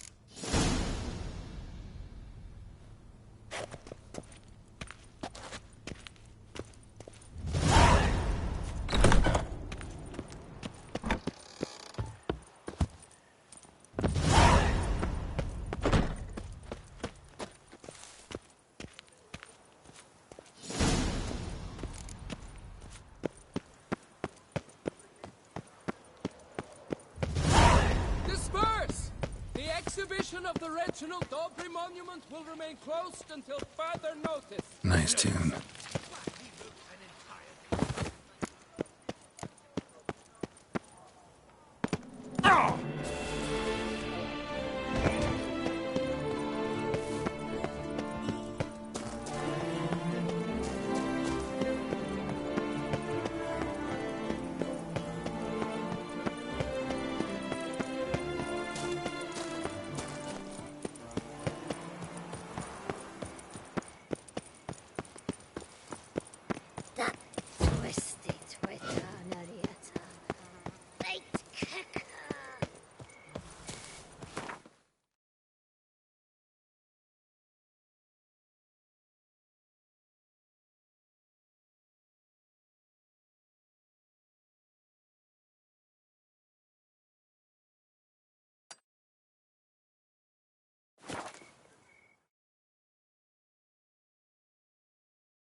Let's go!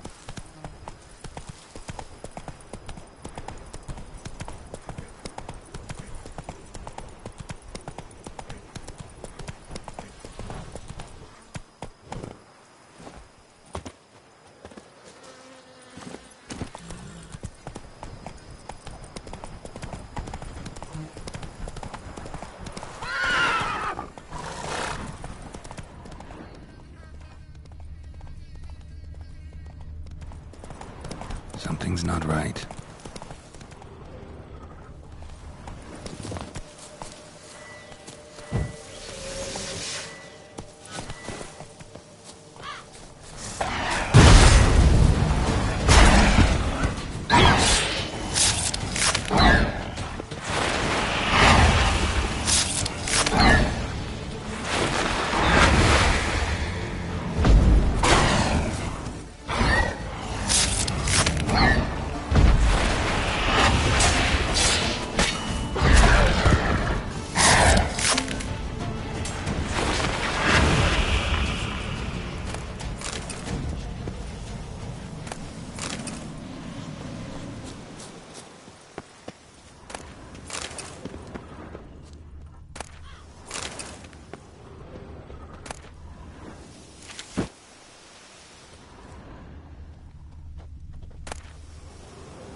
Faster.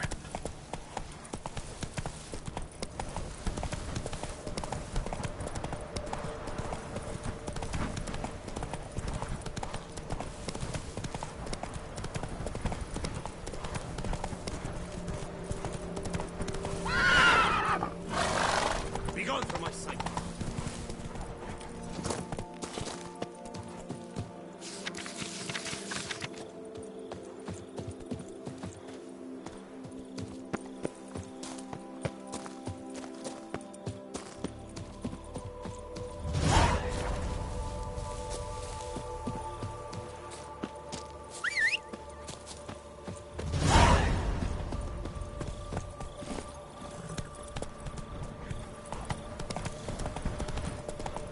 Collapsed building.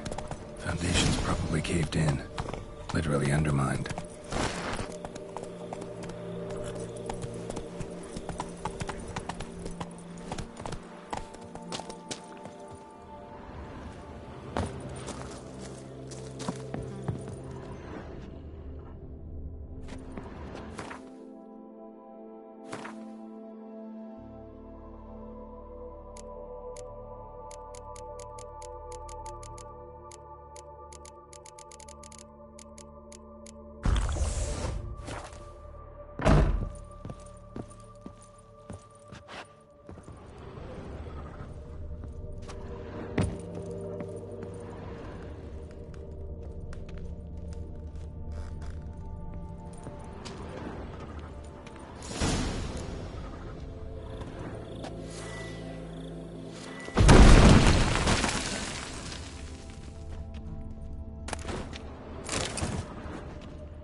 Whatever beast the Witcher was hunting, doesn't seem like he killed it. Gotta keep my eyes peeled.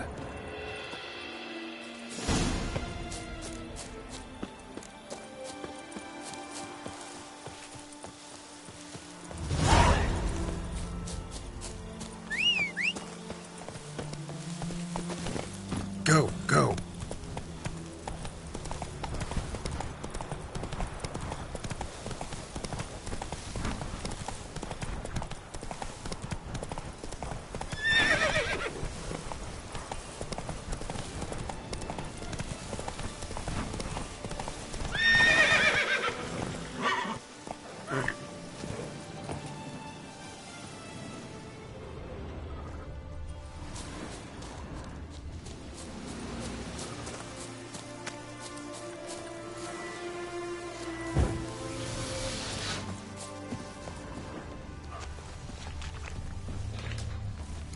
Entrance.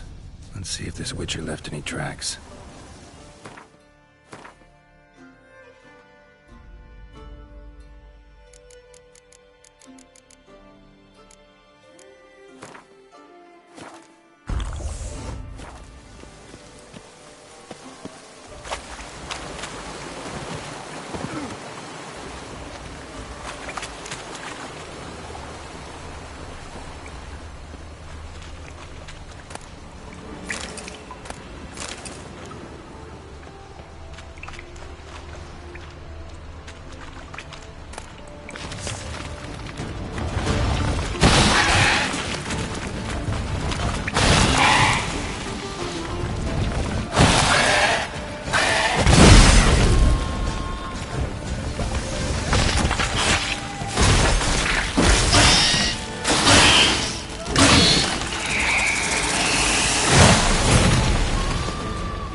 symbol on the wall.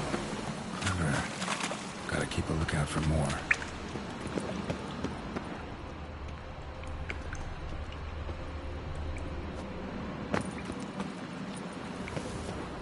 More symbols. Might want to look around some. Need me.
Must be the corpse of the Witcher from the School of the Bear.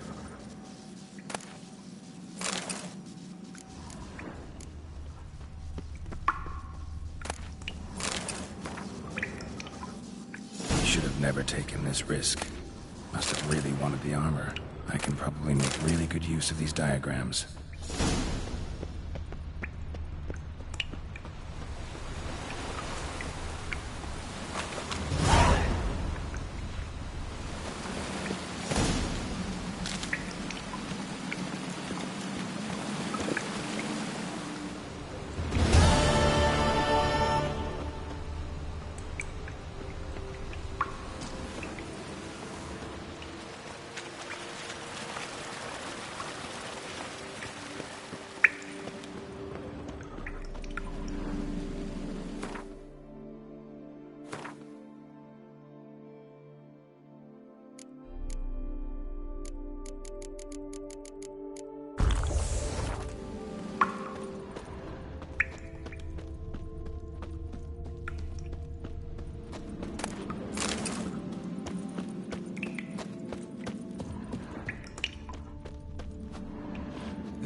Faster.